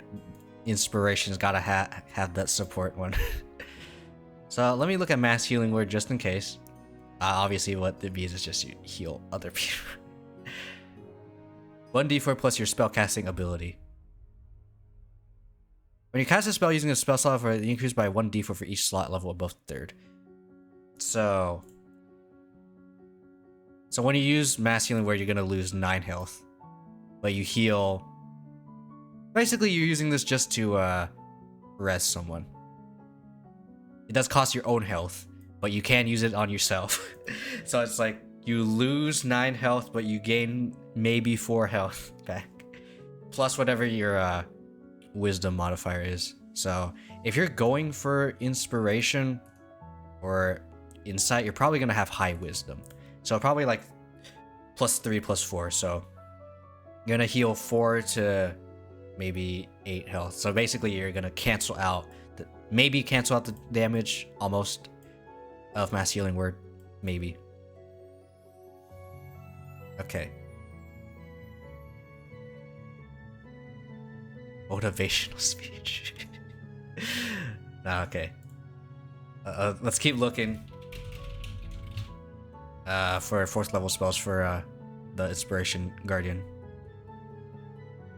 Okay. If anyone has any ideas specifically, feel free to tell me. Alright? Like, you can feel free to even, like, look things up with me. Alright? Like I said before, hours ago, I am a D&D noob. So absolutely feel free to backseat me. If you need to know, like, oh, what is this class mainly supposed to be? Inspiration is a support type subclass that involves enhancing concentration. So you have more, so you're able to have more spells for concentration.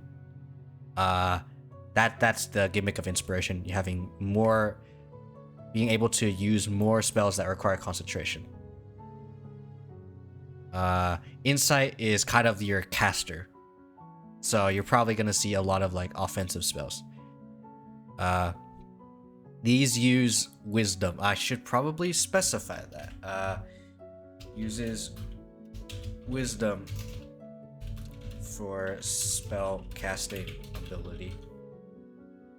This is a wisdom kind of class. So it's gonna be the same deal with inspiration as well. There we go.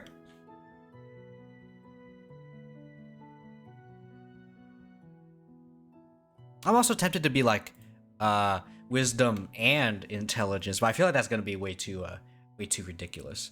Although insight is gonna be that class that is very caster heavy, so maybe I don't know. Anyway, we need more things for 4th level. Conjured no bot. No. Death Ward, Dimension Door, Divination. What does... Okay, let me look at... Excuse me. What does Insight have? Divination, Dimension... Okay, exactly both of those. Never mind. Find Greater Steed. Just... You summon a mount. Yep. Yep. Summon a mount. Okay. Nah. Alright, I feel that's gonna be kind of ridiculous. Nah.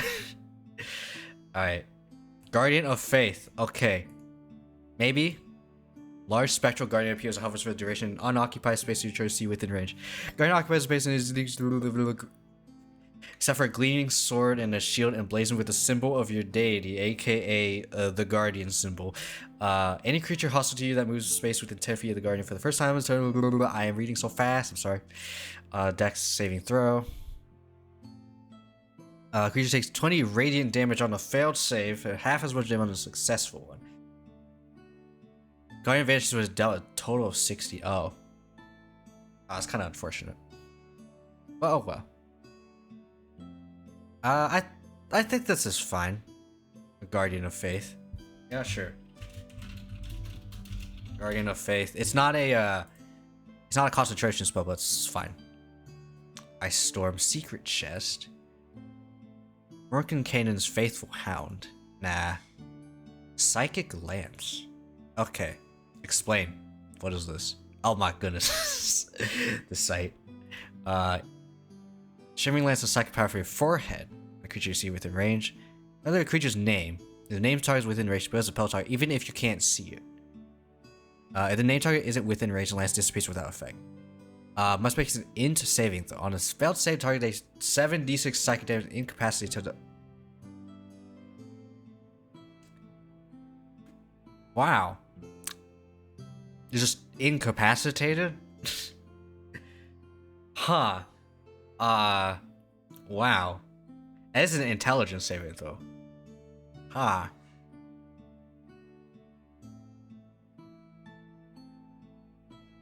That could be a pretty decent one for for insight, but I feel like that's a little too OP. And I don't want insight to be too OP.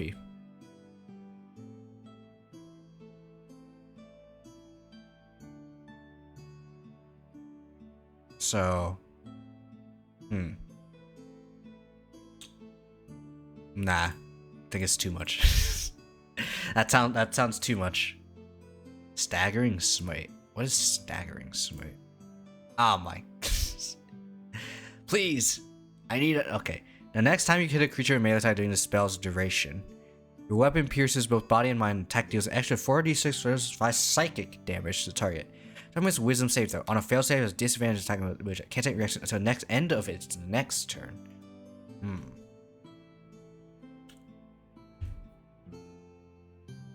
It is a melee weapon attack, though. I mean, that's fine. Insight is just a support kind of guy. You want to be near people. And you're probably going to have someone in the front lines as well. So, that's probably fine. Staggering Smite. Oh, you can only do it to yourself, though. Oh.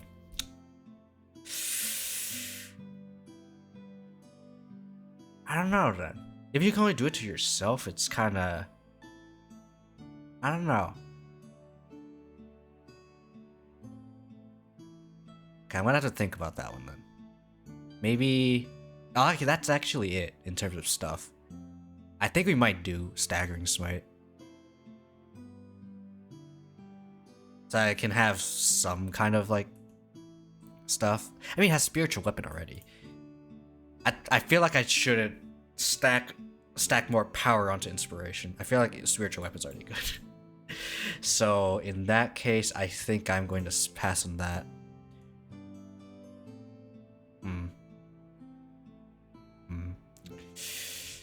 Wall of Fire? What's Wall of Fire? Okay. Prepare Wall of Fire. Oh, well. Gee, I wonder what a Wall of Fire is. It's a wall of fire. Literally a fire wall that is fire. Okay. One side of the wall, side of the use Deal 5d8 each creature that ends its turn within 10 feet of that side. Okay, you know what? I think Wall of Fire sounds pretty nice. Because you have to make a saving throw, right? Deal 5 to each creature ends turn within 10 feet. No, it just deals damage. The other side of the wall deals no damage. In that case, I don't know how I feel about this then. Nah, I think it's too much. I'm saying this like a lot. Like, nah, this is too much. In before, it's not actually too much. Okay, does it do anything else? Okay. The wall is opaque. Okay.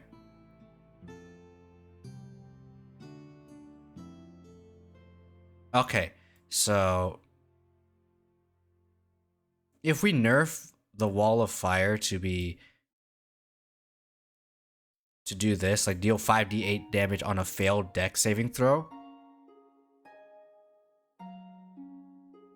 then maybe. I think we're gonna do I think what we're gonna do is we're gonna do a nerf version of Wall of Fire.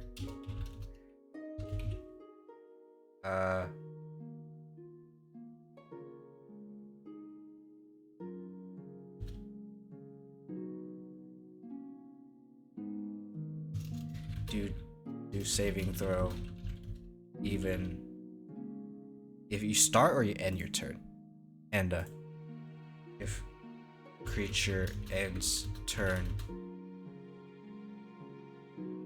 near the which side? On the fire side.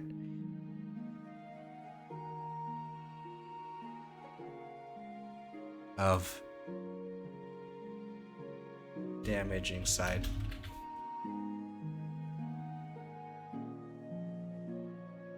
Because I feel like if I let the Wall of Fire do 5d8 damage, it's just gonna be I feel like it's just gonna be ridiculous. I mean, granted, this is 4th level, so it's probably already pretty ridiculous, but still. I mean, people always meme about freaking Fireball. Where's Fireball? Fireball. There it is. Fireball. Oh my goodness, Fireball. It ruined the site. As ruined. Okay. 8d6 damage fail save, or half as much in a successful one. Alright. You know why I like playing characters like Monk? This is why. I don't want to take this much damage. Like, so early on. Alright. This is 42 damage. 3rd level spell. Although I'm probably gonna have to deal with it like at level 5, level 6. But still. I'd rather not deal. I do have a lot of decks, so I'm probably taking half as much damage still. That's a lot of damage. Alright. You know, I'll even do the thing. Alright. Where is it? There you go. Tons of damage. It's too much. Alright. That's why people freaking meme about Fireball being stupid. Alright. Okay. And damage increases by 1d6 for each level above 3rd. Oh. So if you cast the spell at 9th level, so that's 6d6, okay. So that's 14d6. So 14 times 6, that's 84, right? No, not 84. 16 times 6 is 96. 96 damage maximum. Minimum, I guess, 16. Or not 16, wait, no. It is 14d6, yeah. No, I'm wrong. 14d6, that's 84. 80... Wait. 84. 84. Yes, 84 damage. And then the least you can take is 14. Or I guess 7 if you pass. Oh my goodness. It's redonkulous spell. Redonkulous. Oh yeah, isn't there like a lightning bolt as well? Hold up. Lightning bolt. There you go. Alright. Crystal takes 8d6 on a fail save or half as much. Lightning also ignites flammable objects that aren't being worn or carried.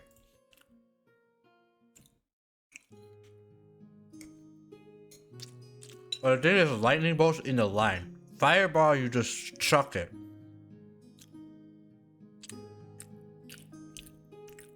Just.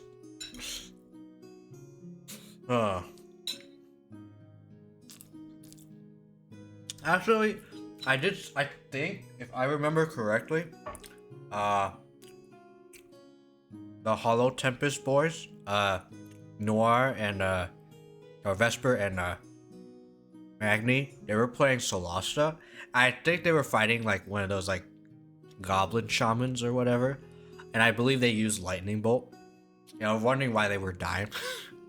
I believe they were level like 2 or 3, and then they were dying to that. Apparently, Vesper said that he ended up defeating it at third level. The terminology. 3rd level. So apparently he was able to defeat it. So that's good on him. Probably just bum rushed the freaking spellcasters. Understandable, because that's probably what I would do too. Like, oh, this guy can literally just do that. Right, I'm gonna have to bonk him. Wait, I also need to look at, okay, Solasta disengage. Disengage. Is it a action or a bonus action?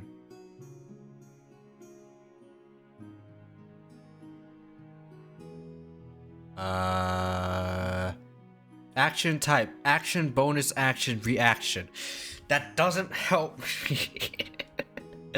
Okay, disengage.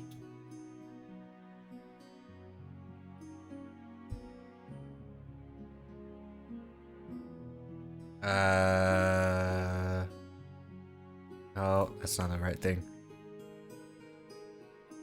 Okay, D&D disengage. Is it okay? You know what? I just search up disengage. How it works? Okay, how do you disengage? Is it an action or a not action? He has blah blah.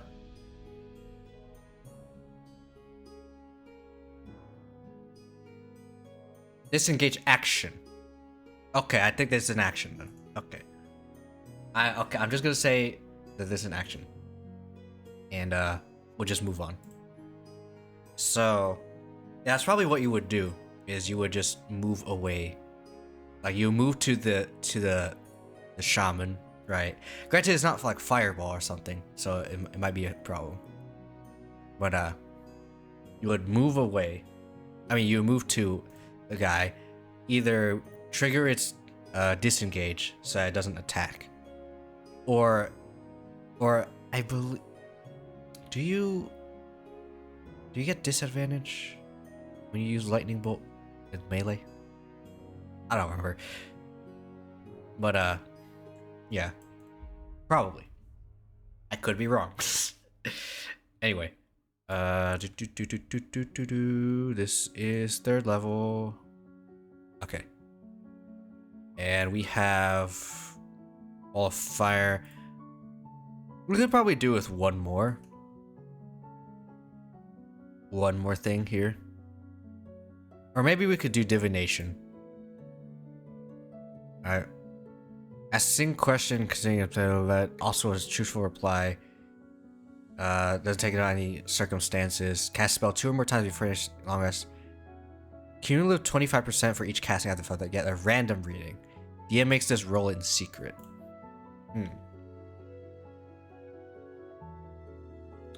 Huh.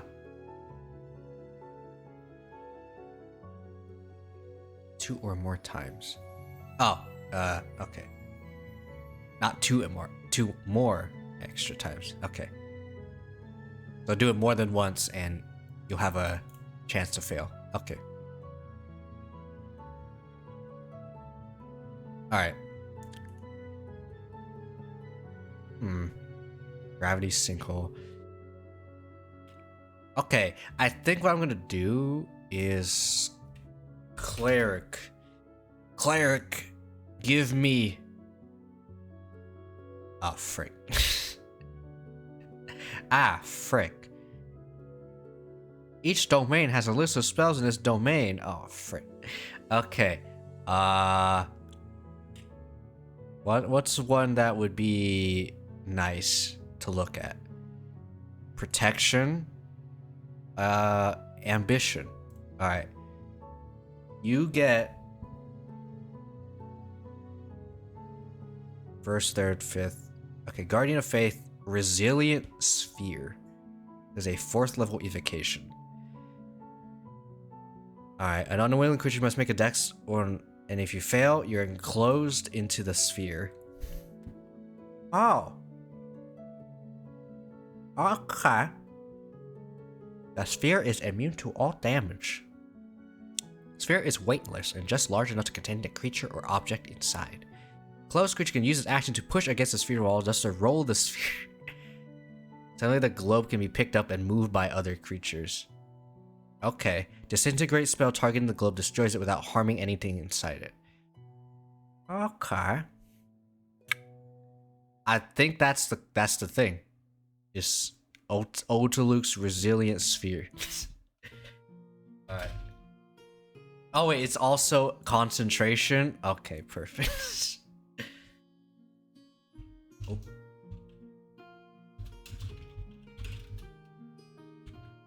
Right.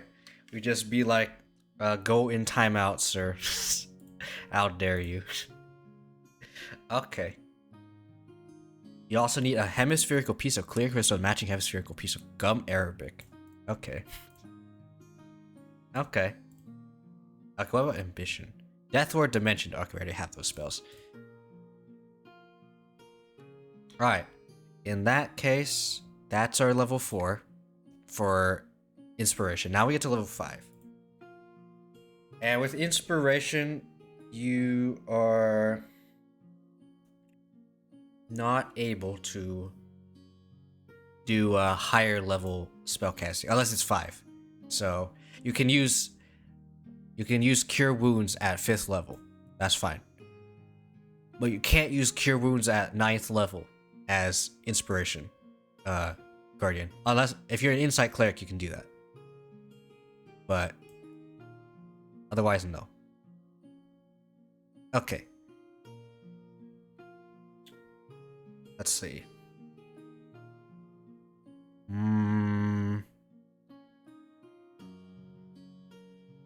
Level 5. Nope, not. I don't want that. Wait. I'll get the spells. 5th level. Okay, this is gonna be a kind of interesting one. Okay, anti-life shell. I did see that one.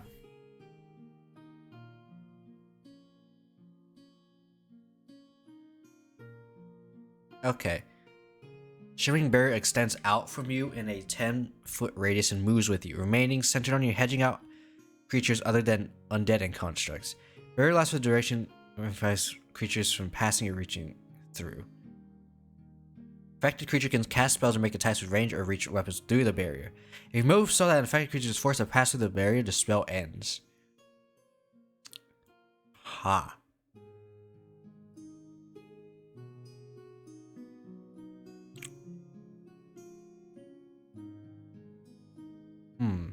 Class cool. Hello, TV. How you doing tonight? Probably not doing anti-life show. It seems cool, but I don't know how I feel about it. But how you doing, by the way, TV? Welcome to Kiyo-Sekai, by the way. This month we're doing we're self-inserting the Guardian class into D&D, and so far we have a lot of things. We don't have our level 20 ability yet thought of, but we do have 5 subclasses. A guardian from me. Literally me. Hi, I am a guardian. I am specifically an incognito guardian. It's literally just my own lore as a VTuber. So in terms of like what I would be, probably is incognito, obviously. But in another sense, not really. Like, I feel like I would be all of these. But for the sake of Kiyo, stop being OP, probably incognito guardian. Just because I'm the type of person who would probably prefer not taking damage from freaking fireballs. I am a kind of a noob at D&D, so feel free to tell me how bad I'm doing at this. Or, oh, this is OP, or this is kind of like weak. Because I appreciate those comments. Alright, 5th level. And then I'm gonna search all the concentration ones so I know. Big B's hand? What is Big B's hand? Oh no, gateway. Never mind. I guess we will never know what Big B's hand is. I make homebrew a lot. Oh, that'd be very helpful.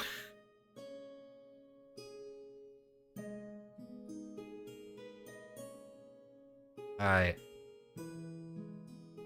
So, while I wait for Big B's hand to load, I will put this here. This is just the class. Basically, we have about the same health as a fighter. Yada yada yada. Simple weapons. We're kind of martial, but not really. We're like a half caster. Alright, Big B's hand. I want to look at Big B's hand, dang you. Okay, fine, I'll search it up.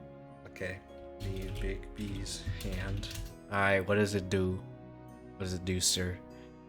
Alright, Big B's hand is a 5th level evocation spell that casts. It creates a large magical hand that can make actions and attack. Oh. So it's just a hand. But in the case of the Guardians, I guess it's whatever your color is. So if I were to cast Big B's hand, it would be a green hand. Okay. Mage hand leveled up. I'm looking at more what it does. Okay, actions. Okay, I'm looking at another site. Okay, maybe it's back now. I don't know. Nope, bad gateway. Okay. Clenched fist. Strikes one creature within 5 feet of it. Okay. Melee. This is basically a melee spell attack. Using your game statistics. IV tools will probably help you better. Alright. Appreciate it, bet. IV tools spells. Oh my goodness. Okay. Holy frick. Okay. Now we just gotta sort this by level. And there we go. Filter. No, we don't need a filter. Oh, I gotta scroll from here first. Ritual unlimited power. Oh my goodness. Okay, Big B's hand. Okay, basically says the same thing. Okay. 4d8 force damage. Push a creature. Check with the hand strength. Attack by the strength. Check with the target. The search bar right by the filters. Yeah. The thing is, this I don't know what I'm searching, unless I can do 5th. No, no. No, can't. If only I knew what I was searching for. Okay. Clenched fist, forceful hand. If the target is medium or small, you have an advantage on the check. You succeed, the hand pushes target to 5 feet plus number of feet equal to 5 times your spellcasting ability modifier. Hand moves with the target to remain within 5 feet of it. Oh, okay. So it just like pushes them along with the hand. Okay. Grasping hand. Goes to grapple a huge or smaller creature within 5 feet. Okay. If you grapple it, target's ability to 2d6 plus your spellcasting ability. Okay. Oh, you can use a bonus action to crush. Okay. Creature poses themselves to you and the creature you choose until you give the hand a different command. It moves to stay between you and the target. I view a half cover against. Okay. Half cover. Your strength score is less than or equal to hand strength score. Okay. If your strength score is higher than the hand strength score, the target will move towards you through the hand space. But space is difficult terrain. Okay. And then higher levels, clenched fist increases by 2d8, and then the damage grasping hand increases. Okay. Probably not something that I would put on my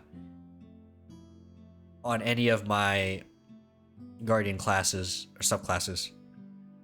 So probably not. That's still not good. Alright. 5th level. Okay. Awaken my masters. Okay, what is this one? I was playing the cat and type trace in math battle, blah, blah, blah, touch huge small beasts. Either no intelligence or intelligence of 3 or less. Targets gain intelligence of 10. Okay. It can now speak a language. Okay, wait, how long is this? 8 hours. Wait, no. Casting time is 8 hours. Oh.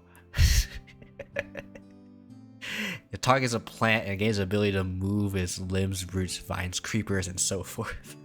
It's sensitive to humans. DM chooses statistics appropriate for the awakened plant. Oh.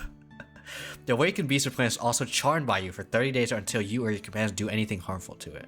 Okay. Charm condition ends. The awakened creature chooses whether to remain friendly to you based on how you treated it while it was charmed. Okay. Okay. That's interesting. It's probably not doing that though. As much as it would be funny for an inspiration guardian to be like, awaken tree. Nah. Okay, circle of power. Okay, this sounds pretty nice. Inspire the plant to think. Plant, think for yourself. I inspire you. I am totally not a bard. Okay, divine energy radius from you, distorting and diffusing magic energy. 30 feet of use. Spirit moves with you, centered on you. Each friendly creature in the area has advantage on saving throws against spells and other magical effects. That's pretty good. I like the circle of power. That sounds kind of nice. Okay. That's 100% an inspirational. Okay, circle of power. Alright. Alright, we're not gonna do cloud. I know it's just basically a cloud. A poisonous freaking cloud. No. Commune with nature, no. Contagion, no. Creation. Fart ball. I don't want a fart ball. Alright. Okay, what is creation? Cold wisp out of blah blah blah. Nah. Dispel evil and good. Okay. This is also concentration. Shimmering energy total used from blah blah blah. Mission celestial enemy fade blah blah. End the spell early by using either following special breath. Break enchantment.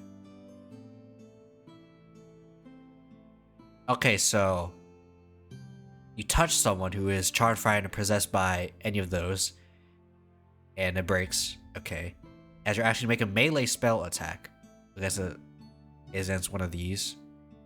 Okay, and then you must attempt to drive the creature back to its home plane. Creature must succeed on a charisma saving throw or be sent back to its home plane. If they aren't on their home plane, undead are sent to the Shadowfell, and Fae are sent to the Feywild. Also, I need to blow my nose.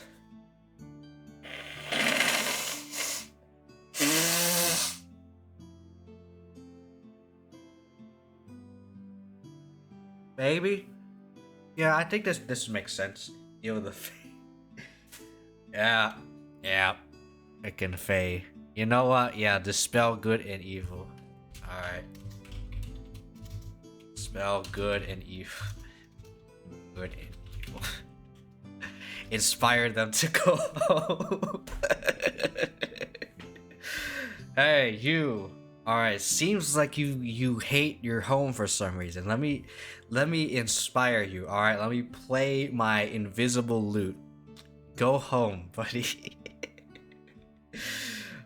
I'm tempted to give inspiration guardians like a proficiency in in musical instruments. Why? I don't know, I just feel like it. Or proficiency in performance. Or advantage in advantage in persuasion and performance checks. And then proficiency with musical instruments.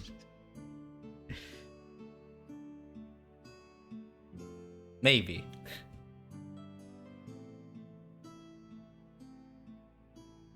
Alright. I think we could do one more level 5 spell for inspiration, and then we'll move on to the final, aka the insight, the actual spell-based one. Let me get rid of like all of these. Wall of fire, I don't need that. Okay. Dominate person. Nope. I'm not gonna talk about the dominating the person.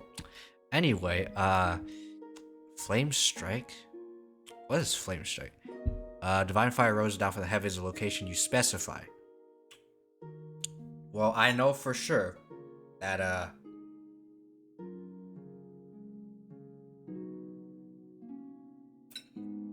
for sure, flame strike is gonna be an insight one.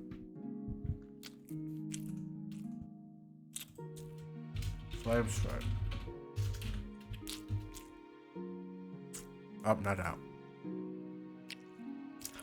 Alright. Greater restoration. What's this? Oh yeah, exhaustion. Okay. Tell me, what is exhaustion? Okay. Some abilities in environmental starvation, yada yada. You just get out exhaustion. I think 6 levels. Good. Greater 1 more level. Disadvantage on ability checks. Speed halved. Disadvantage on attack rolls and saving throws. Hit point max half. Speed reduced to 0. Death. Ooh. Okay.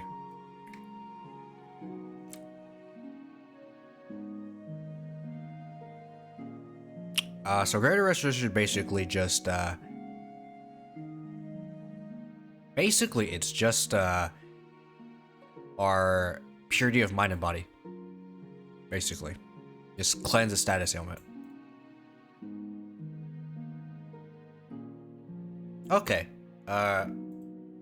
To either reduce exhaustion by 1 or whatever.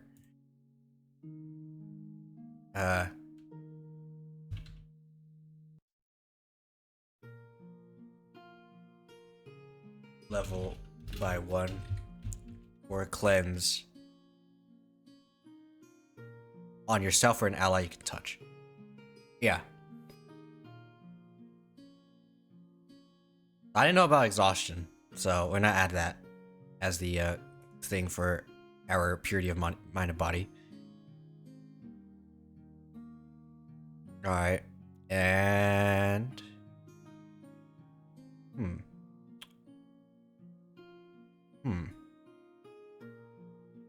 yeah, I don't think there's anything else I needed to look at. Alright. Hold monster. Ha! Well, remember when I said, where is it? Insight had the hold person? Well, now you have hold monster. Congratulations. Alright. Holy Okay. You imbue a weapon you touch with holy power. Until the spell ends, the weapon emits bright light. Okay. Addition weapon attacks made with it deal an extra 2d8 radiant damage on a hit. The weapon isn't already magical, it becomes one for the duration. The bonus action on your turn, you can dismiss the spell and cause the weapon to emit a burst of radiance. Each creature of your choice that you can see within 30 of its cost, you should save throw. On fail saves, you should take 48 radiant damage, is blinded for a minute. Oh, well, congratulations. You got another one. Holy weapon. The power of Mume. Alright, I need to check Twitter. Alright. Nothing. Alright. Real quick, Beck. Real quick, Beck. Can you just, like this tweet real quick? Let's just do it real quick so that I can do something real quick. Alright. Do it. Thank you.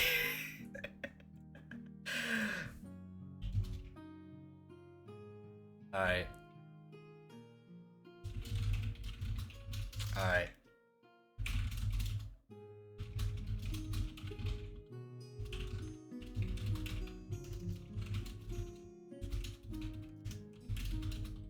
Alright. And then I go to my folder. Alright. Okay. I hope I have the image in here.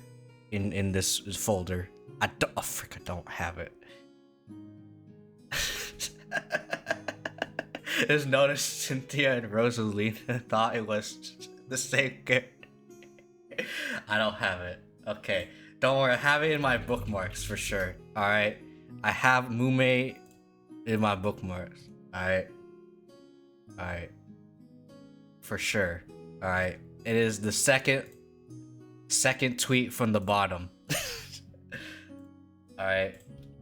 There you go. There you go. I'm doing this live. Alright, there you go.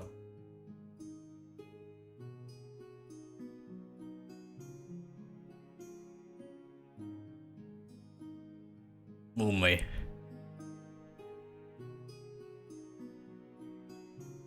Alright. Please, if you ever vent to any of my streams, aka right now, Mume.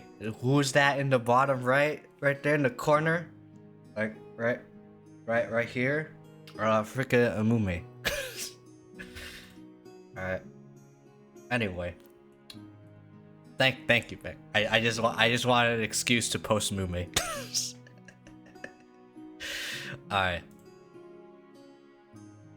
And I think that's probably... Okay, we could probably add one more level 5 spell, and that's about it. Like, what's Wall of Force? An invisible wall of force springs into existence. Each panel must be for one force is thick, lasts for a duration. Nothing can physically pass through the wall. Is immune to all damage, can't be dispelled by dispel magic. Disintegrate spell destroys the wall instantly. Okay. So what is this disintegrate spell? I'm hearing it a lot. Is 6th level. Okay, never mind. Never mind. That doesn't matter. Yo, actually, I'll look at it. Even though I can't, the Guardian class cannot use it. Is Monka is absolutely Monka. On a fail save, the target takes 10d6 plus 40 force damage. Target is disintegrated if the damage leaves it with 0 hit points. Oh. Yeah.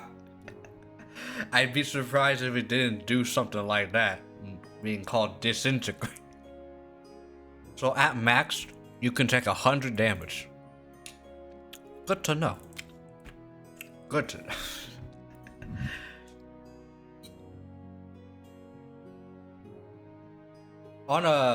This is a save or suck kind of spell though. So if you pass, you're good. Only one other one. I was not this.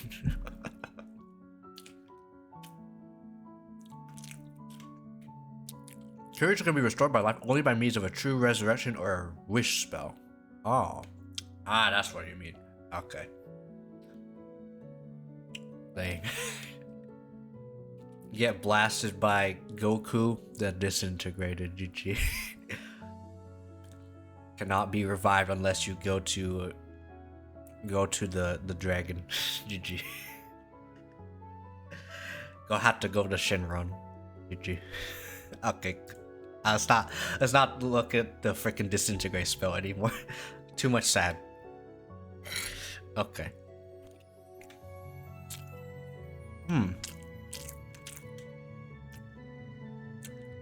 I think we could do Wall of Force for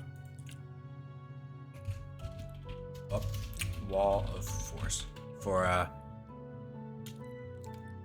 inspiration. I think that's it. I think that's all we need. All right. Heroism, I believe, is a concentration. Heroism is concentration. Yep. Less is concentration. Protection, good and evil, I believe, is also good. Hello. From evil and good. Okay. Okay, it has to be protection from evil and good. Okay. Thanks. Yeah, it's concentration. Cure wounds, healing wounds. Shield of Faith is also a concentration. Enhance ability, spiritual weapon. I don't think spiritual weapon is a concentration, right? Yeah, it's not. Last for a minute. Spirit Guardians is concentration, I know for sure. Revivify, mass healing word. I want these I want inspiration to be kind of like an AoE kind of base spells. So that's why we have stuff like Circle of Power, not Guardian of Fate, Wall of Fire, Wall of Force. Like those are Spirit Guardians. That's why I picked those specifically, because inspiration is kind of like Lucio. Now that I think about it. If you like inspiration and you like pair it up with Guardian, like Aura of Comfort, you basically just have heal bot Lucio. Basically.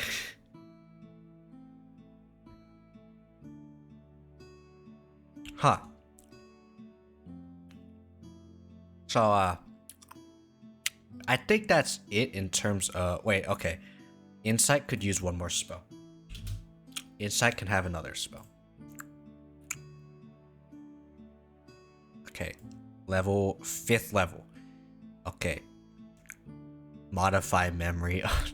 No. No. Modify memory. I don't like this. I don't want to see Okay, scrying. Okay, that sounds nice. Okay, what is scrying? Okay, you could hear a particular creature you choose that is on the same plane of existence as you. Target makes a wisdom saving throw to modify how well you know the target and a sort of physical connection. Target knows you're casting a spell. It can fail the saving throw voluntarily if it wants to be observed. Okay. Because this is the insight, we're gonna have scrying. Alright.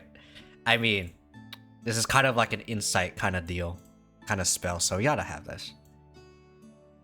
Skill empowerment. Give it expertise. What? Just get expertise. Okay. What an interesting one. Okay. Maybe I should swap one of these from inspiration. Kind of, you know what? Wall of Force. We already have a Wall of Fire. All right, we'll do skill empowerment. There you go. Just get expertise. Okay. I guess for those of you who don't know what the hell expertise is, most of you coming from D&D, so you probably do know. But expertise basically is you get double a proficiency bonus. Oh wait, it just says it right here. Never mind. This already explains it. But yeah. So yeah, inspiration and insight done. Also, while you were gone, Beck, I did also change how the hit point reduction works for spells. So you reduce your hit point by the greater of between 3 times the spell's level and the spell's level squared. So if you're an insight guardian and you choose to use flame strike at 9th level, you would lose 81 health. Like, let's say you're level 18. Oh, that's the only time we can use that. At level 18 or higher. You use flame strike at 9th level, you would lose 81 health. Is that good enough? Or is that a viable enough thing? I don't know. Because I feel like insight might be a little bit more powerful. It's turning off at this hour. Alright. Because I also have to think about, like, whether or not... Okay, no. I can just add an addendum. And only do this...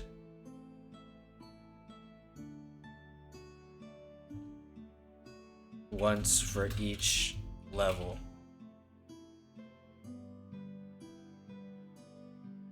Above 5.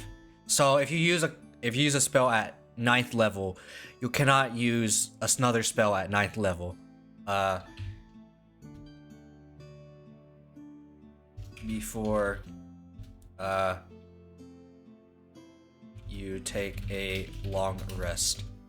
So if you do it at level 6, it's still only once.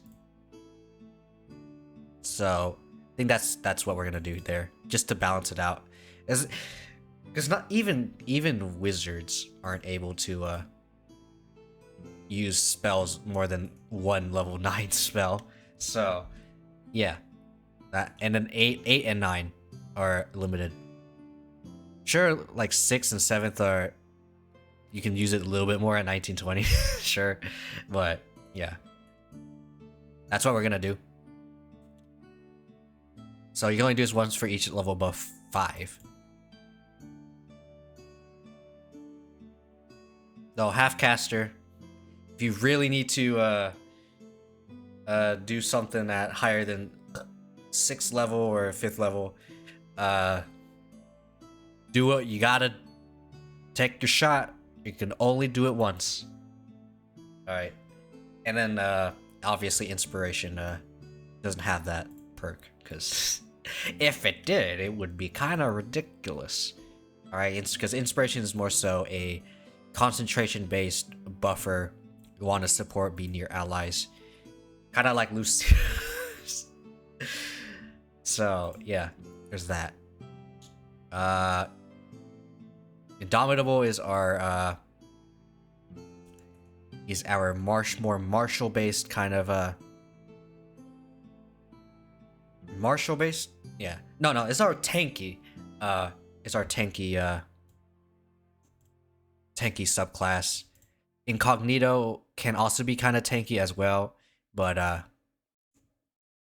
might as well add unarmored movement.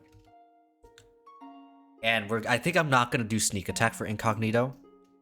I think this is just gonna be more focused on martial arts, and I feel like this is gonna be more so the monk, the sneak monk, dodgy kind of play style. This is probably gonna be more focused on dodging and sneaking. / monk.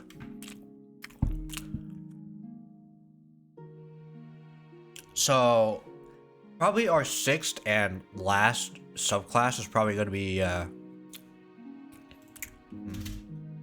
thinking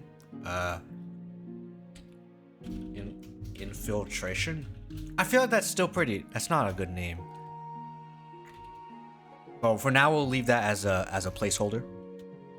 'Cause I don't know. This is a more opportunist based. Ooh, okay. This is gonna be like the This is gonna be the reaction based subclass. Okay. No. Okay. Based play style. That plays around a lot with reactions. Okay, this is gonna be our reaction subclass. Okay.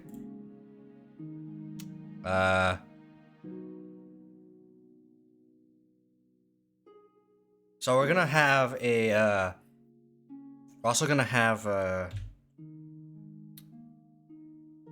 this one. Probably this one doesn't have sneak attack for sure.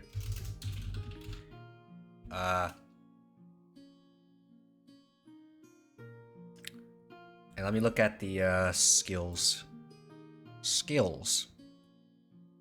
Home. Skills. You know what? Acrobatic. No, I can't just click on this. Okay.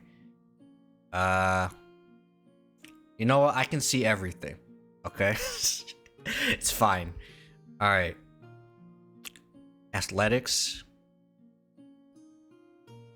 You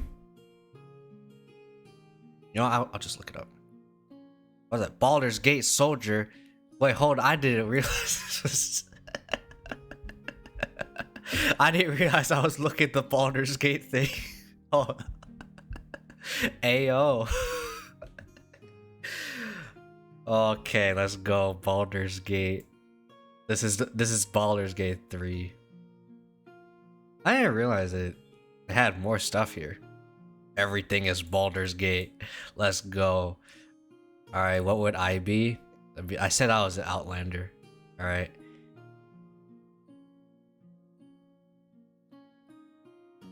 You're in the city holds more walls and gates than the Watch and Flaming Fist patrols. You're known within the city immigrant communities.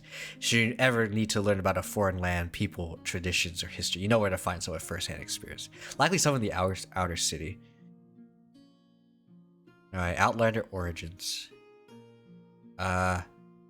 Outlander Origins table provides idea for how your characters might have come to Baldur's Gate.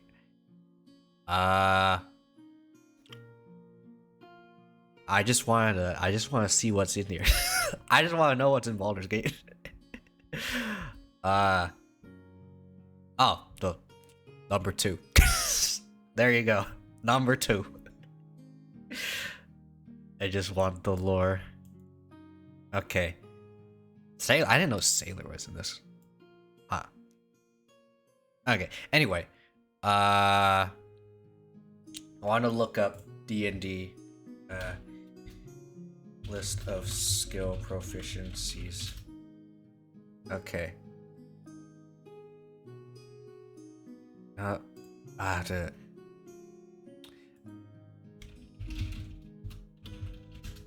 you go. I'll just look up Solasta. That's better. It gives me the list. Okay, athletics, acrobatics, sleight of hand, stealth.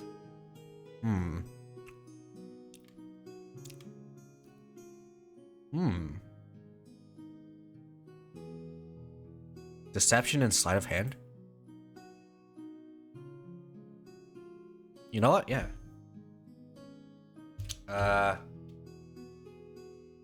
Proficiency in sleight of hand and deception.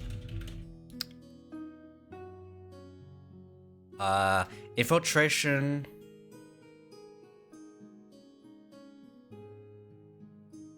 I'm actually gonna also change incognito to not have this. You get the minor illusion cantrip.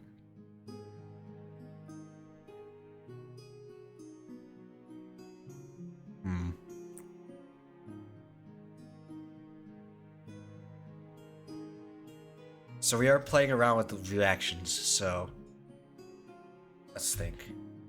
And I believe all the other stuff is 7, 11, 17, so let me just I'm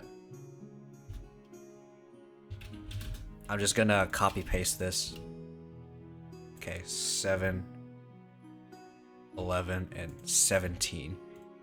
And then we'll think of something later. We're gonna do the same with intimidation as well. Alright. Let's think.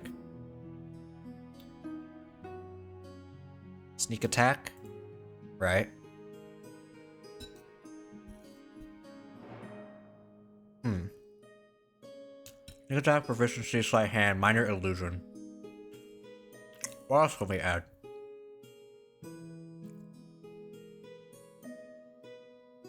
Oh. Because this is an infiltration. Wait, no, I think that's better. Okay, no.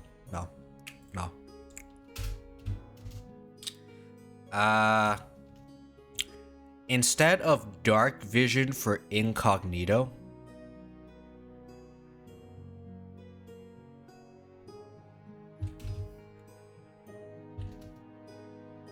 you also get, frick, I was in the tip of my tongue again. It can use the hide action as a bonus action. There you go. Because it's incognito, you want to be hidden. If this is OP, then we can set it to 17th level instead. I don't know how OP it is at 11th level, but use that hide action as a bonus action.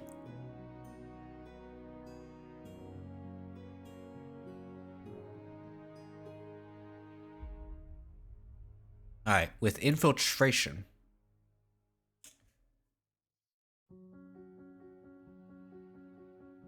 It's probably not going to be named infiltration, but I want a thing that a word that starts with the letter I, because apparently we're doing the theme where all of our subclasses names start with the letter I. Invasion. The thing is, I want this to be more of like a opportunist kind of a kind of name. Not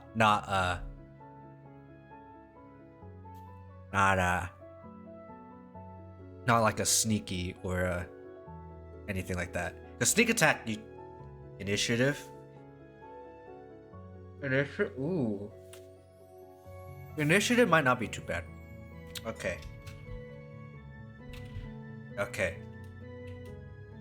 That was the best one. That's the best one I've heard so far. So we're gonna do put initiative ?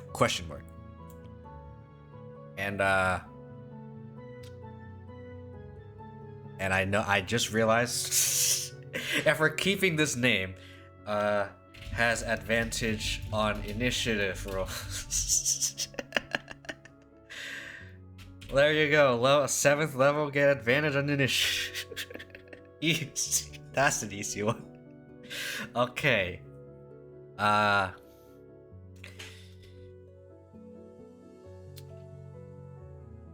Okay, where's inspiration? Okay. I'm just gonna copy paste this. It's not actually gonna use everything from here. Okay. At 3rd, 8, 20. Okay, you need to have one additional reaction. There you go.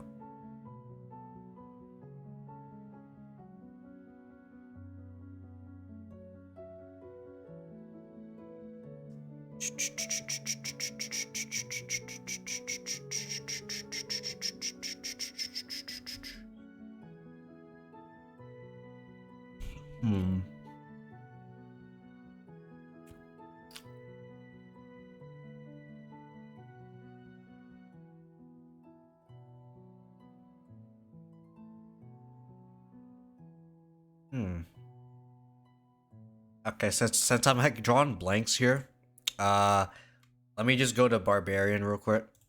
And just go to the rage mechanic. Alright. basically, copy, paste. Okay. Oh, where's it again?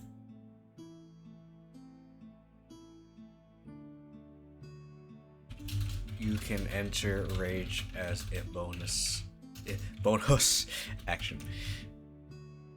While raging, you gain the balling benefits while you are wearing heavy armor. Alright. And strength checks and saving throws, yep. Melee lets you strength gain bonus damage roll, yep. And resistance to bludgeoning, piercing, and slashing. Alright.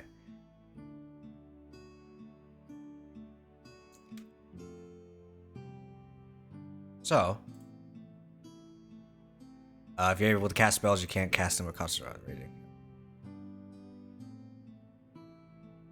Okay. Oh.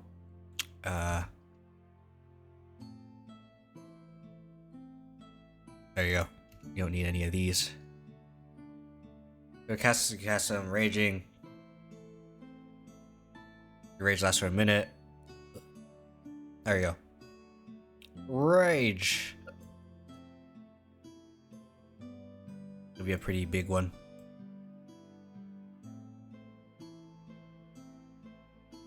So you take half damage, yada yada yada. You don't have, unlike Barbarian, you don't have reckless attack, so it might be harder to keep rage. So let me think about this.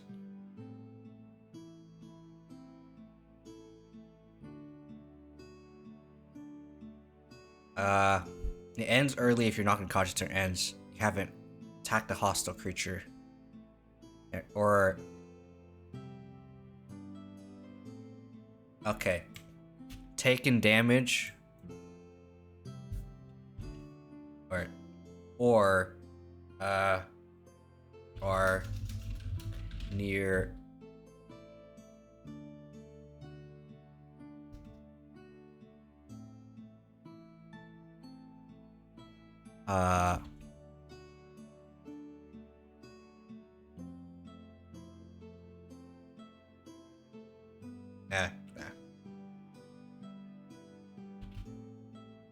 aren't near any hostile creatures.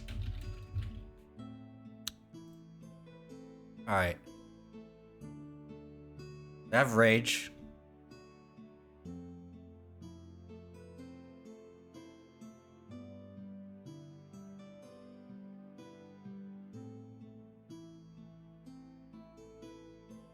Well, look at the rages column. Hold up.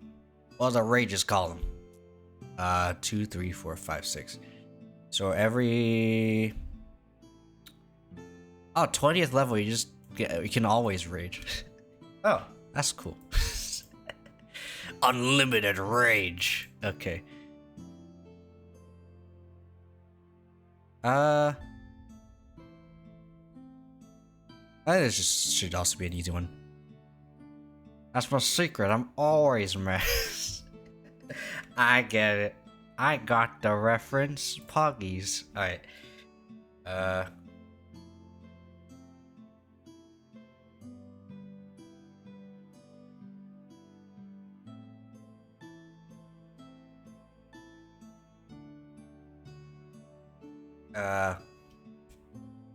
You can rage, once before you must finish long at let's say, you know what, we'll do twice. If I did once, then it's just gonna be sucky. Actually, nah, this is much easier to keep your rage, so there you go. At 7th, 11th, and 17th level, you gain one extra. You can rage one extra time.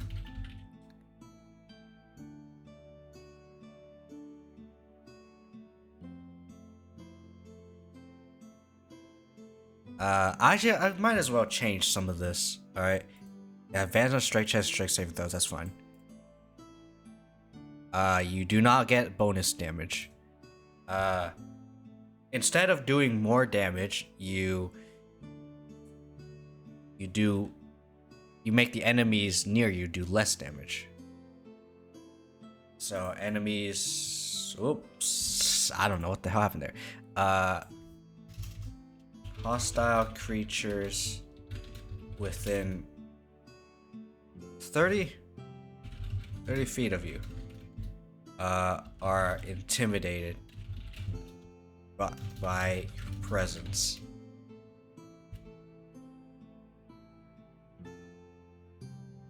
Giving them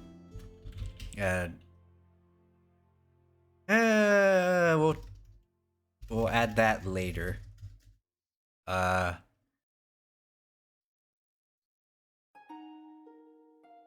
Reducing their damage by 1d. Okay, this is level 3, so 1d4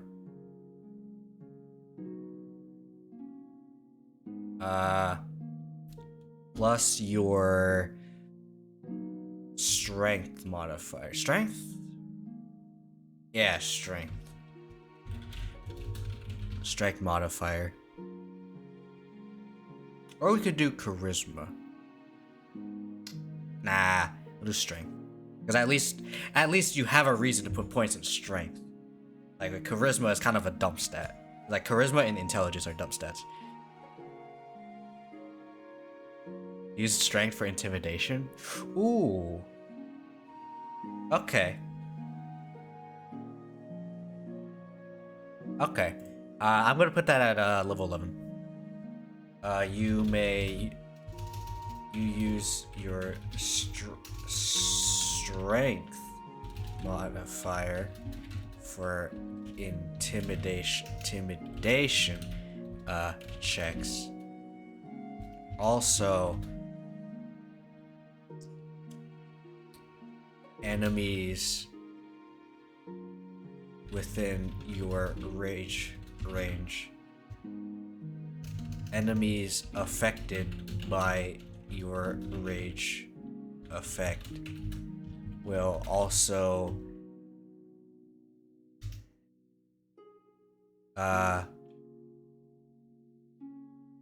gain -2 to their attack rolls and spell what's the word? Spell casting ability. There you go.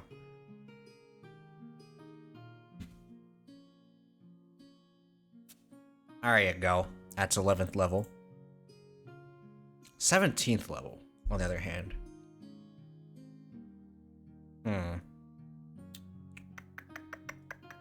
There definitely needs to be more to intimidation for sure, but let me look at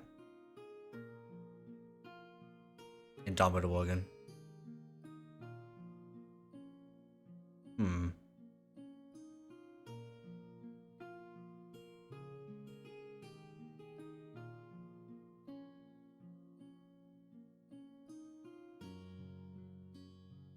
Oh wait, I did say there's a taunt-based playstyle. I'm an idiot. Wait, hold on. Before I do anything else, hey, why you're spacing? There you go. Oh, spacing's still bad here. Okay.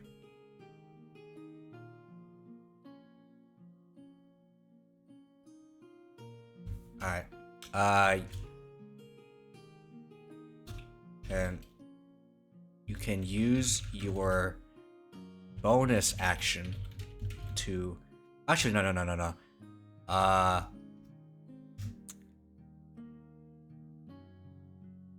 We're gonna make intimidation also use the mechanic from teamwork coordination here. This will also be affected by intimidation. So let's do a name. Let's think of a name for this. Coordination. I think coordination is probably the right name. Because for those of you who don't know, I did make a Gloomhaven mod of basically adding myself into the game. One of the cards that I put in my character is called Coordination, which I believe you take 3 damage. And well, I can look this up. Hold on. Let me go to my Gloomhaven modding folder. I got this. All right. Modern YML coordination. Okay.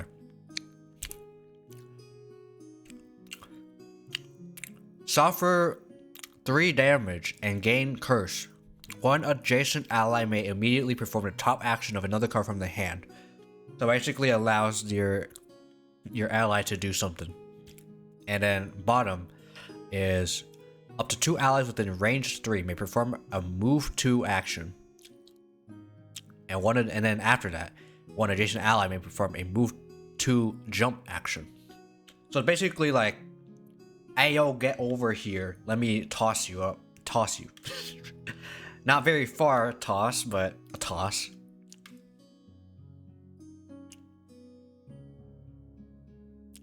So yeah, that's coordination. And I like coordination. So we're gonna call it coordination. So now coordination also. Okay, let's look at what coordination does before we do anything else. To next attack, the enemy does lose -2 his attack roll and spellcasting ability. So it already does that on top of like being near. Okay, if you're near an enemy, you are literally just gonna give them a whole lot of I can't attack. So yeah, at 11th level, basically you attack an enemy and you're near them, they get -4 to their attack roll and spellcasting ability. It's probably kind of ridiculous. But you know what? It's fine. Oh, wait, is that higher level or is that no, that's okay, no, it's only the one attack. Okay, it's only one attack. If they can do multiple attacks, then it doesn't work. Okay. That it's only for the first attack they do in the turn. And it can only happen to one enemy at a time. So unlike coordination, intimidation affects everything that's near it. It's near the intimidation guardian.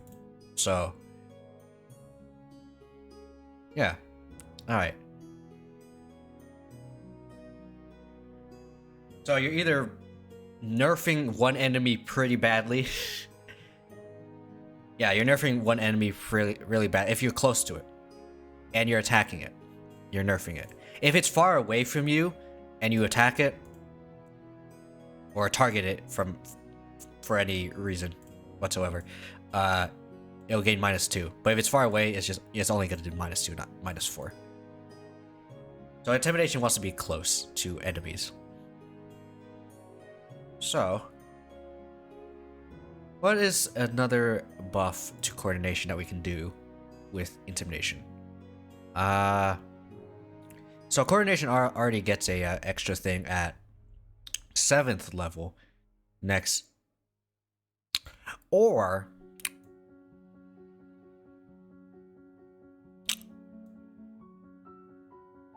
coordination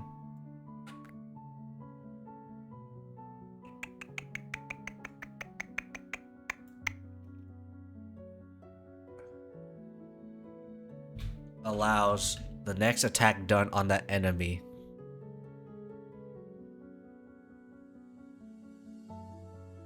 to gain +2 attack rolls and spellcasting ability. There you go. We make intimidation a little bit more spicy. At 7th level, no, we need to add. I think we need to add like maybe either one more thing or no. I think it's already Pretty good.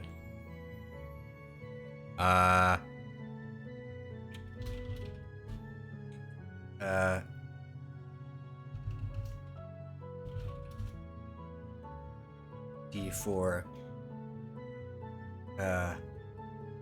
damage reduction at levels 3. What is it? Where is it? Where's the thing? 8, 14, and 20. At 8th, 14th, and 20th levels. Modifier. Yeah. This is before damage reduction. So, if someone does 30 damage, and let's say I have +5 for a strength modifier, I have 20 strength, and I roll a 9, or I roll a 4, so I get 9. So 30 minus 9 would be 21. Half of that, I don't know if it's rounded up or rounded down, but assuming it's rounded down, you do 10 damage. Instead of 15 minus 9. Because I know there was, I think Indomitable? No. Oh, our Guardian Aura of Resolve, you take less damage after resistances. So, there you go. So Aura of Resolve is also a pretty nice one to use if you want intimidation.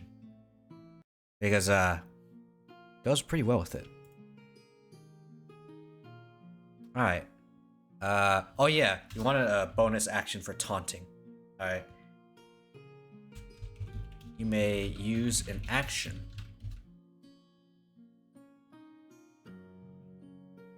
Bonus action. To taunt an enemy using an intimidation.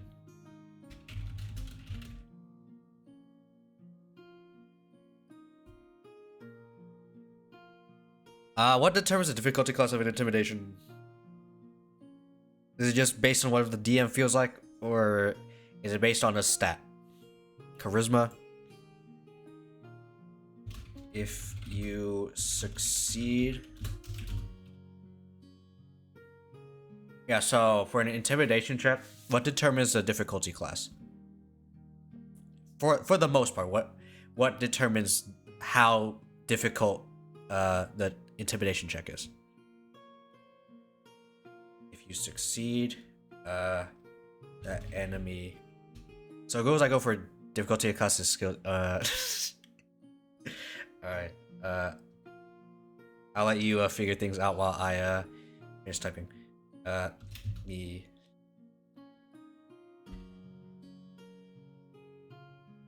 Is forced to only target you during their next turn.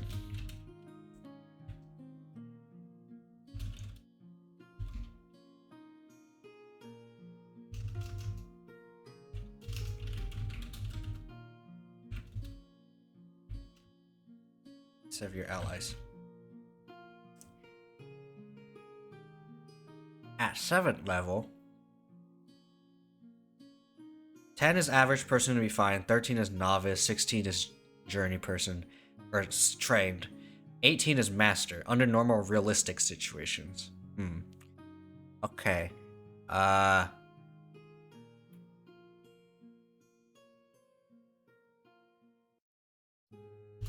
You may do this twice before you do a long rest. You finish.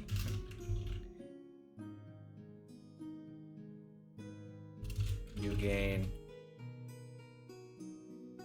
1 extra use at 14th and 20th levels. Alright.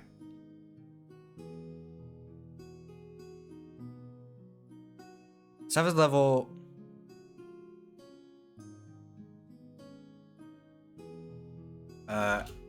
Enemies affected.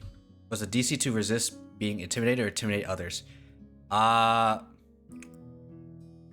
Both. I want those to clash.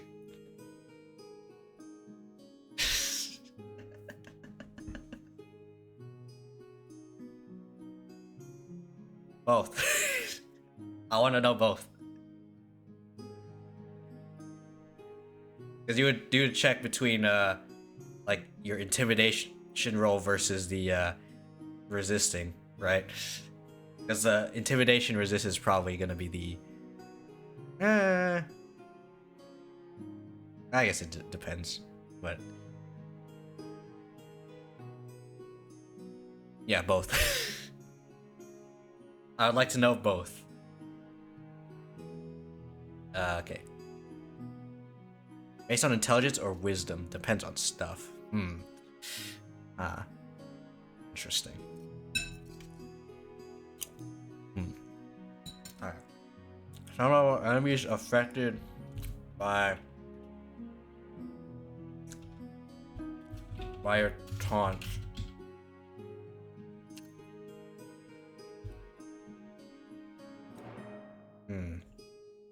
No. In that case, proficiency in intimidation checks. And then gain advantage on intimidation checks. Intimidation is based on charisma normally. Uncommon but not unheard of. Okay.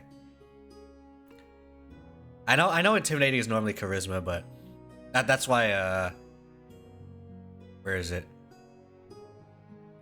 11th level, you can use your strength modifier for intimidation checks.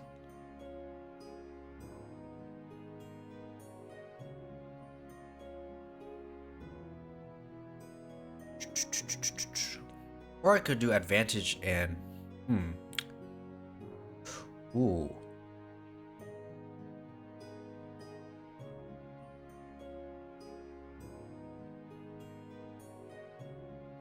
Taunts or rage.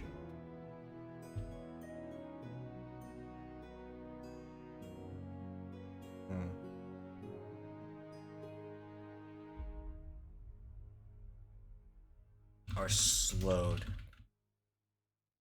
What is the okay? Let me. Hey, human. What is the speed of a normal human? 30 feet. Are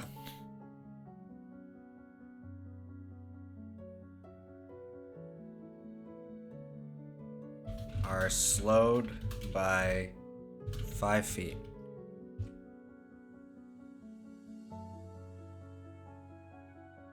Taunts and a rage. This effect can stack. He basically just has intimidating is based. Intimidating is based. It just walks up to you menacingly. Intimidating is based. That's how you intimidate someone. Just walk up to them. Be like, hey, intimidating is based. There you go. Anyway.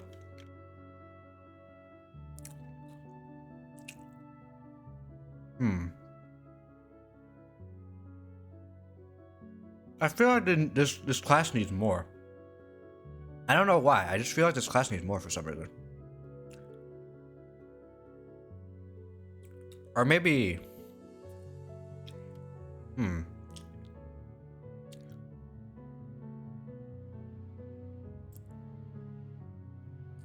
Actually, it probably doesn't.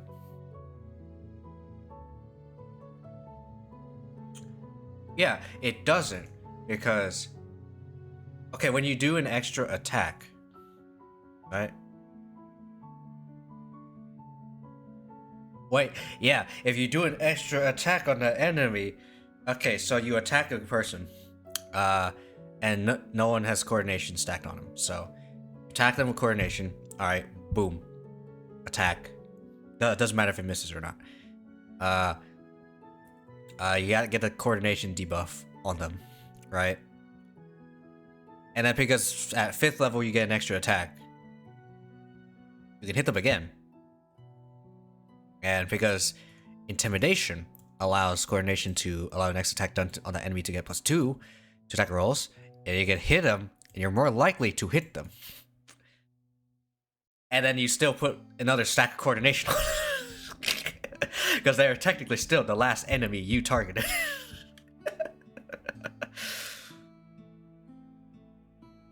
And yeah, wait a minute, yeah. Okay, you know what? This is not bad. This is not bad.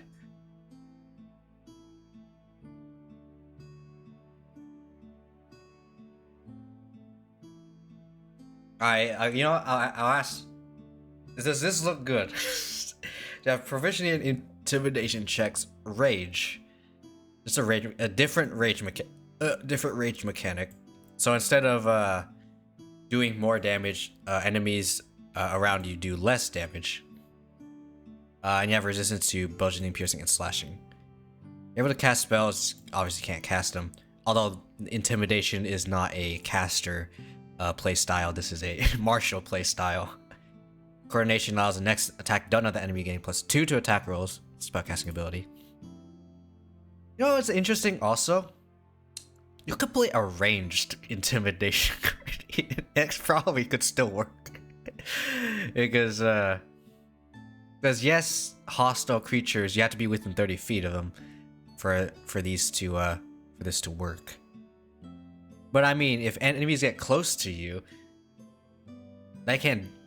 you're basically kind of like, basically kind of like a peel for like you stay next to like any of your squishies. Kind of like a peel, like intimidation. Well, apparently it's in the freaking name. Oh my goodness. All right, perfect. You can even use a ranged intimidation guardian. Okay. It's not a big range, mind you, but I guess you can peel for your for your allies. It's not like I said, not a lot of range, but if there's a melee enemy that's kind of an issue, that's like going past your tanks and going into your squishies, you can peel for them, kind of. And then you can swap to your melee kit and be like, all right, catch this blade, or catch these hands if you really wanna freaking do martial arts, even though this subclass doesn't have martial arts. All right, there we go. I think this is fine. It's probably not the absolute best one. Like, you probably are looking at something like Insight. That's probably the class with the good spell casting stuff. But it makes fights drag out too long. As a matter, okay. Yeah, I guess that's an issue. But I mean, this is we do need a more damaging one though. Yeah, in terms of our damaging subclasses, yeah, it's really just Insight, Incognito. I mean, yeah, it does do help with damage because coordination. Yeah, and it doesn't be perfect on day one. So we could come back to this next month when I start Isekai myself instead of making a guardian class, which is what I'm doing right now.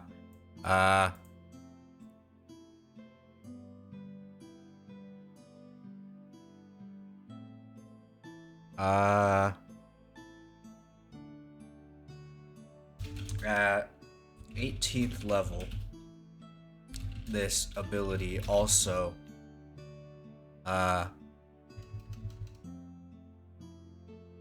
this effect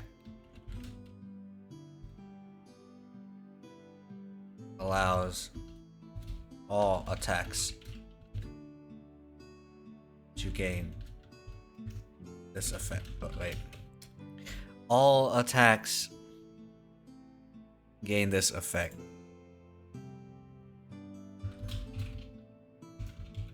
All subsequent attacks gain this effect.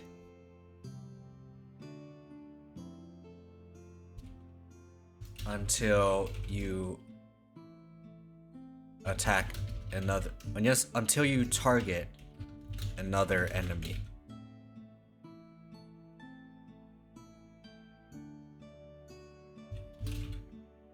Any means. Alright.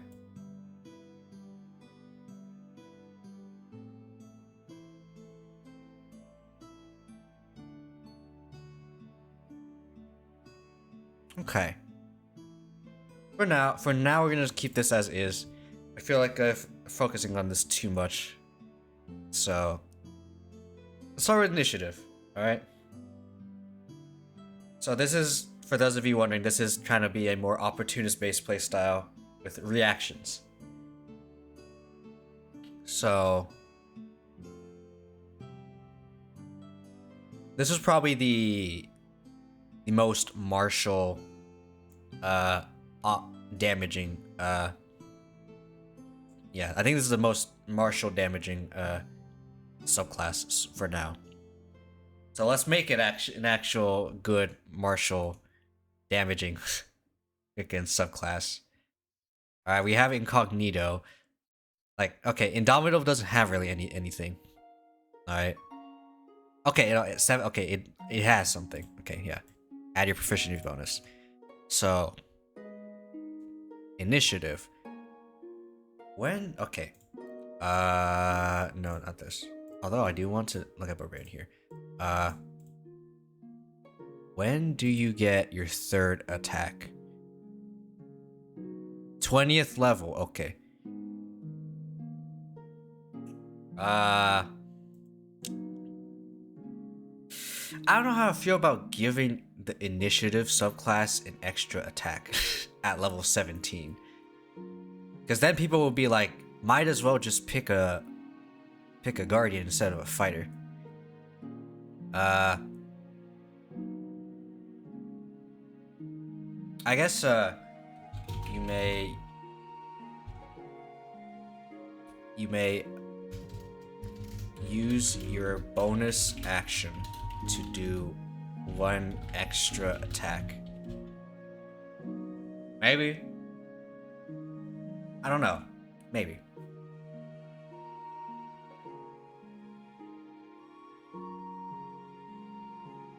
Might still be OP though. Because unless you're dual wielding. Actually, yeah. If you're dual wielding, you can just do that.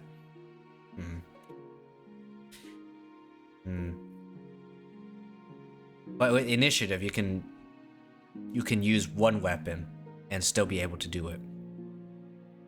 Okay. If you are dual wielding, you may gain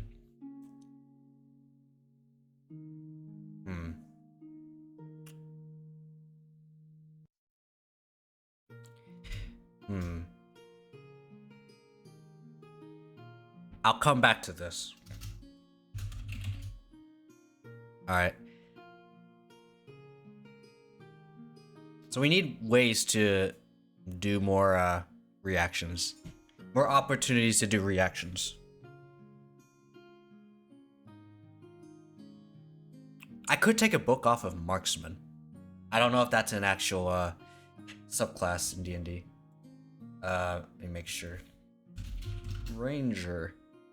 No.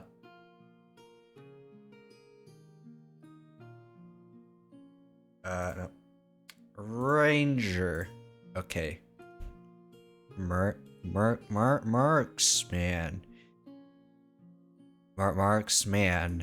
Marksman. Mark the man. Markman. But I know, okay, whatever. I just basically Mark man. In Solasta, when a visible opponent 2 cells or more from you attacks you with a ranged weapon, you can use your reaction to take a shot after the triggering attack. So, Mark man. Okay. I'm thinking maybe.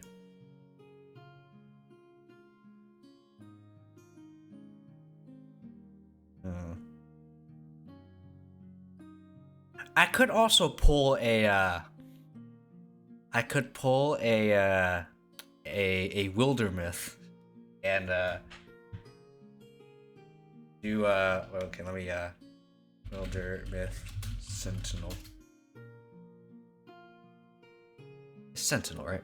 Yeah, I could pull a wildermyth and I could be like, when you do a opportunity attack, you can leap. I don't know why it says 2 tiles. Actually, yeah, it is 2 tiles. You can leap up to like 10 feet or so in order to intercept a foe who passes nearby, and you do a reaction strike. Maybe. Or yeah. There you go. Maybe that can work. All right. Like, you can use this.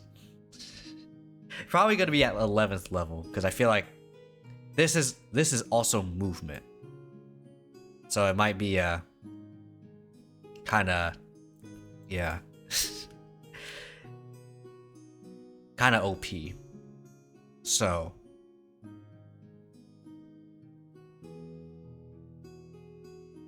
your attacks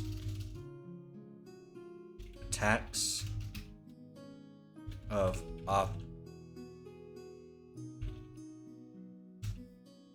reactions can be triggered 10 additional feet away from you. If you do this, you jump to 10 feet away from your current position and attack the enemy.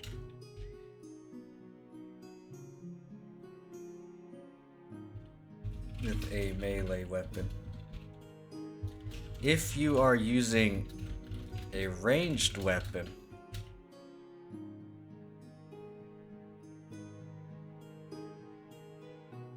actually, if you're using no, you know what? If you are using a ranged weapon, is this gonna be like Overwatch?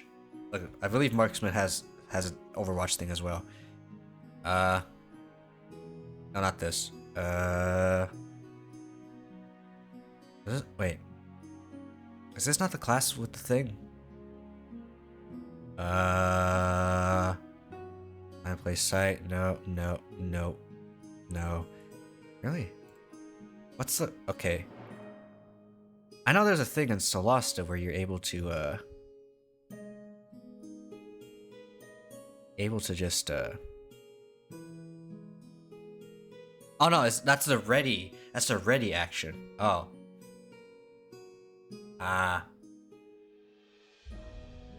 Okay. For those of you who don't know what the ready action is in Solasta, I don't know if that's a thing in D&D in general, but you can ready an attack.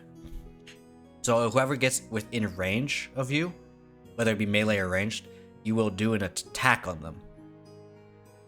Kind of like Overwatch. Not the game Overwatch, but Overwatch in like XCOM. So, trying to remember if D&D has that. I don't think it does, or I don't remember seeing that very much. Although Solasta is kind of a, yeah, Solasta is kind of a D&D, very much like D&D. So, it might be a thing.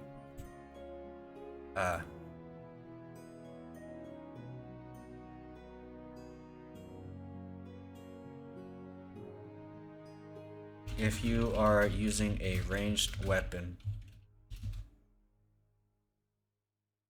you may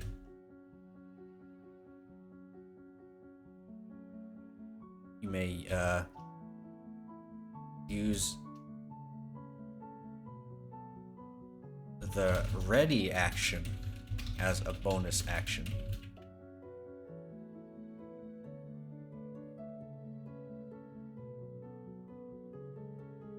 Although I have... Okay, how... But doing so... But you cannot swap your on-hand equipment on your next turn. I mean, we do have, where is it? We do have soul signature weapons, but I feel like it would be OP if you could just, like, swap, like, for example, you use a melee attack, right? There's a guy in front of you, use a melee attack. You have your melee weapon. Attack again, because you have, one extra attack. Then you swap to your ranged weapon, right? And then you use the thing, right? You use the ready action as your bonus action, and then you end your turn, and you do another attack, which is just gonna be a lot of like actions. I mean, granted, you could... No. It's okay. It's not super busted because in the next turn, you have to swap to your melee weapon and then do it again the turn after. Okay. Additional bonus action could be a good high level. Ooh, we could pull a page from Rogue.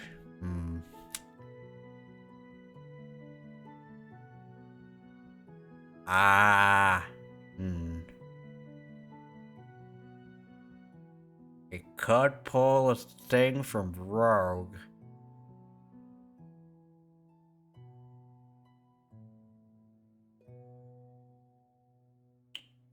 Okay.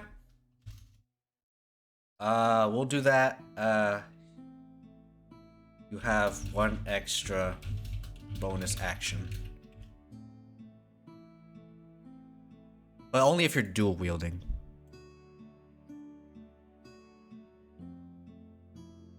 Yeah. So it makes dual wielding kind of nice with initiative guardian. So you attack once, attack again with the extra attack, and then you have two bonus actions. So you attack with your offhand, attack. I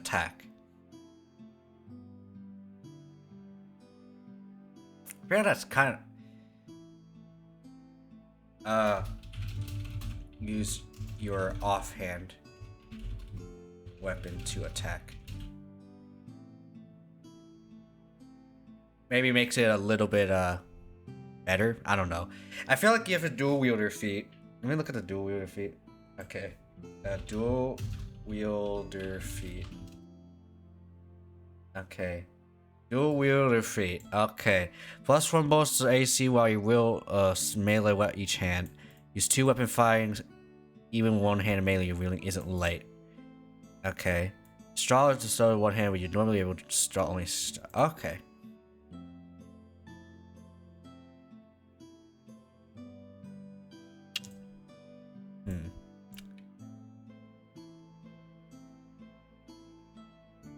I guess it's probably fine. Because most magical weapons they're gonna be different, right? Maybe.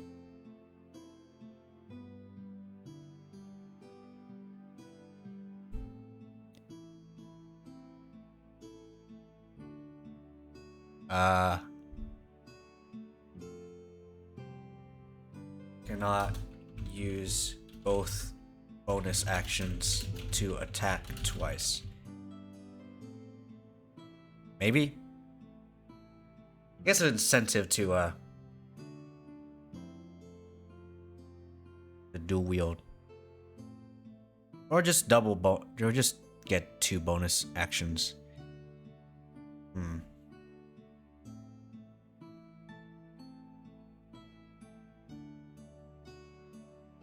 know what? This is probably going to be a weird one.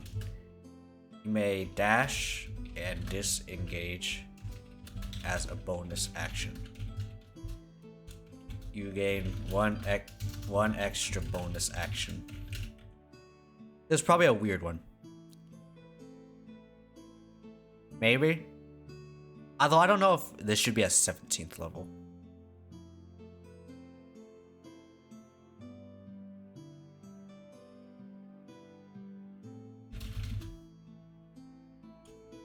I don't know how I feel about this.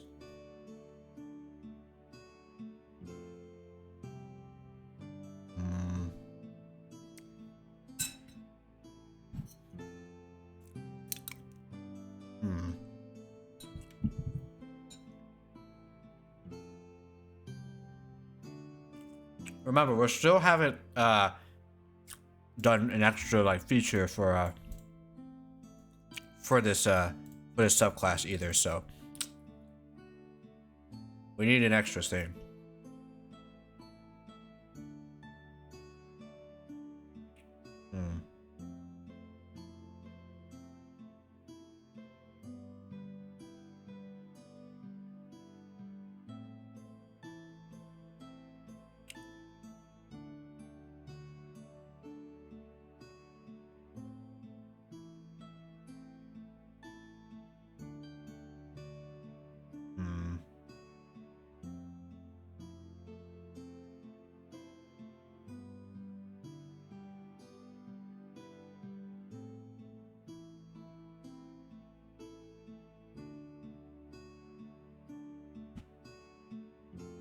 Yeah, I don't know.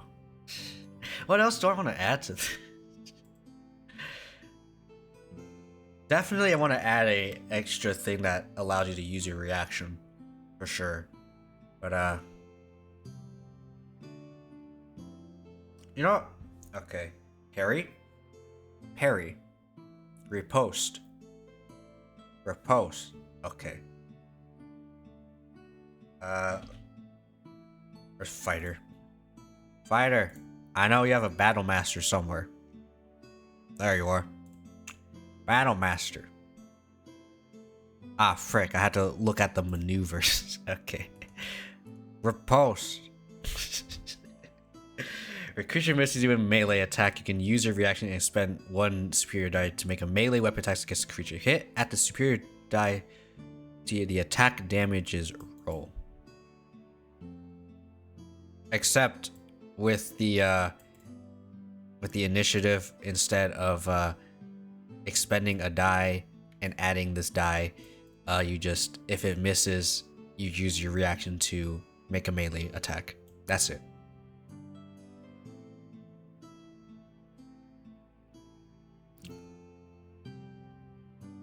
Maybe?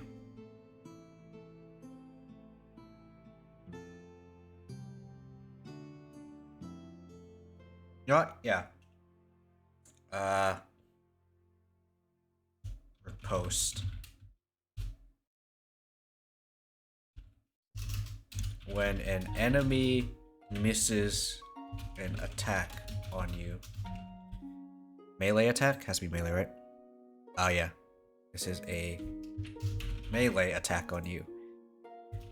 You may use a reaction to attack the target, right?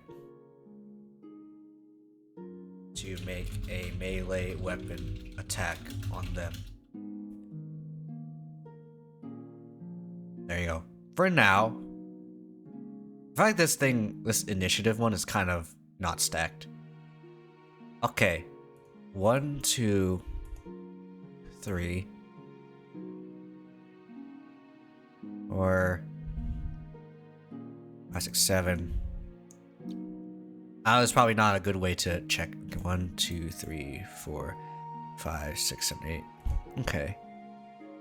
1, 2, 3, 4, 5, 6. Yeah, I mean, this is all like just consistently good. So Domino's probably not getting touched. I think the spell casting ones are probably not getting touched either, except for maybe Insight. Although I feel like Insight's fine.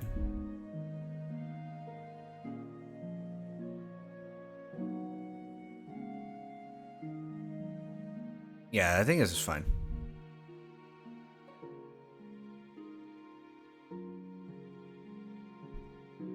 Alright.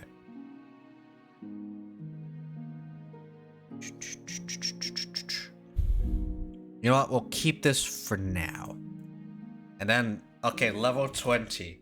What is our level 20 ability? What is the broken thing that a guardian has? I feel like we're already kind of loaded as is. I mean, but we can still be broken. Yeah. I don't want to pick the level, the copy pasta. I want to copy pasta the one from my rough draft. It's basically just a carbon copy of divine intervention. So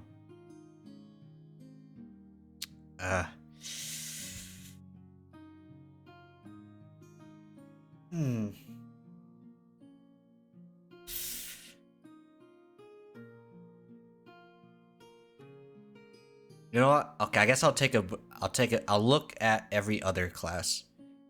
So level 20 for fighter is basically just this is fighter, right? Yeah, this is fighter.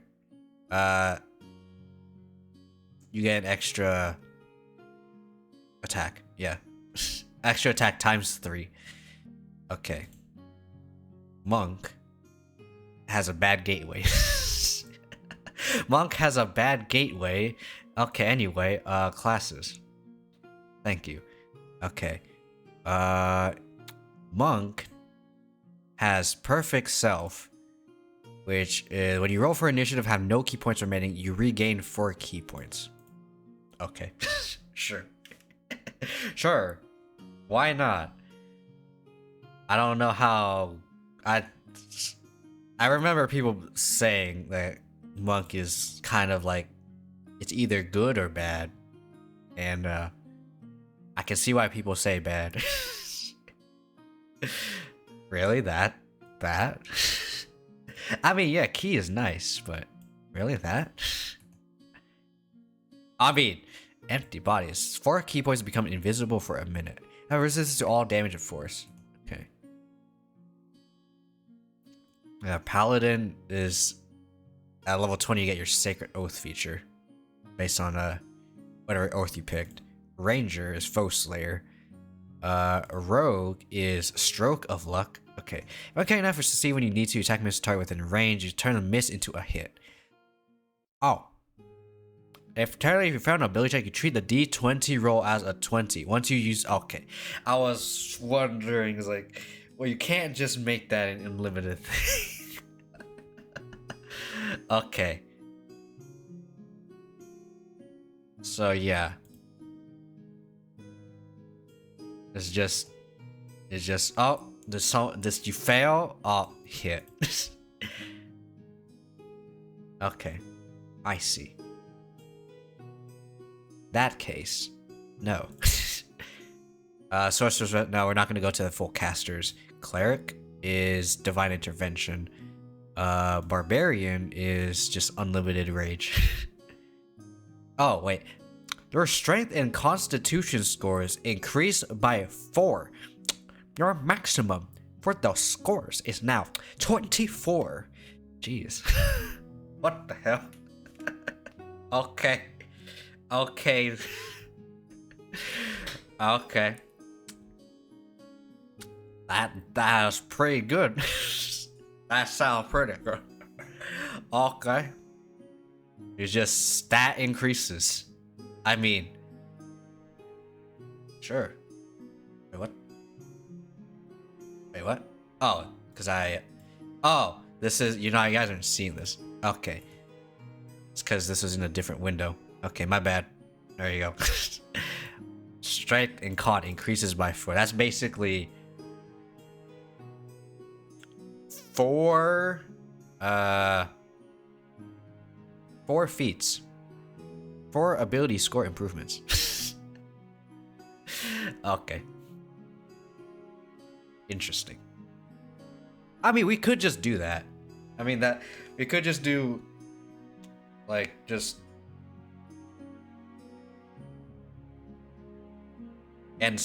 guardian ancestral knowledge or something. Or unbreakable body. Is unbreakable body a thing? Okay, I have to look at not that. Okay. Monk. No. Okay. What was the card in my guardian mod? Never faltering. Okay. Okay. This is going to be heading 4. And that is surprising. Yeah. Barbarian, just get +4 to strength and con, and the max is increased by 4. Basically. Unless you have like a belt that like increases your or sets your strength or con or whatever to like 25 or something. I remember I saw something in a at least in the Solasta wiki you can do that. Then it's not that good, but I mean still. Solasta is, I think max level is like 12. So yeah. Anyway, never faltering. I think for this is okay at 20th level.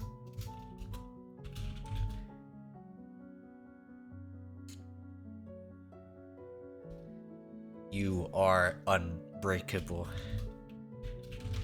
I don't know. This is just flavor text.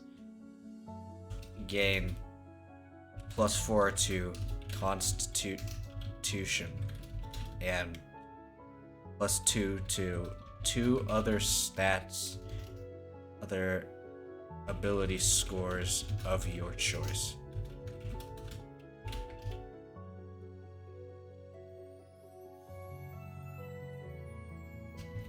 You will never falter. Willingly. Okay. Okay, +4 the Constitution, +2 other ability scores of your choice. For now, we're gonna keep that as is. Your maximum for those stats increase by 4 and 2 respectively.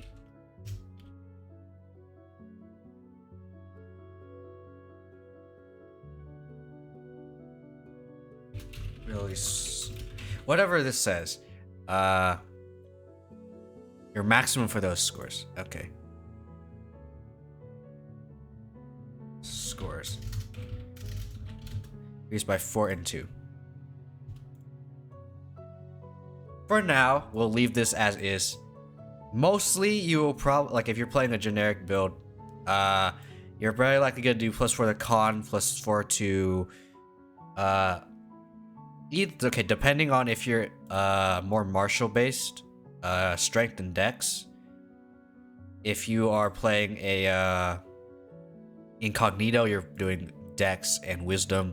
If you're doing the other martials, it would be strength and dex. And yeah. And insight / inspiration is gonna do wisdom for sure, and whatever else you want. Like not incarnate.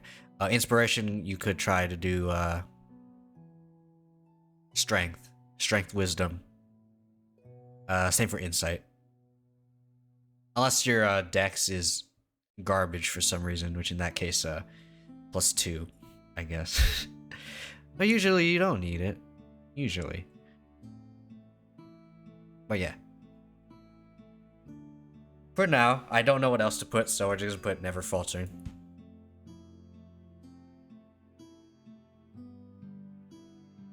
Alright. And are we done? I don't know if we're done. I feel like we're not. Oh, the table. The big, giant, scary table. I did say spell slots per spell level. I was referencing a paladin's table because it had the same thing here. So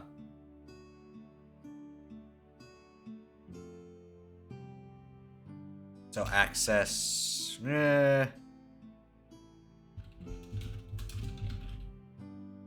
Access to spells, I guess. For spell casting. Subclasses. Subclasses. Okay. So this would be 3rd level. Where's a check? Check. Check mark. Mark symbol. There you go. Okay. Aha. What if I just do? Aye, there you go. Okay. And I'm gonna look up Paladin. Paladin. Oh. Oh my. No. Okay. Paladin. Not here. Paladin. There you go. Paladin. Okay. You gain that 5, 9, 13, 17. Okay. 5, 9, 13, and 17. Okay.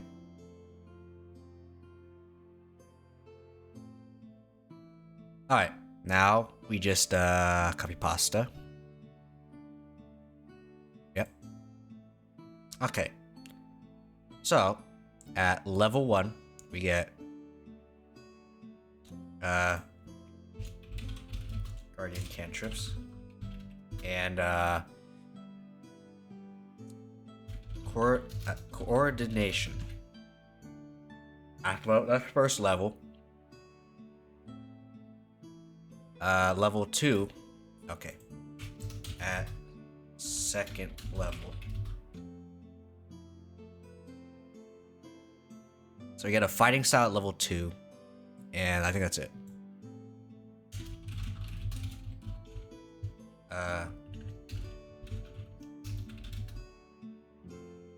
I'm also. Oh, I don't have the chart. Okay, in the rough draft. Okay.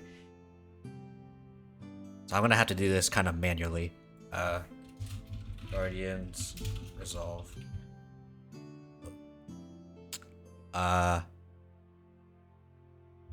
I'm gonna be referencing this a lot. Okay. Divine Health, Sacred Oath. Yeah, so this is just that. Level 4 is, I think, nothing, actually. 4th level. Nope, it's only 14th, so 4 is nothing. 5th level. We get an extra attack.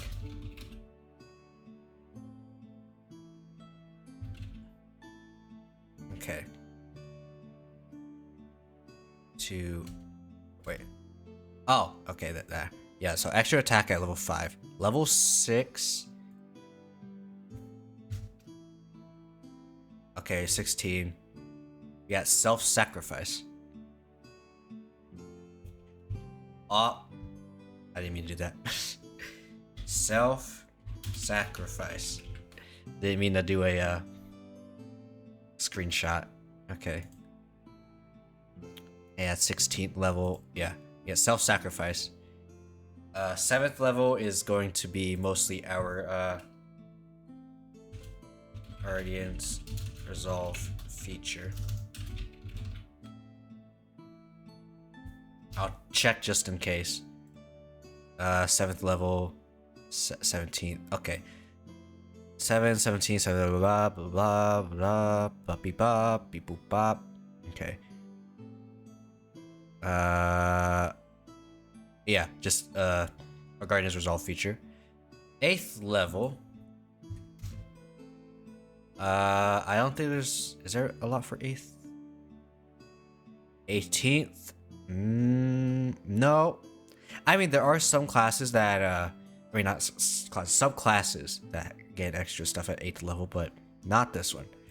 9th level, I feel like we definitely get stuff. Yeah, soul signature weapons. Okay.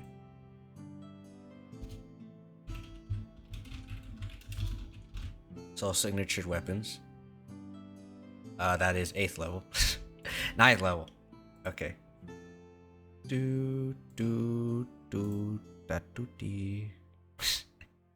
Okay. About 10th level. Purity of mind and body. Okay.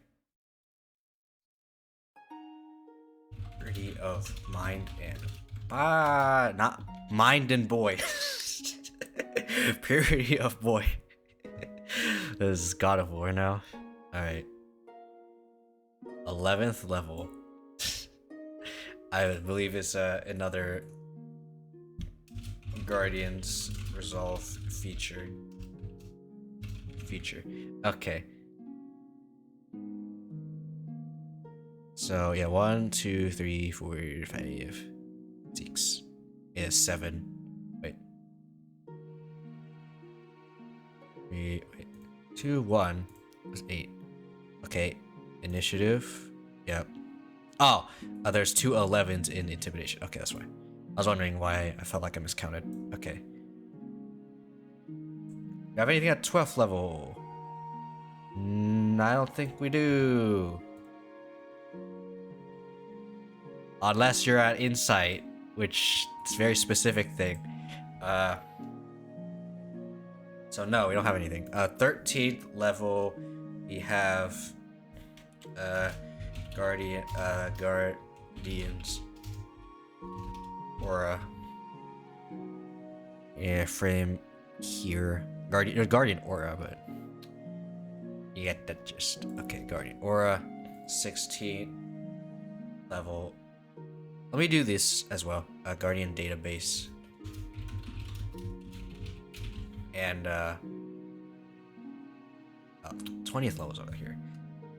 Never falter. Alright. 14th level, doesn't have anything, I don't think. At 14th level, you may do this twice before doing a long rest. Okay. Self-sacrifice. 1 extra use.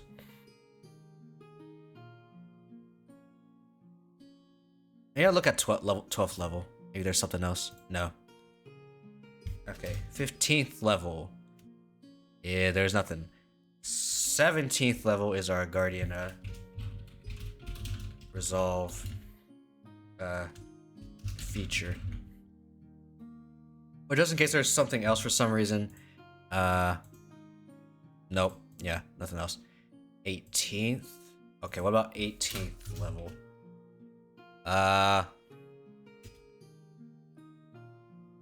Purity of mind and body, 2 extra uses.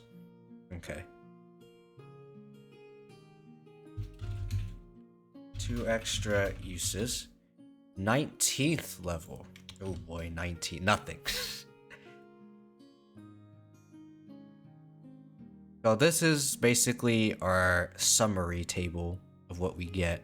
I feel like there's some holes, and I don't know how I feel about it.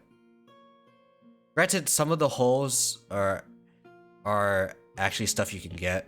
Like 8th level, if you're certain subclass, you can get extra stuff. Like, let's say 18th or 17th or 19th, I don't remember. But at those levels, you get extra stuff. So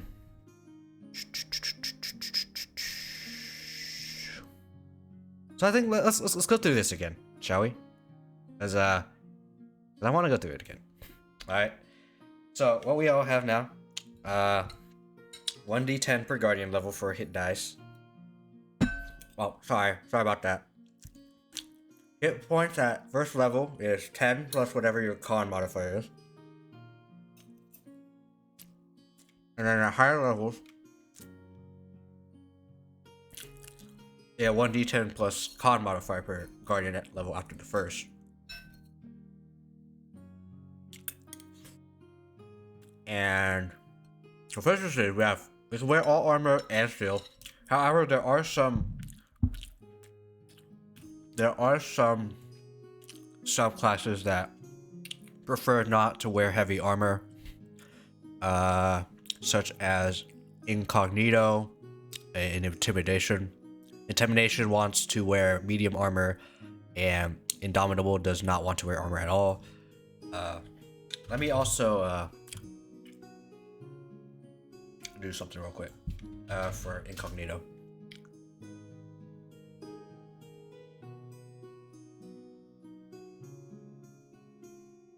Alright, here it is. Heat increases by 10 feet while not wearing armor. And there's a handy dandy table as well. Okay.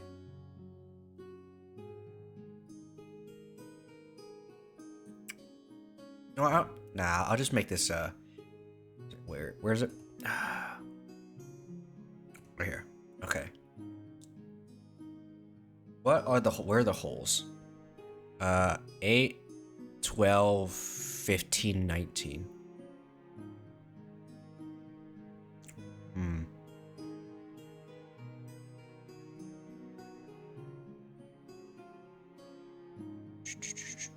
So 3 minus 19, that's 16. So it's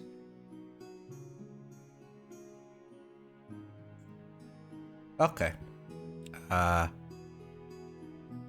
This is not going to be as powerful as Monk, but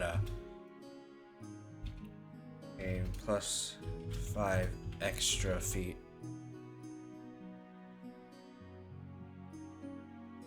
In speed at 11th and 19th levels. It's not as fast as Monk, but this is so we can make Monk not garbage. Because some people don't like Monk, and I can understand why. Honestly, okay, because it's...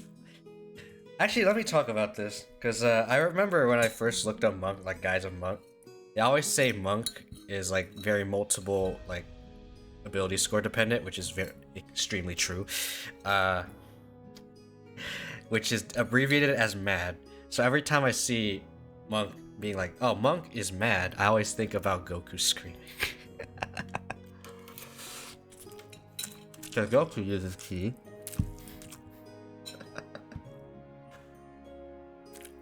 I even posted about it on Twitter. No. Why does Monk have to be mad? Monk is not freaking barbarian. If we had a Monk barbarian hybrid, it would be Bonk. Wait, it would just be Bonk. Like how Melissa told me that I was a rogue Monk hybrid, so it called me Ronk. And we have barbarian Monk, which is Bonk. Bonk. Which is not a very good combination, because of the fact that I believe this is not that good of a combination. Doesn't feel like a good combination, unfortunately. If only it were better. Anyway,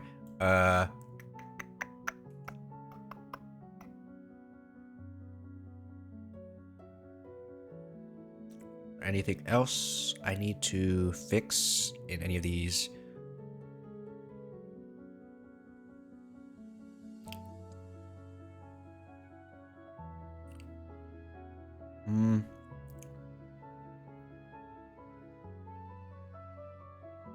I don't know. Alright. So where was I? Oh yeah. Let's talk about armor, and you can also use shields. Weapons. You can use simple weapons, all simple weapons, and you have 2 martial weapons of your choice. Oh. Pick them carefully.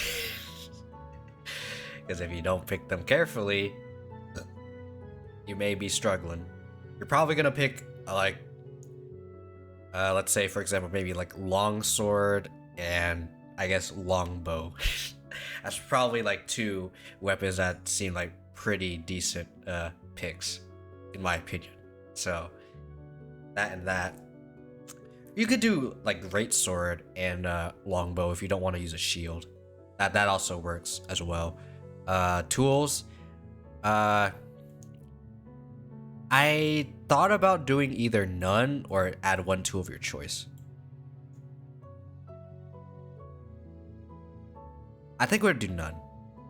I think we're kind of loaded already, so we'll do none. Saving throws, we're doing strength and wisdom. I initially thought about doing dex and wisdom, but then I realized they're both good. So strength and wisdom. And then I mean in the rough draft it also says strength and wisdom, but when I first did the rough draft like super early, I did dex and wisdom because those are stats that I would like to have saving throws on personally. And for good reason. Avoid fireball and whatever wisdom, a countless amount of wisdom saving throw spells there are. And yeah. And strength and wisdom also for the sake of other subclasses like incognito having dex saving throw proficiency as well. Okay. Where are we? Okay. And these are the 8 skills that you can choose from for skills for proficiency. You have athletics, pretty standard one. Acrobatics, also standard. Arcana, which is not standard. Main reason for Arcana is you're a guardian, you're protecting the world.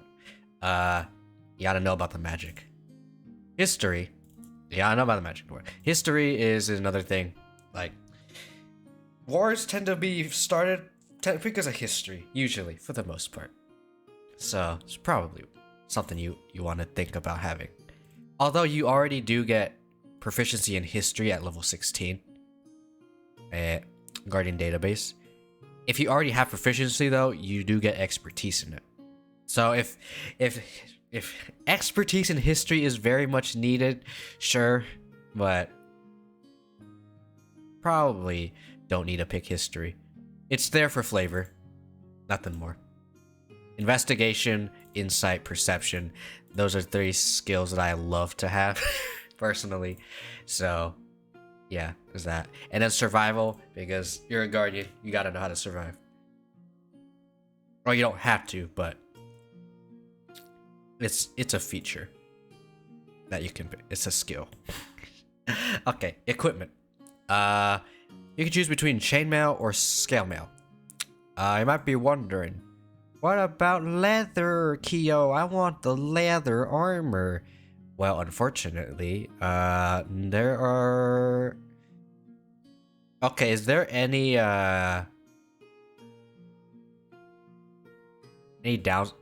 classes with the downside of using medium armor? So if they use leather armor, they're fine, but if they use medium armor, they're not fine.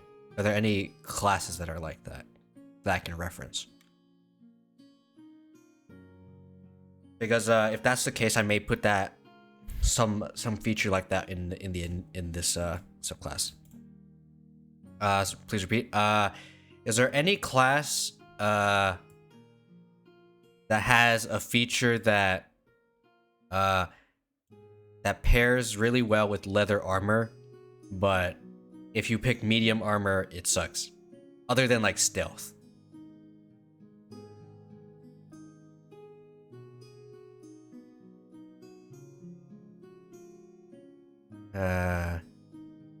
While people start answering that question, I will go back to the equipment. With equipment, you can choose any martial weapon and a shield. So very likely you are picking a melee weapon here if you're going for this route. Or if you really want to do two simple weapons, you could do a short bow and maybe a quarterstaff or something that's a versatile weapon. That could also be good too. Only class that might come to mind are Druid and Ranger. I think that spells that focus on manipulating leather. Maybe Bard. Maybe Bard. Yeah, I thought about Bard, but I was like, I know Bard can wear leather armor, but that not everything else kind of like, I don't know if they benefit from anything else. You just have the ability to wear leather armor, and that's it. That's all I know of. But yeah. Anyway, Dungeoneers pack or Explorers pack, those are the two dirty ones. So I just picked those. And of course the Guardian Signet ring. If you look at me, like I don't really have any of these rings or whatever.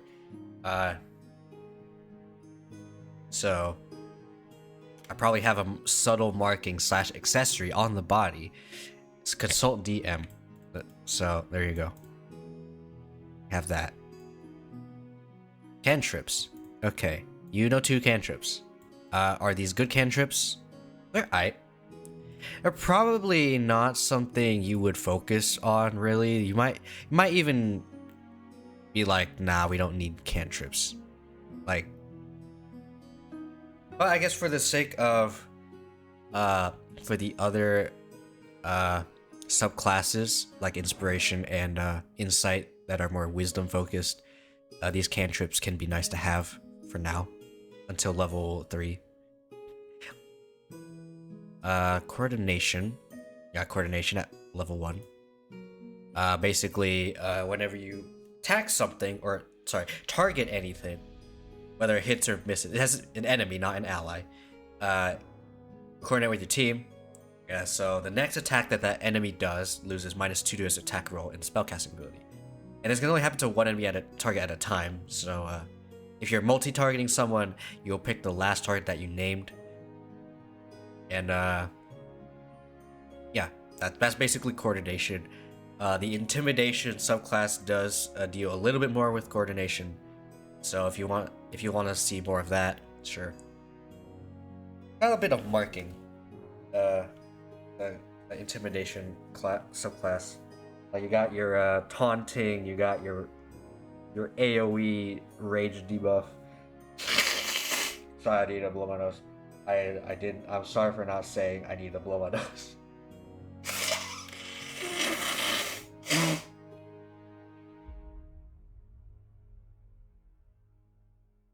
Okay. I'm pretty much done with eating now. I'll make sure I eat any of the scraps.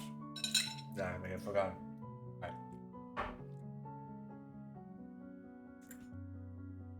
Coordination. There you go.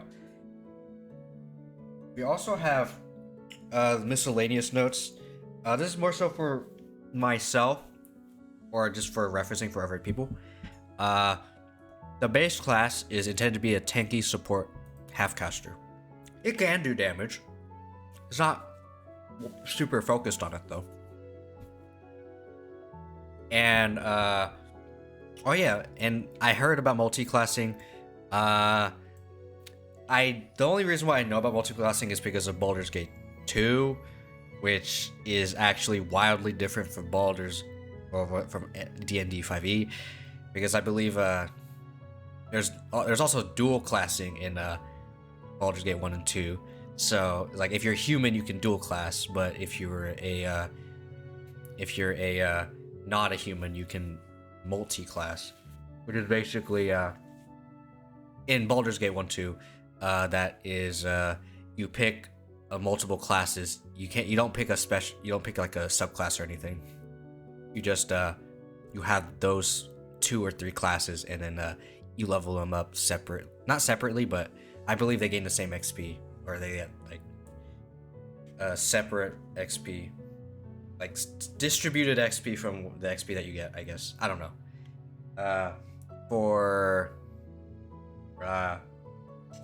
Well, dual classing is I feel like dual classing is basically the same thing as the current multi-classing, which is you pick a class, let's say you get to level 3, and you're like, okay, I pick my subclass, and then now I decide I want to swap out of that class. Now I become another class. You still get the features of whatever the class you play up to level 3, the first one that you picked, and then play that class, and then you level that up, and you only level that up. Again, I don't know much about multiclassing though, other than from what I've learned from Baldur's Gate 1 and 2, which, based on what I've seen from like people talking on the Solasta Reddit, it seems like multi-classing is the same as dual classing in Baldur's Gate 1 and 2. Speaking of Baldur's Gate 1 and 2, you know how humans get +1 to everything, and like other classes get like +2 to something, and maybe +1 to something else? I learned that, or I didn't learn, but I realized that in Baldur's Gate 1 and 2, the classes you pick, like if you pick human, you actually get nothing. But if you pick another class, or not another class, another race, you pick, you get some stats, but you also lose stats. So it's an interesting, like, kind of like cost, I guess, but I still feel like human isn't good unless you really want to dual class. There's a Baldur's Gate 1 and 2, only humans can dual class, which is the current, I guess, multi-class or whatever it is right now for D&D 5e. Right, that's the miscellaneous notes. Oh wait, no, I thought I wanted to add something, but then I realized I said you can't multi-class into this class, but you can multi-class out of it. So if you pick a, say I pick a rogue, and I'm like, you know, I want to be a guardian. No, you cannot. But if you're a guardian already, but you're like, I don't want a guardian anymore, you can. So that's something to note. Is that a good thing or a bad thing? I don't know, but we'll find out. Okay, second level, you get a fighting style. You can choose between defense, which is +1 armor class while wearing armor. This is probably going to be a terrible one to pick if you are playing as a, for example, incognito, because they don't use armor. Protection and interception also pretty bad on a where is it? Blah. Incognito, guardian. What you're like in between here? Okay, yeah, that's why. That's why it's hard to see you. It's because you're here. Okay.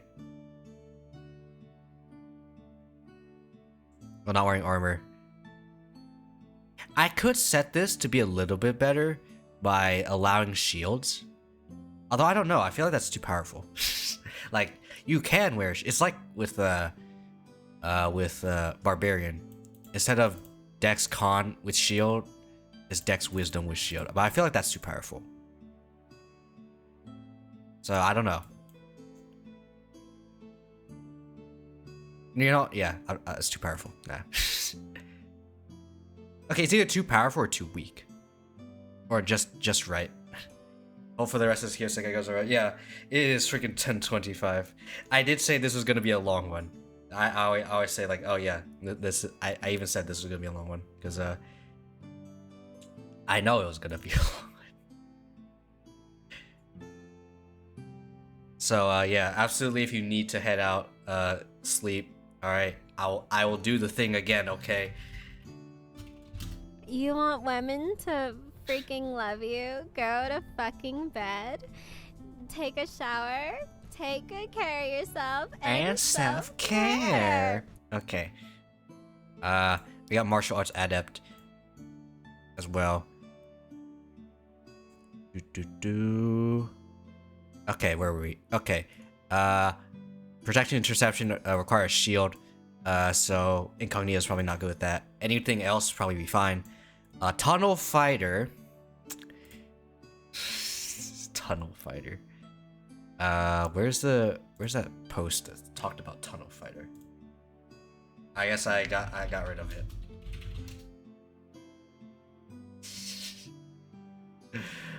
it. Tunnel Fighter. Wait, what? You know what? No, this is fine. Good enough. Tunnel Fighter. As a bonus action, you can enter a defensive stance that lasts until the start of your next turn. While in defensive stance, you make opportunity attacks without using your reaction, and you use your reaction to make a melee attack against a creature who's more than 5 feet while within your reach. Tunnel Fighter plus initiative. Oh no. Oh no. Oh no. Well, I found something kind of busted. 11th level Tunnel Fighter. It is nerfed Tunnel Fighter though. It nerfed to be an action instead of a bonus action. So if you have a lot of enemies near you, douche. Like, I ready my Tunnel Fighter, right? And okay, initiative. Oh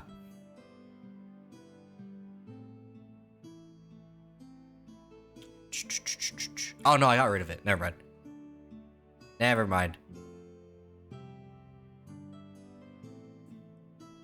Oh, we got riposte, alright? You have a lot of enemies near you and they want to hit you. Boosh. Douche. Alright? And then you, and you're 11th level and you Tunnel Fighter. You don't use your, reaction for Tunnel Fighter, right? You go and you jump and you hit things that go in within range. And then, Right, okay, wait. Question. This is probably gonna be a weird question. Okay. If you go... Okay, let's say you go in range. Like, no, wait. Okay, you go... Okay, let's say you're, you are the guy. And there's an enemy near you. The enemy moves away from you, right? And then that triggers your attack of opportunity, right? And then if it goes away from your thing of your attack of opportunity range, and then you come back, and then you leave again, does it trigger opportunity attack again?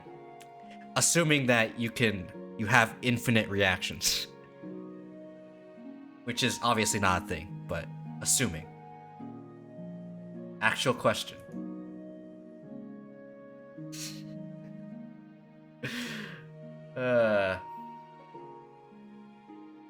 It's gonna be a interesting one to think about, huh? Okay, so anyway, Tunnel Fighter aside from being freaking ridiculous, 2 weapon fighting and great weapon fighting. That if you want to dual wield or you want to have a 2-handed weapon, there you go. And then at 3rd level, you get to pick your subclass. Here's your subclasses. Right here, you got Insight, which is the caster-oriented subclass. You got your Inspiration, which is your support. I have this big aura. I got these aura spells. I got these zone of control spells. There you go. And then we got a lot of like concentration focus stuff here as well. Indomitable is our martial-based tanky class. Any failed saving throw, we can re-roll. And we get extra uses for that 8th and 16th level. I know this is a level 18 thing. Or is it 18? 9th level, sorry. This is a 9th level thing. So, yeah. You get this earlier than fighters. So take that what you will. You get the tough feat. So now you have more health. Reactive positioning, and you can use reaction to impose disadvantage on enemy target. either yourself or an ally within 5 feet of you. So you're picking Indomitable. You're probably not picking Interception or Protection, because you already have that as your well, you already have Protection as your this. So you're probably picking like Great Weapon or Dual Wielding or Defense, or maybe even Tunnel Fight. Tunnel Fight. Why is this so freaking dumb? I need to blow my nose again.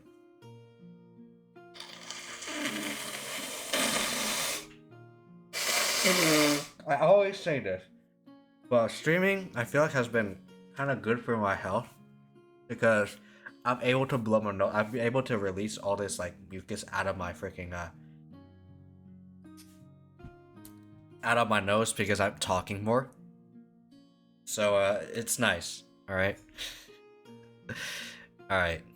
So this is our martial based subclass. This is gonna be awesome. You get extra damage at 7th level. You get uncanny dodge, so you can half the damage.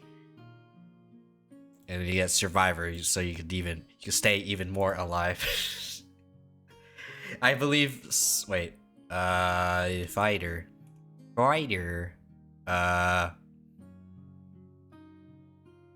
Where is it? Survivor. No, wait, it's not here. Wait. Is it? Is it not fighter? I thought it was fighter.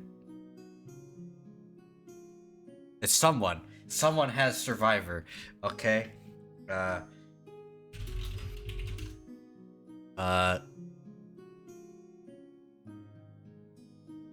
Feature. Fighter. Oh, it's champion. There's a champion subclass for fighter that gets survivor. So at the start of each turn, you get hit points equal to 5 plus your con modifier. You have no more than half of your hit points left. Yep. Okay. So you get this one level earlier than champion. Although champion is much more. When I crit hard. That's basically what champion is. Or okay, I am more okay. At 3rd level, you're more likely to crit. Okay, I'm looking at it right here. Okay, remarkable athlete. You add after your proficiency to any strength, dex, or con check that doesn't already use your proficiency. Okay. Additionally, when you make a running long jump, distance you cover increased by a number of feet equal to your strength. Okay. 10th level, you choose a second option from the fighting style. Yeah. Yeah, more fighting style. Superior crit. Your weapon attacks sword crit on hit 20. I will crit. I will crit. Frickin' champion. It's just, I want to crit. That's basically what I see from this. I want to crit. The subclass. And then yeah, that's our martial based subclass for Guardian. Incognito is our sneaky, unarmored, dodgy kind of character. It does use mechanics from Rogue and Monk, like for example evasion, blind stuff, elusive, those ones. We got advantage in stealth checks, dex, saving throw proficiency, unarmored stuff. Yeah, we got martial arts. Why? Because I like martial arts. All right. For those of you who don't know, I do like a trivia on martial arts, so feel free to talk about those. I'd be absolutely willing to listen to those. All right. Intimidation. More debuff. This is a debuff, taunt based, but also tanky with a rage. This has a rage mechanic, but this is not the same rage as a barbarian rage. Instead of the rage that gives you more damage, this rage decreases the damage that other people deal that are near you. So also creatures within 30 feet of you are intimidated by your presence, so their damage is decreased by 1d4 plus what your strength modifier. And you get more of this 1d4 at 8th, 14th, and 20th levels. And you also have, yeah, and then these resist damage, same as these two. The same as Barbarian. This is also same. This is different. So I'm gonna bold this. Because some people might think, oh, this is just the same as Barbarian Rage. I'm gonna highlight this. I'm gonna bold this so that people know this is not it. This is not the same as a barbarian. This is also different.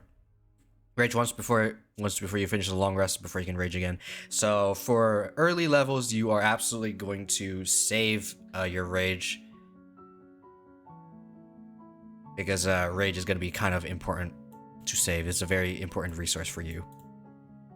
Whereas, but you do also have like coordination. Like you have a buffed version of coordination. You also have the ability to use a taunt as a bonus action using your intimidation check. So you early levels, charisma is going to be very nice for you because intimidation. If you succeed this intimidation check on an enemy, a hostile creature, if you succeed, this force only target you instead of your allies during their next turn. And you may do this twice before you finish the long rest, and you gain 1 extra use at 14th and 20th levels. You still have coordination though. You have a buffed version of coordination as opposed to the rest of the cast, because you have +2 to attack rolls and spellcasting ability. So this helps your allies or yourself if you're able to do an extra attack at level 5. So this is nice. And remember, this stays. This stays. So if someone, if you do an attack, you trigger coordination. If you do another attack, you get the +2 to the attack roll and spellcasting ability. But you're not spellcasting as an intimidation guardian, so no. 18th level, this next attack thing doesn't matter anymore. It's just until you change targets, that last enemy that you targeted will be the one affected by coordination, and all attacks targeted on it will have +2 to their attack roll or spellcasting ability. Alright. 7th levels, enemies affected by your taunt are slowed. And this can stack, by the way. 11th level, use your strength for intimidation. This is where it gets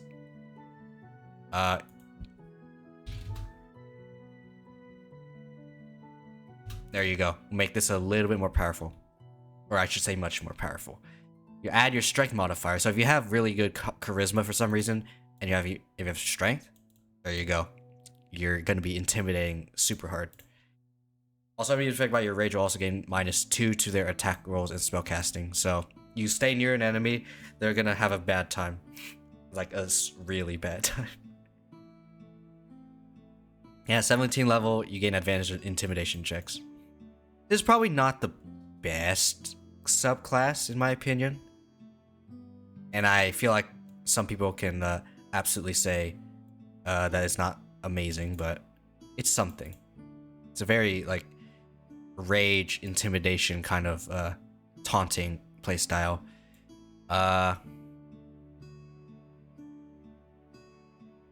You know what? 2 extra uses at 14th level, and you may use... You have limited uses at 20th level. Maybe? I'm thinking maybe. I don't know how good this is.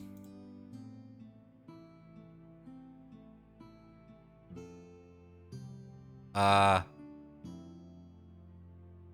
don't know. It might not be bad. Might not be good.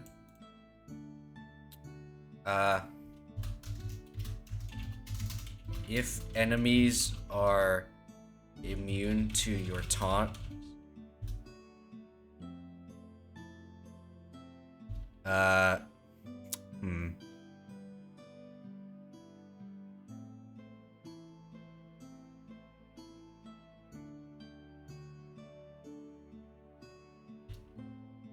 -1 to their attack rolls and spell casting. I know this is a lot of like stacking, but there you go.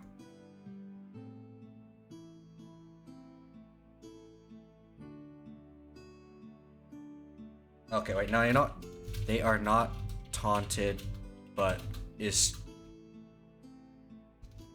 effects that, but yeah, still other effects as if they were successfully taunted. So if you taunt someone but they're immune to getting taunted, so they won't only focus on you, you can slow them with the taunt if they can move, that is. And is that it? Skate, but okay. Gain the effects.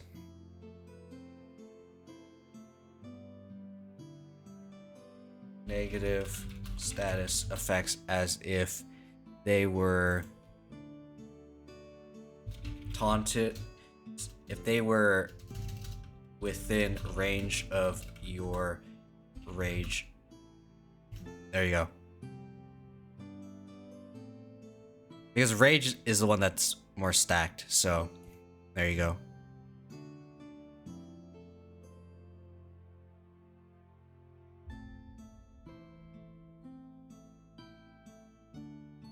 Initiative is the opportunist based playstyle. Sorry, I was being a little bit silent there. I was thinking about drinking. Yeah, I'll drink.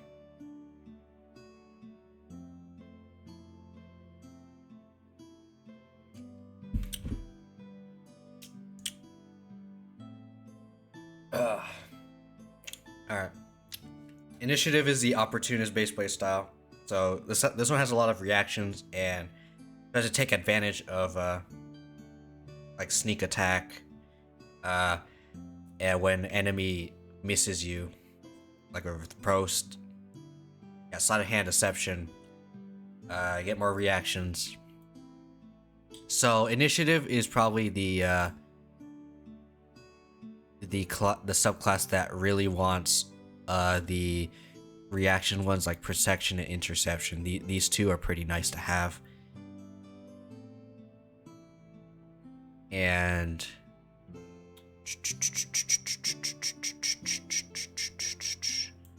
you're very much an attack of opportunity kind of character. So this is nice. I feel like this is kind of underpowered though, early on. Very underpowered. Sneak attack is aight, if you can take advantage of it. Because you don't have very many reactions, right? I mean, the only like good thing from this is like you get riposte. You just straight up have riposte. And you can do it up to 2 times at 3rd level. Is it good? Maybe. Like if you're fighting a lot of melees, this could be really good. But I feel like this could be much better. But I think these like initiative and intimidation, those 2 subclasses are the ones that are the ones that need the most work. So we'll deal with it later. I think we'll probably deal with it later today. So don't worry, I'm not gonna end stream. Like I said, this is gonna be a very long one, and I meant it when I said this is probably gonna be a long one. Like if you saw the go live notification, I actually meant that. All right, this is gonna be long. All right. Self-sacrifice, 6th level. If an ally within 2 feet of you is being capacitated to die, you use reaction. Okay, so you can basically be if you're playing as an initiative based subclass, you can self-sacrifice. You take the hit for half hit damage instead. So you can take hits a lot with initiative as well. So that could be something you could do.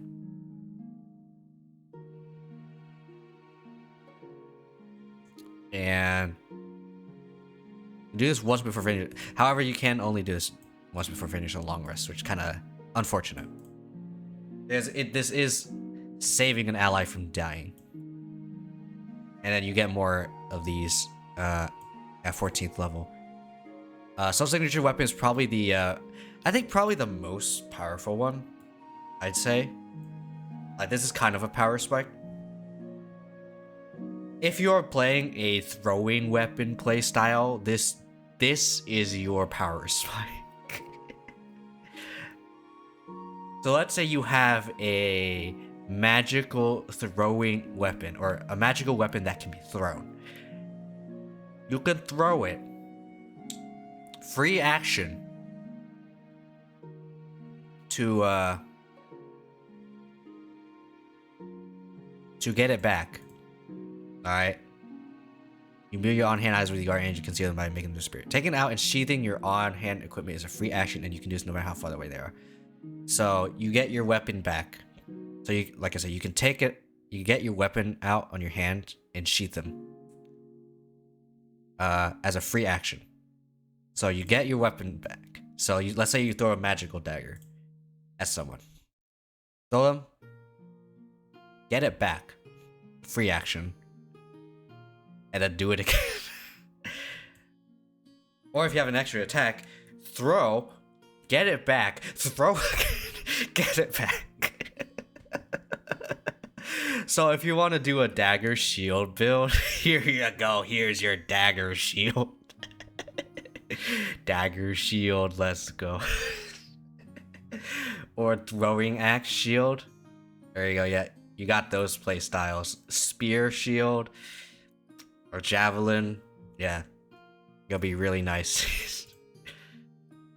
Like, you could use this, like, this playstyle, like, with a, intimidation guardian. Just, like, throw things. And then, yeah. And you keep your rage. If you miss, it doesn't matter if you miss. As long as you can attack something, you're fine. So, yeah. There's that. And your on-hand equipment also cannot break. If for whatever reason, your weapons are able to break in the game, there you go. They cannot break. Alright, now we get to level 10, Purity of Body and Mind. You can use your action to either reduce the exhaustion level by 1, or cleanse one status ailment or a special spell effect on either yourself or on an ally you can touch. So, if you want to use this on yourself, you can use this action while you are not incapacitated or unconscious. And you can use this action on yourself while having any other status ailments that prevents you from acting. So, let's say you're like, someone casted horror on you. Is horror a thing? Hold up. Spells. Horror. Nope. It's not a thing. I know it's a thing in Baldur's Gate 2. Or Baldur's Gate 1. Because I remember someone casted horror on me. Like, it's like the starting area. In Baldur's Gate 1. Someone can cast horror on you. So, what is it? Effects. All enemies within the area of this spell cast must save versus spell or flee in terror. Certain creatures are immune to effects of fear, including all undead. So yeah, there's that. Although granted, this is Baldur's Gate 1, so this doesn't matter. But if I were to be like feared or something like that, I can use Purity of Mind and Body to unfear myself. Like, you would get something along the lines of like when you start your turn, like in a game. Let's say we're playing a game that has this class. That's like during the start of your turn, you get a pop-up to be like, hey, would you like to use Purity of Mind and Body on yourself to remove your fear? And like you say yes, you remove your fear and you only have a bonus action and movement. Whereas if you don't use it, you'll still run around in fear. But yeah. And that's Purity of Mind and Body.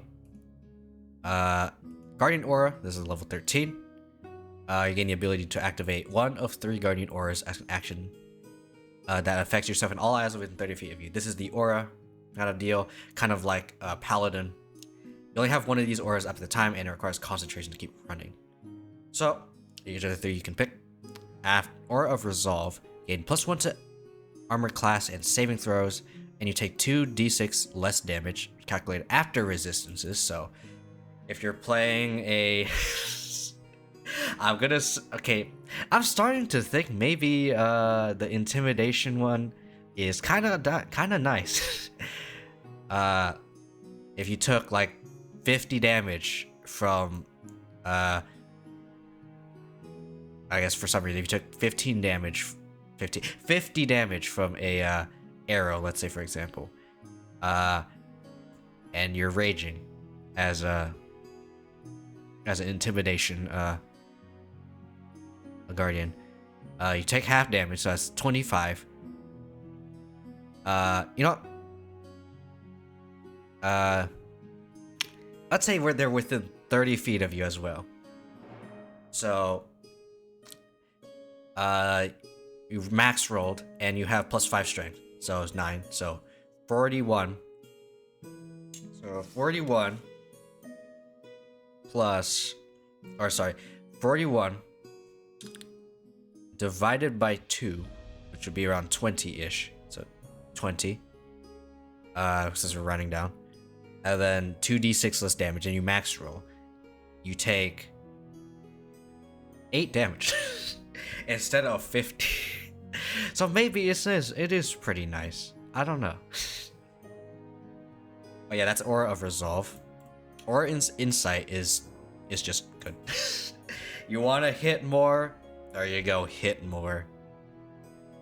This is your accuracy. You want people to hit things. Kind of deal. Aura of Insight. It doesn't prevent critical misses though, obviously, because that would be OP. But it is really nice if you want a more offensive aura. You have to use this as an action though, so just keep that in mind. And Aura of Comfort. You got gain 3d4 times whatever the target's Constitution modifier is. Minimum of 1.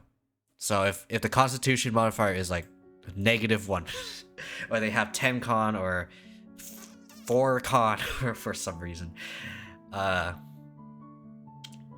you would still get 3d4. 3d4. So minimum 3 health gain, maximum 12 if they have 12 or less con. But if you have a lot of con, you get a whole lot more. So yeah, something to think about. If you want to help other people stay alive, this is also something you could do here.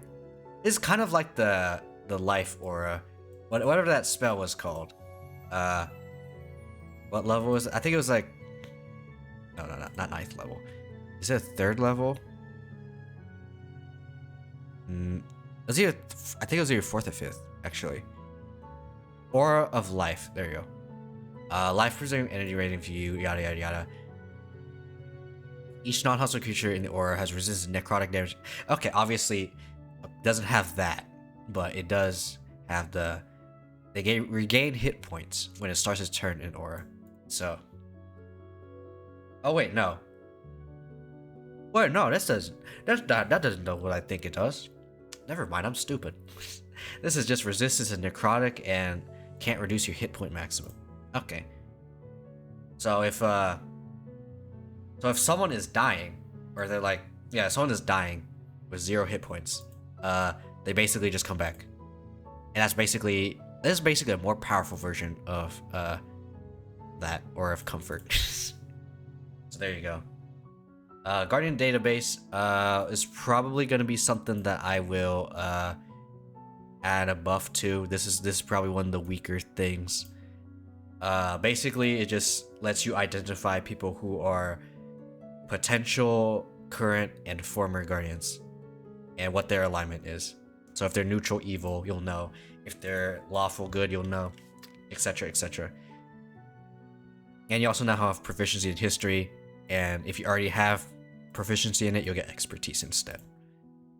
I do want to add something else to this though, so we'll think about it later, which is probably after IBRB, which is after I read this. All right, So level 20, 20th level, you're unbreakable. You will never falter. Willingly. You gain +4 con and +2 to 2 other ability scores of your choice. You're very likely picking either strength, dex, wisdom, and if you're a intimidation guardian, you might pick charisma. It's like strength charisma. You might pick that instead. You could also pick dex if you feel like you're good enough on strength and whatnot. So pick whichever you feel like, I suppose. But yeah, that's level 20, and that's pretty much it for what we have so far. I do want to continue, so I'm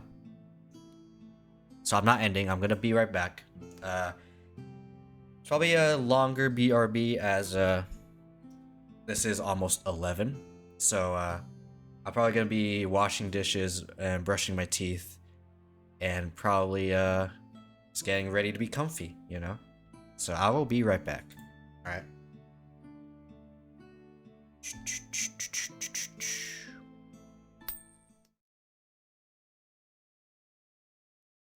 I don't know if I should just use a 3 spinner at this point. I mean, 3 spinners are great, you know. Wait, Q, you can beat up the bot. I think. I don't feel like it. Oh, okay, no, it's off by 1. Yeah. Guess I'll get more. 3 spinners, goddamn. Spin to win, baby. You just spun around the front of the goddamn shop, too. Spin to win, baby. He's living the Beyblade life. You wanna kill the turtle, no, Suri? Do it. Yeah, kill the turtle. Alright, see? This is exactly what I did this. So she can have her training arc. Such a caring person. Such a caring person. Okay, do I level up or do I get magic? Kill it. I don't know what you're killing, but kill it. Kill the silent ninja. Yes, master. You best believe in Kiyo, alright? Alright, and as you can see, my controller is vibrating, but also, as you can see, can I say what I can see? There you go. I'm even gonna steal from you, you know. Let me head pat you first before I steal, okay? I'm doing this out of love, okay? I'm stealing out of love, okay? I'm stealing your heart. Is it happening? Okay. Alright, there we go. It's happening. It just works. It just works. It just works, ladies and gentlemen.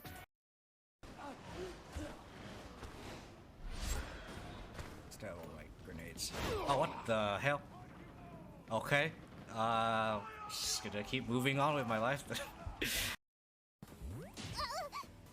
Ow, you did 2 damage to me. Ow, how dare you. Get knifed. HP book? Oh, I can sell that. All I read from this frickin' thing is, don't let anyone tell you otherwise. I'm horny, I'm horny. I'm horny, holy moly, I'm horny. She's top tier, and I'm horny for her. If anyone thinks otherwise, they're wrong. I'm horny, no human can top this. I'm horny. That's all I read from this frickin' thing. Would you like to talk about my Oshi? I know you're a waifu, but you understand why waifus are hot.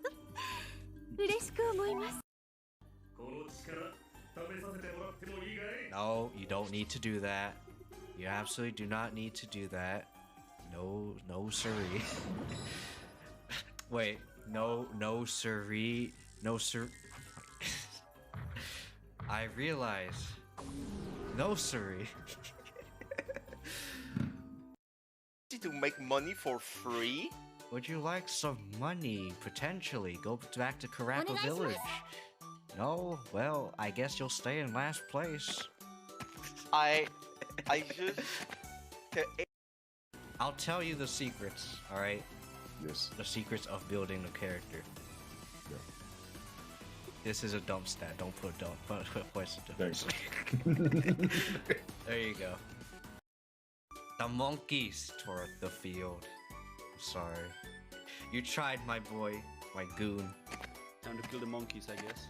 Kill the monkeys. We have been repeatedly killing all the monkeys we can. And before we get the monkey event. About damn time. No, there's not going to be any event. There's nothing. There's nothing in the news here. It will happen. Something will happen. No, there is nothing in the news. The news today is there is no news. Please. It has to be something. It can't just be nothing for all 150 turns. Oh no. I don't have a bad sense of humor. I'm a streamer. Can't say that. Please. Okay. Pickpocket, good move. Good move. Good job. You know the meta, good sir. Magic. Honestly, I think magic in this game is the meta. Herbs is right. This is some freaking emotional damage right here. Emotional damage! Yeah, that was a very momentous occasion. Emotional damage in the good way, not the bad way. But the kind that makes you feel happy, the kind that makes you cry happy tears. Remember, kids, you can make your friends and family take positive damage. Turtle. I'm really convinced all the turtles showed up because of the earthquake. Okay, turtles. Alright, I now have 252 defense. That doesn't matter. I'm the real turtle. I would suggest using your ground transportation, but I'm happy to see you put safety first. Safety? No, flying cars are just way cooler.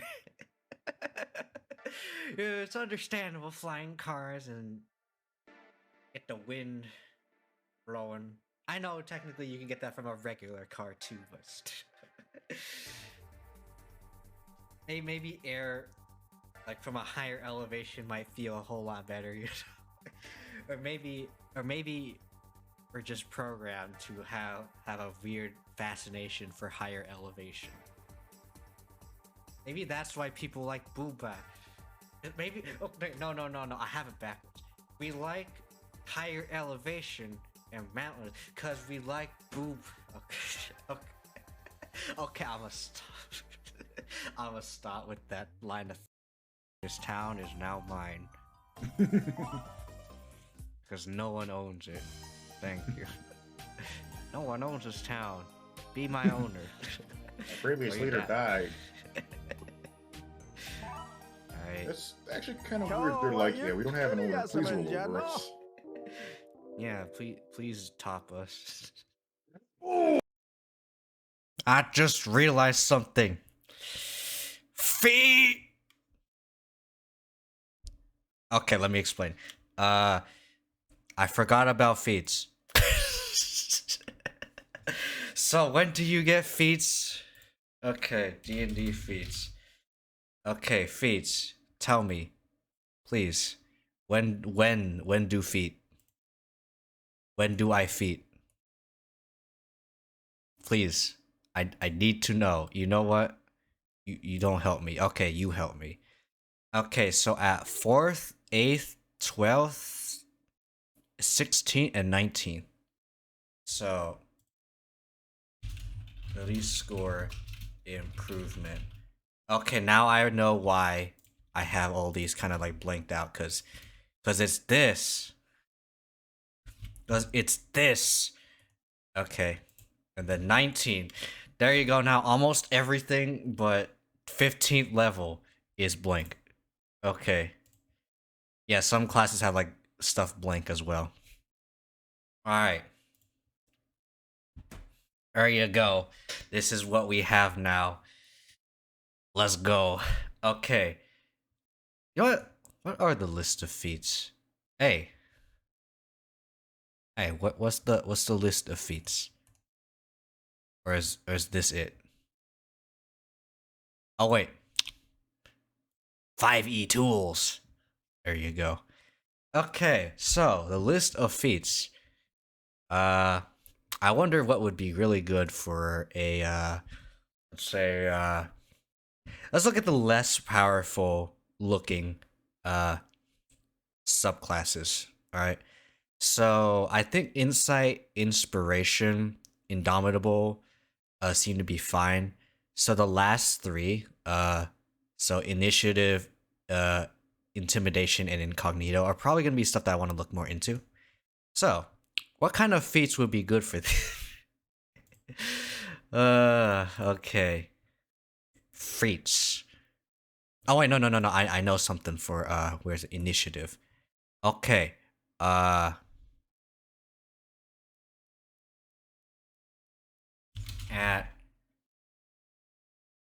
18th level. Attacks that trigger from this also interrupt enemy movement.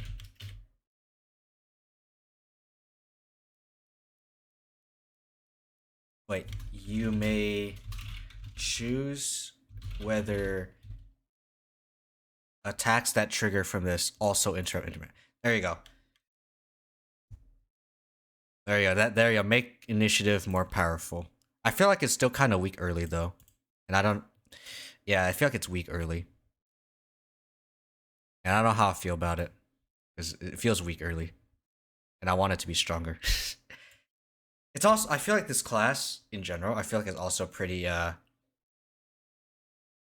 pretty mad as well. Like very like you need a lot of ability scores, and I tend to roll for stats, so and I tend to get lucky. So there's that. But what Twitch error could not set a stream marker? How dare? Okay, I set stream markers. I like to set them a lot. And apparently there's an error, so that's gonna be a problem. You know what?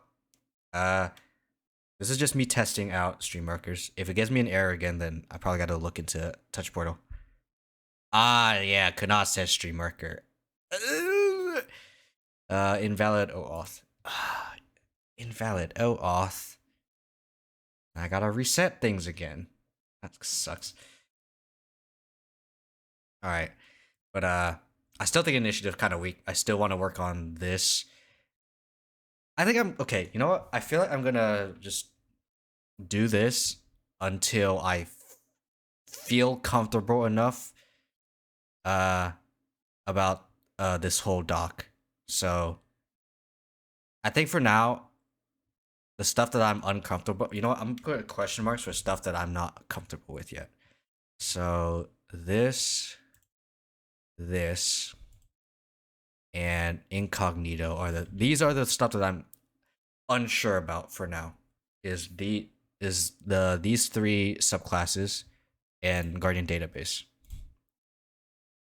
Because I feel like Guardian Database is just you know who is a former / current / potential guardian and whatever their alignment is. Whether that's a good thing or a bad thing. I mean, it is nice for story, for lore. I mean, yeah, welcome to TTRPG where story is important. But in another sense, it's also not very powerful in terms of like out of or in combat. Obviously, this is not a combat. This is not a combat oriented feature. Obviously. But yeah.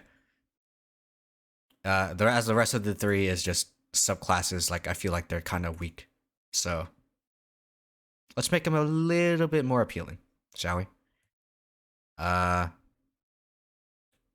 So advantage of stealth checks, it's already pretty good. Dex saving throws good. Unarmored defense is probably kind of weak. And same for this. So it's because this kind of incentivizes using for not wearing armor, whereas you already have heavy armor proficiency already. So this is kind of got to think about whether or not this is good. Like I could make it so that wearing a shield is fine. I could do a shield does not count towards for this there, so you can get your +2. I don't know, maybe. So it has more armor class. And then need to unmute this. There you go. Alright. And we also have martial arts adept just there. Might be something I might look into making stronger, the martial arts. I feel like 1d6 isn't that great.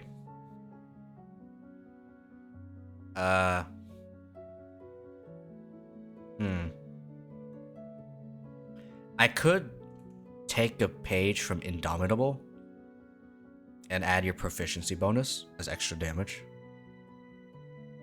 Take that, and then give something else to Indomitable, because this goes really well with stuff like martial arts.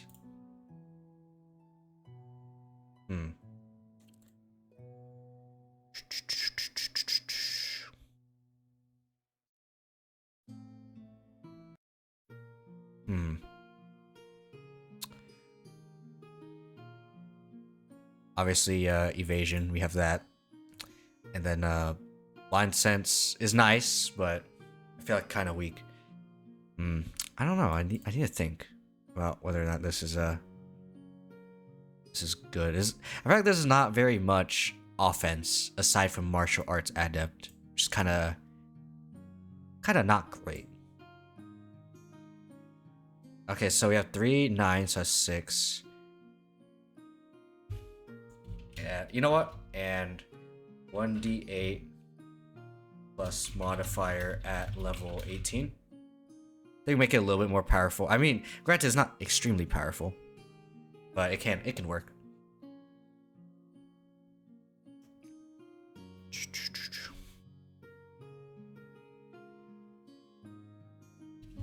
And can replace your weapon attack. There you go.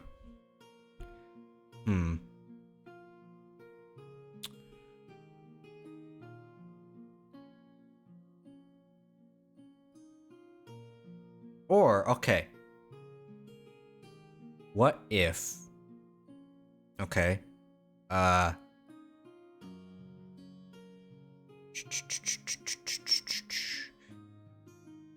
This class is meant to be more of a damage-based thing, so... This is going to be very ridiculous, and I'm probably going to swap this out for something else. Whenever you do an attack, make an attack action. You may also do an unarmed attack. You can use your dex modifier, yada yada yada, and then there you go. So if you attack with like your weapon, you also do an unarmed attack, which does extra damage. And then you attack again, and then you do your kung fu, and that you get more damage there. Maybe this could be decent.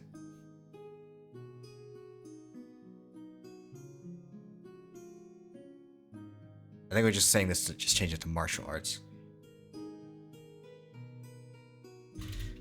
Martial arts combo.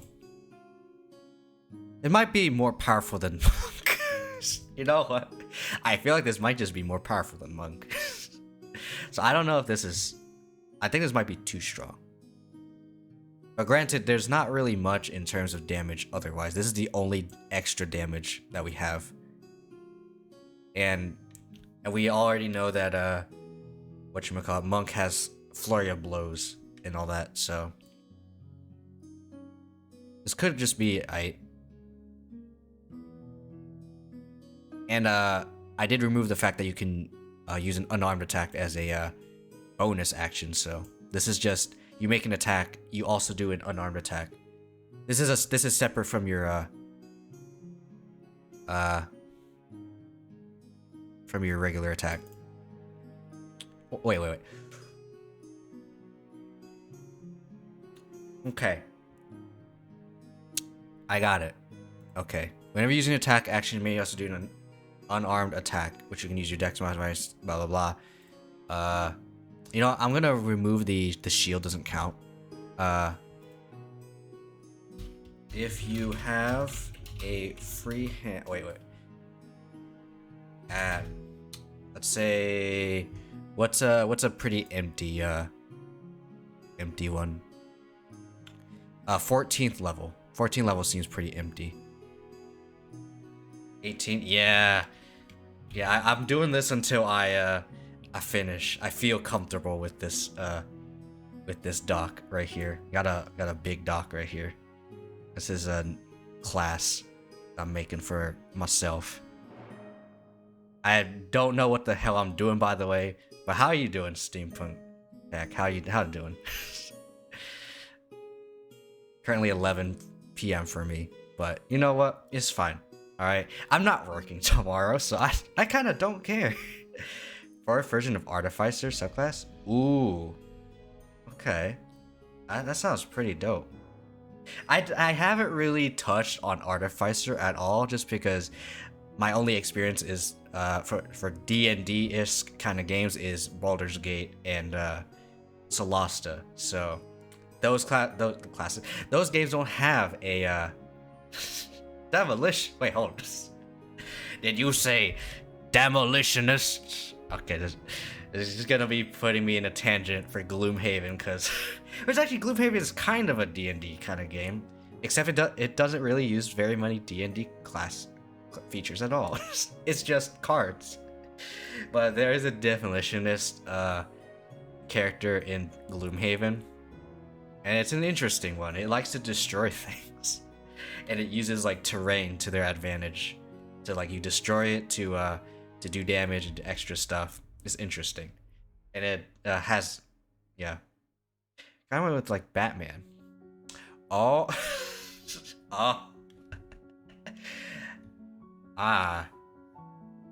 tools, but grenades. It's all about the grenades. Chuck them, throw them. Love to freaking blow them. Okay.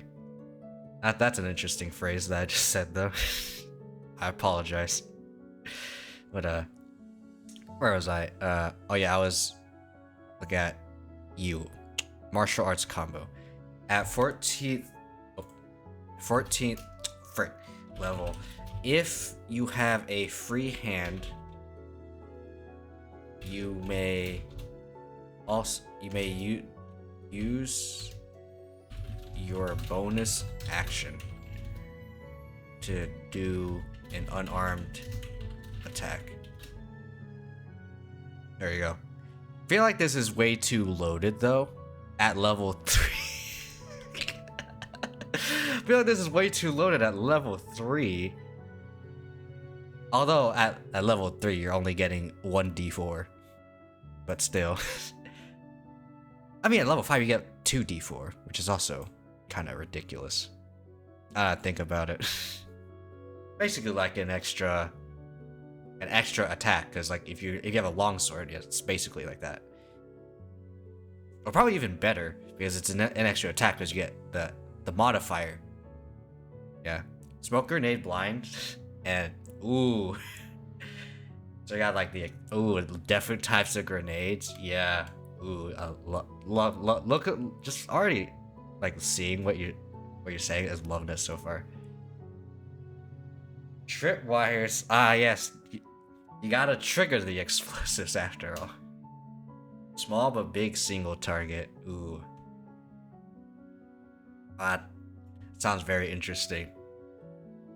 If I ever get to play D&D, like actual D&D, yeah, I kind of want to look at like these homebrew classes as well. Although your thing is a subclass, and my thing is an actual just straight up class. For those of you, if you're wondering, this is I'm basically inserting myself into the game. Not myself right now, but I'm gonna do that next month. I'm gonna insert myself next month. But for now, I'm going to create a guardian class because I am a guardian. I might not look like it, but yes, I am a guardian. Like I have armor and stuff, but it's not like full blown tanky armor, as you can tell here, with this description. All right. Most fantasize them as armored knights, but true guardians will tell you it's all about intentions and mindset. All right. Yes, we can wear heavy armor, but we don't have to. Okay. There's two classes that actually kind of suck when you give them heavy armor. For example, Incognito, the thing I'm working on, gives you unarmored movement, armored defense. And Intimidation is also another one that basically has rage. So you're like a barbarian, except instead of dealing more damage, you make other people deal less damage. So there's that. The rage is also a little bit more consistent. So if you're near enemy creatures, you still keep your rage. 15 subclass feature lets you consume 3 of your explosive to fire missiles. Okay, they're 40 foot. Oh boy. 16d6 and 16d6 bludgeoning. Wait. Oh, and okay, so it's like 32d6. Although depending on resistances and yeah. At what level can you get this? Is 15th level? Slightly weaker than Meteor Sword. Okay. Again, I am kind of a noob at D&D in general, so I don't know the exact numbers at which like certain things are powerful. So I assume it's like equal to like a snipe. It's slightly weaker than a 9th level. I see. Very interesting.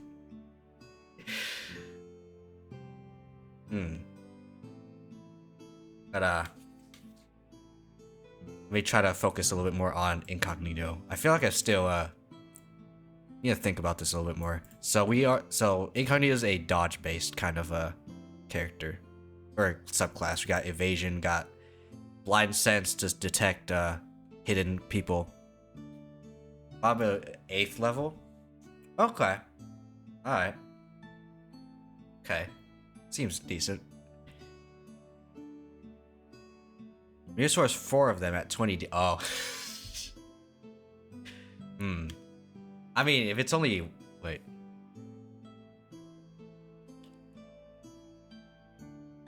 Wait.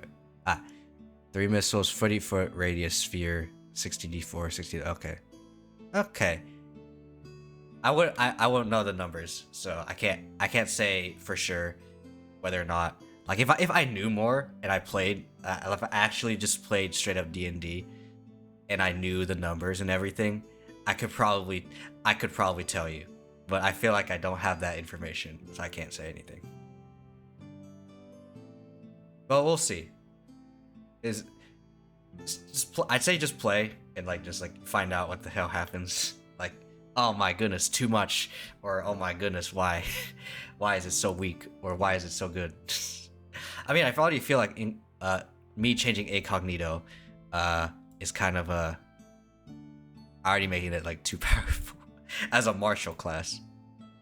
I mean, this is a half-caster, tanky support kind of class, so it is appreciated to have a little bit more martial damage, I guess. So I might as well keep it.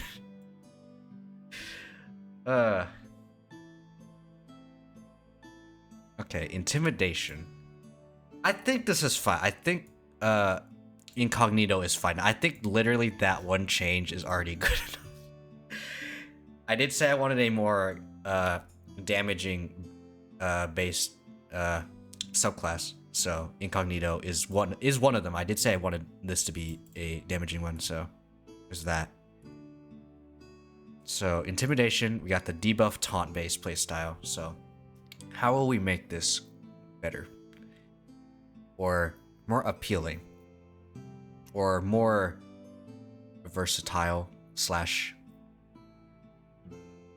more interesting? So this is a lot of like, I'm going to intimidate you with my rage. So this is just automatic. And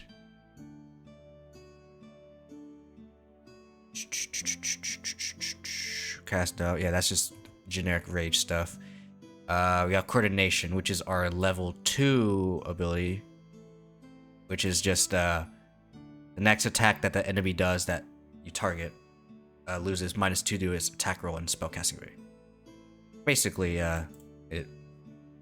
But yeah, I always talk about playtesting because like if people keep I always say if you keep thinking about it and you never test it, you're gonna just get stuck in your head like, oh, what if this was good? What if this was bad? You're gonna think a lot about of what ifs. But you might as well test out that what if by playtesting it.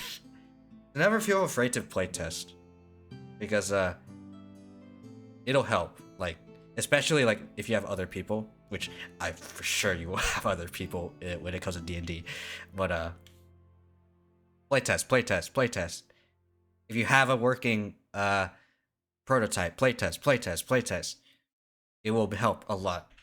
All right. This is more so kind of like a board game thing in general, but still. I mean, you could probably say the same for like a digital game as well, but again, your mileage may vary, I guess, depending on what like kind of game you're doing. Coordination. Yeah. Already. Yeah. Intimidation also allows coordination to be stronger. Get +2 to attack rolls and spell casting ability for the next attack. This can also be your own attack. So if you do this, and then you hit the enemy, you could refresh coordination. So this is good. 18 level and then all subsequent attacks gain this effect. So that means at 18th level you're getting a power spike by helping other people hit your enemy. So that's there. Bonus action to taunt someone so that you can be like, hey, hit me, don't hit them. I'm probably going to add something to 7th level. I feel like this is kind of not amazing. It's not garbage, but it's not amazing either. I feel like it's just slowing. It's just, if we're talking like, if we're comparing this to like Solasta, so this would be like 5 feet. This would be like 1 tile. And then if you have taunt and rage on that enemy, it'll be 2 tiles. Which is, I guess, aight. But I guess it depends on speed. How fast can they move? If they can't move very fast already, then it's pretty good. But if they're super fast, it might be helpful. It might not. I don't know. I feel like this is good at the same time. It's kind of, I don't know. I kind of wanted to also maybe change this. Maybe I could change this to something else. So that, yeah, I think I might change this.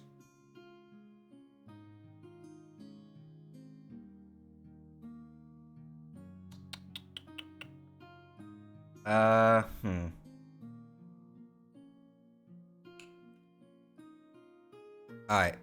I got it. Enemies affected by your taunt and rage,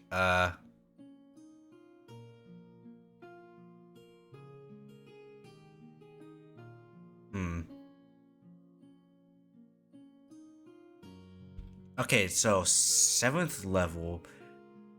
So how much health would someone normally have? So if I were to take Paladin, for example, it's 10. So 6 was con, so that'd be 10-ish. So you have probably like 14, 13-ish. So 13 plus 10. 13, 10, that would be... Where are you? What? Thank you for coming in from fine, CAC. Really appreciate it. I know that's probably a weird thing to say for as a follow message, but still. It's been a very interesting thing, D&D, honestly, because D&D is kind of like, I have never actually played an actual tabletop like D&D game. I want to so bad, and I know I have friends who are probably able to do it, but they seem busy at the moment, so I can't really ask them, because I know at least one of them is kind of sick. I don't know if he's better now, because I haven't heard from him since, so he might still be sick. So hopefully he gets better. But yeah. Alright, let's see. He is affected to take more damage. I think, yeah, we'll make him take more damage. 2d4? 7th level is probably okay, 2d4. 2d4 damage. Extra psychic damage. Sure, we'll do psychic damage because this is a mind game. Because taunting and the rage aura is kind of like a psychic damage because you're getting taunted and insulted. It's like vicious mockery. Wait, okay, let me make sure vicious mockery actually does psychic damage. I want to make sure, just in case, right? Vicious mockery. Psychic damage. Okay. 2d for extra psychic damage. Should this stack? I feel like it can be fine with stacking. This can stack.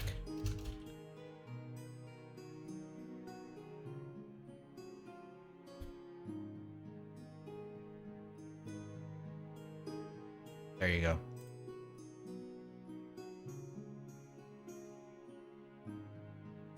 From all attacks.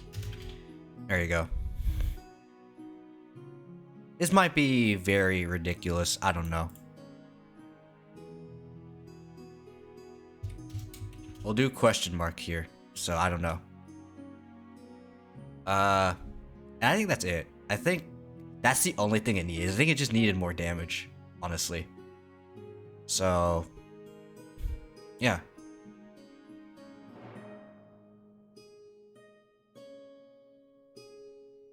Yeah, this seems fine.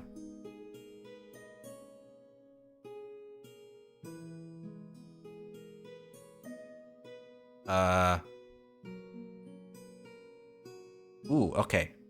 I think I'm also gonna change 17th level. Or I should buff it at 20th level. No. Within range and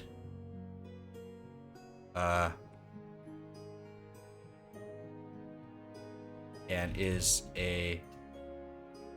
affected by the nation. Maybe? I don't know. We'll think about coordination. Because this has extra stuff. So, this might be powerful, might not be.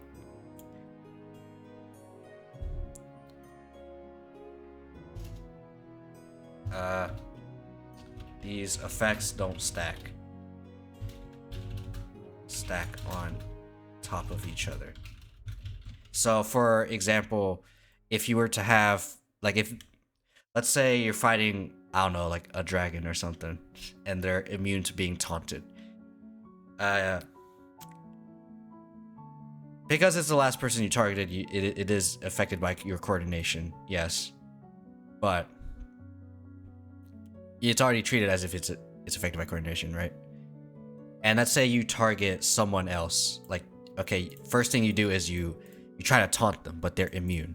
So they're not taunted, but you gain the as if they were within range of your rage, and is affected by coordination until the start of your next turn. And then these effects don't stack. So if I were to attack that dragon again, or if I were to go within range of the rage, so let's say I was 40 feet away from the dragon, and I taunted the dragon, but it's immune, and I go to the dragon. It's not gonna. This damage reduction isn't gonna stack. Let's see what else.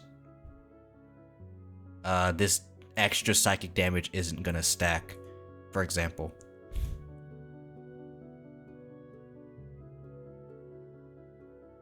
So yeah.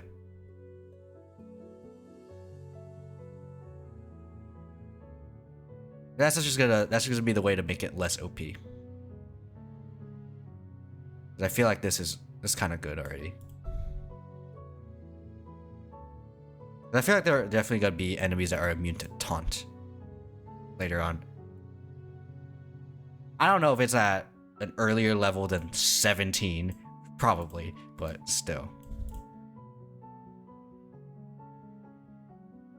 We'll think about it once I know what it's like. Okay. I don't know what it's like later levels in terms of getting taunted. If taunting is even a thing for the most part in D&D. Okay. For initiative, this is the opportunist based playstyle. This likes to play around with a lot of reactions. So we'll probably add more actions that give more reaction actions, if that makes sense. More things to do for reaction.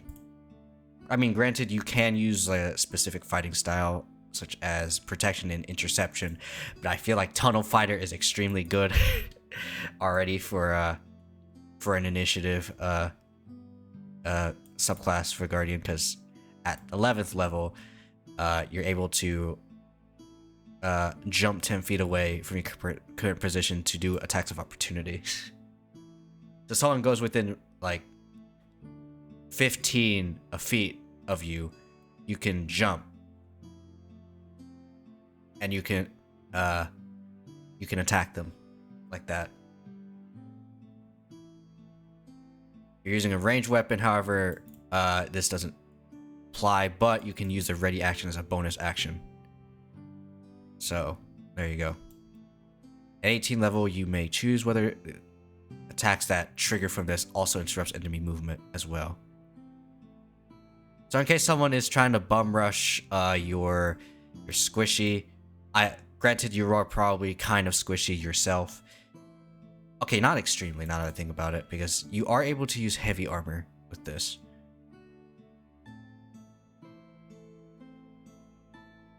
Okay, yeah, you are able to use heavy armor for this, so... You're not that squishy. But, you're able to attack an enemy with a melee weapon like this way. This is interesting if you want to be able to do more damage. This is another damaging, martial, based subclass. And then our damaging based caster is Insight. So, I guess in summary, for subclasses, this is caster, Probably does nice damage as well. I don't know. Probably not amazing spells, but there it is.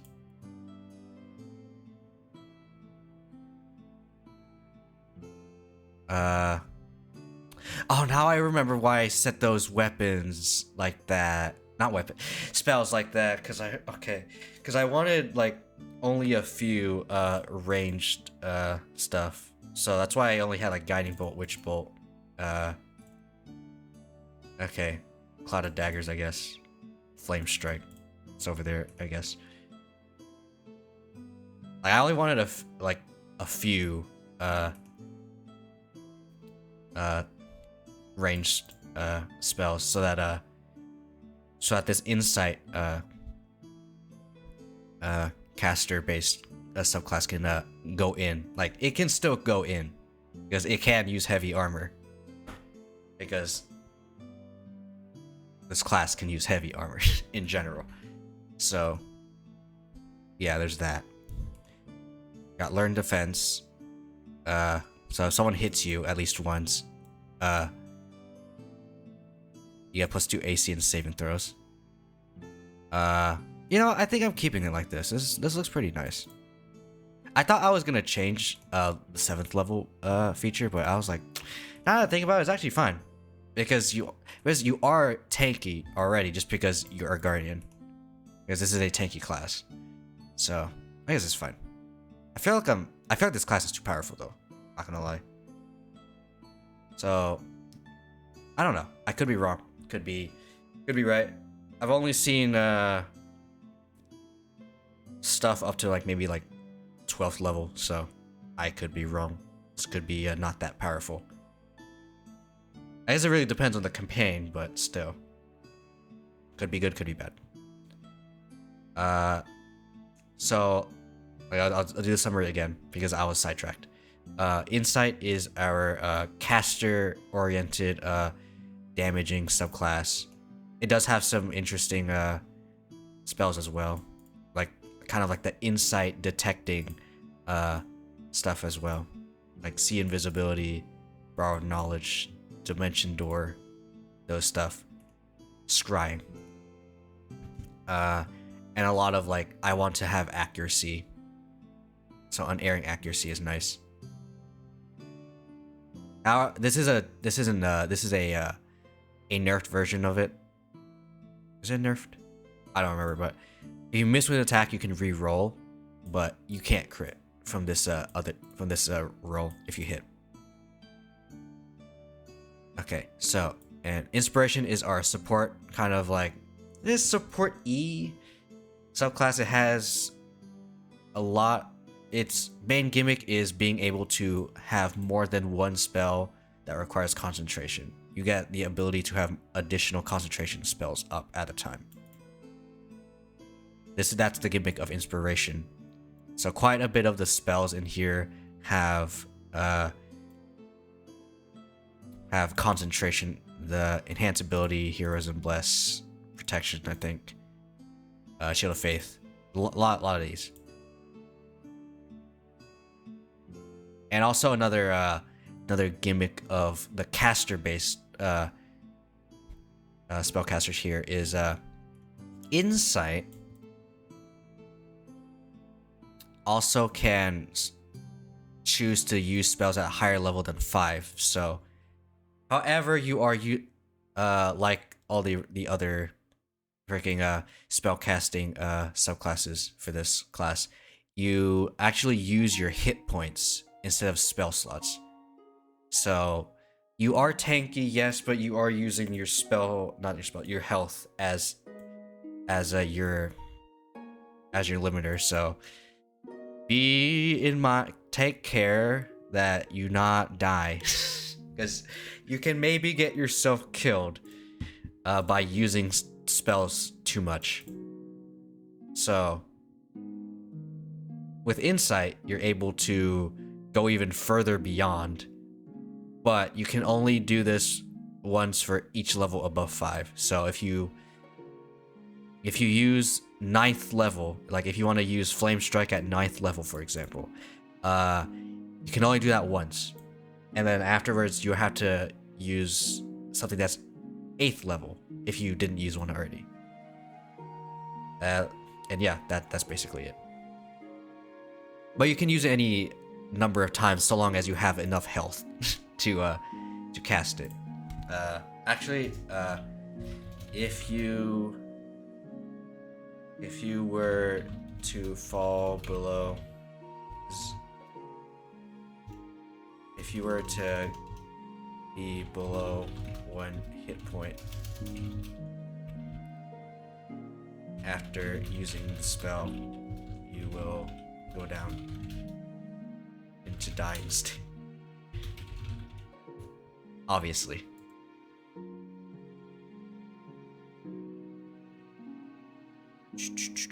And let me paste that into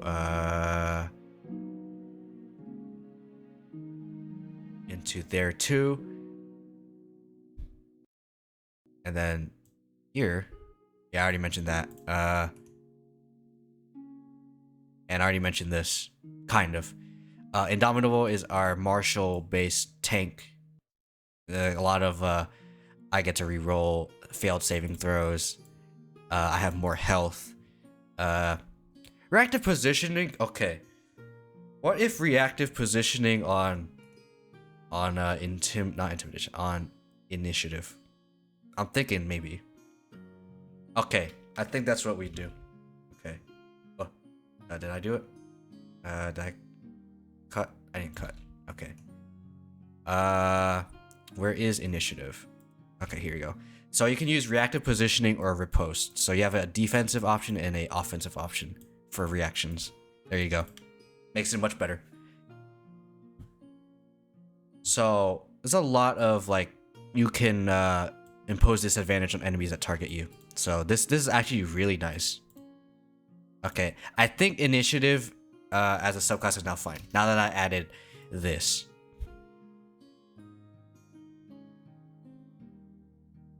So now we go back to Indomitable and add something else.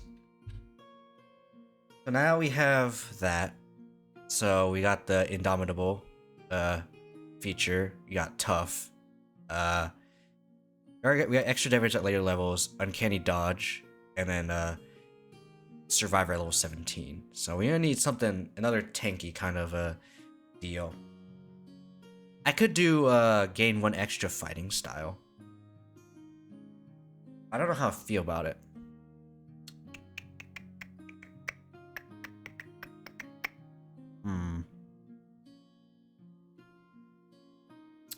Or, okay. Gain proficiency in all martial weapons. Because I said this is a martial-based subclass, so this is the martial subclass. So, for those of you who don't know, this class doesn't have proficiency in all martial weapons. It's only 2 of your choice. So this is kind of like very specialized. However, once you have Indomitable, you can choose whatever you want.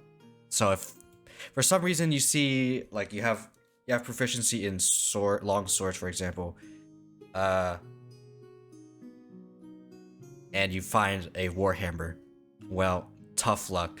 Unless you've also picked Warhammer, which we'll say pick longsword and longbow for our martials, and if you get Indomitable, you don't care anymore. If you're any other class or subclass, then tough luck, you have to stick with longsword / longbow.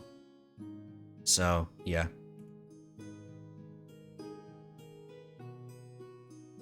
So this can be potentially really good, depending on I guess it depends on the campaign really, and how nice your DM is. Will they like give you magical weapons based on what kind of weapon proficiency you have and whatnot? Like they could be a dick and just decide, nah, I'm just gonna give you a martial weapon that isn't your proficiency. But yeah, Indomitable prevents that issue from happening. If they say a Warhammer, you can use the Warhammer. It's fine. Alright, But I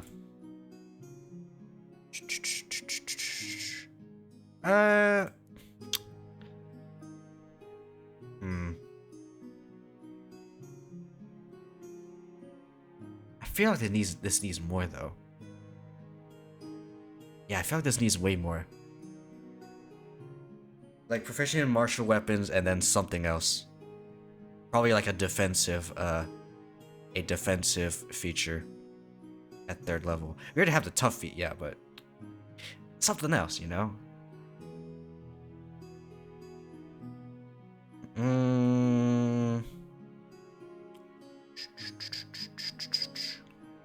I'm thinking 1 extra fighting style.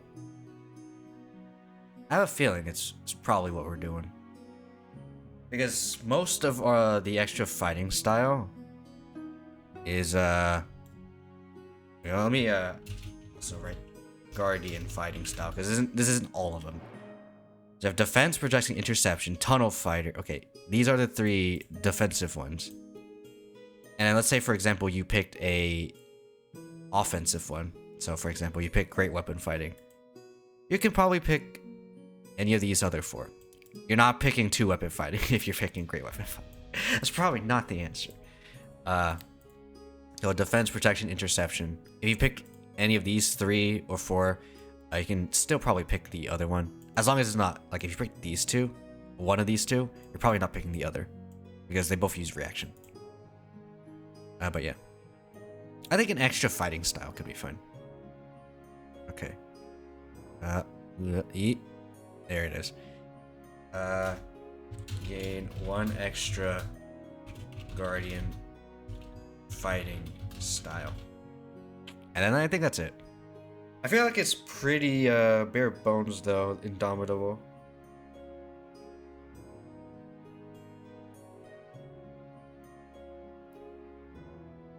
Yeah, this feels kind of bare. But I mean, what do we get at level 5 and 6? We get extra attack and self-sacrifice. Yeah, I think that's already fine, I guess.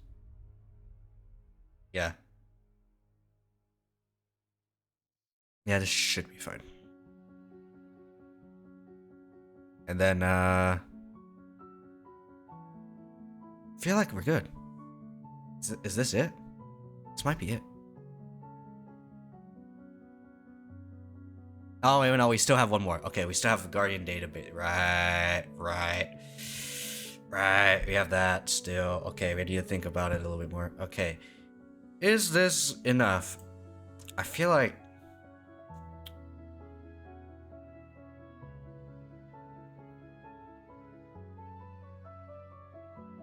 Okay. This is probably gonna be... Okay, it's not weird, but... Probably gonna add, like... This is a very Ranger-esque kind of thing, but...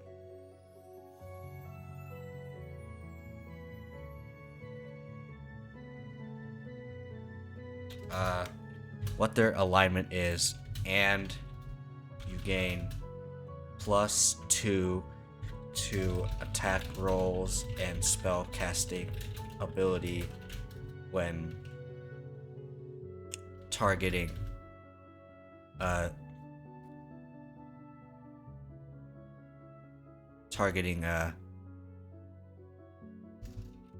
any guardian, a guardian who is lower level than you. So this is not good against, okay, equal or lower level than you. It's not good against people who are higher level, but at this point you're pretty high level already, so probably fine. Just to have something, 'cause I feel like this is kind of like bare bones, so I want to add something extra.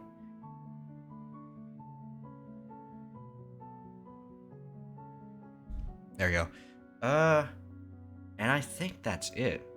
This is the longest freaking Kiyo-Sekai ever. This is absolutely the longest Kiyo-Sekai I've ever freaking done. Oh my goodness. What do I do now? What Kiyo do?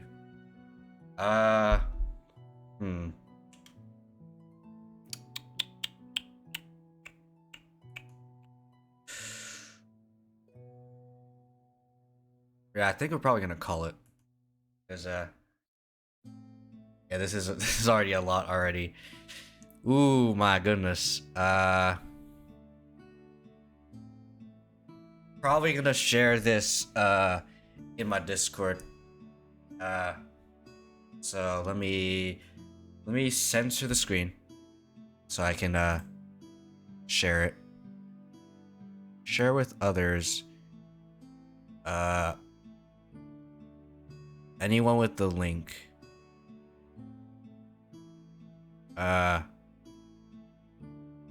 Viewer. Okay. We're gonna copy that link and I'm gonna go to Discord. First I can uncensor this link copy. Yeah, I know the link is copied. But I'm gonna put this in info dump. For those of you wondering, yes, I do indeed have a Discord. I'm much more open about things in general. I just like talking about.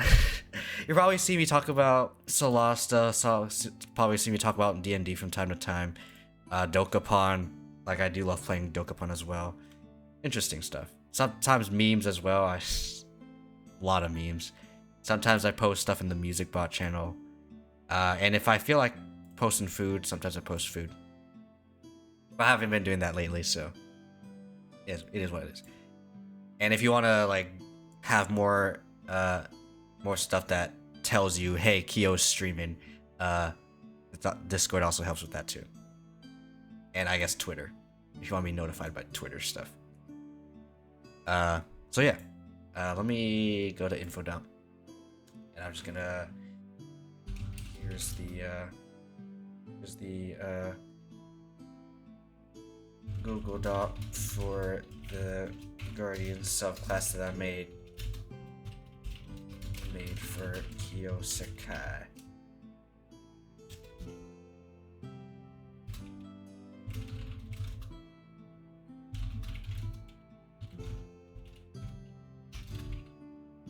Because I feel like I did okay, but at the same time, I don't know. Is this good as a... You know what? Nah, just in case some people are kind of scummy. There's some people who are scummy. I know this is a view only, but still. You know what? Yeah, I'll post it. Alright, this is only for viewing, not for doing anything else. So if you're able to edit, then I messed up. You know what? Okay, wait. Let me censor this screen real quick. Alright, let me make a copy. Just in case, you know. Just in case. Okay. But there we go. You want to look at it? There you go. Get the link in chat. And yeah. Feel free to tell me if I did well or not, because I don't know if you're able to comment. I don't think you can. Hold up. I'm gonna check perms for y'all. Share with others. Commenter. You know what? I'm not gonna do commenter just in case there are if I have friendos who use their personal like IRL accounts. So I'm not gonna do that.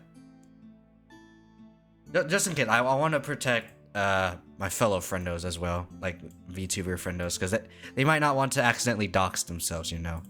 Like, granted, I probably won't know it's them, but still, just in case, I don't want people to feel insecure, you know. I'm a guardian after all. I want people to be secure, you know. That's what I do. Thank you guys all so much for joining me, though. And as always, make sure to worry about yourselves and take care of yourselves. Have a wonderful life, everyone.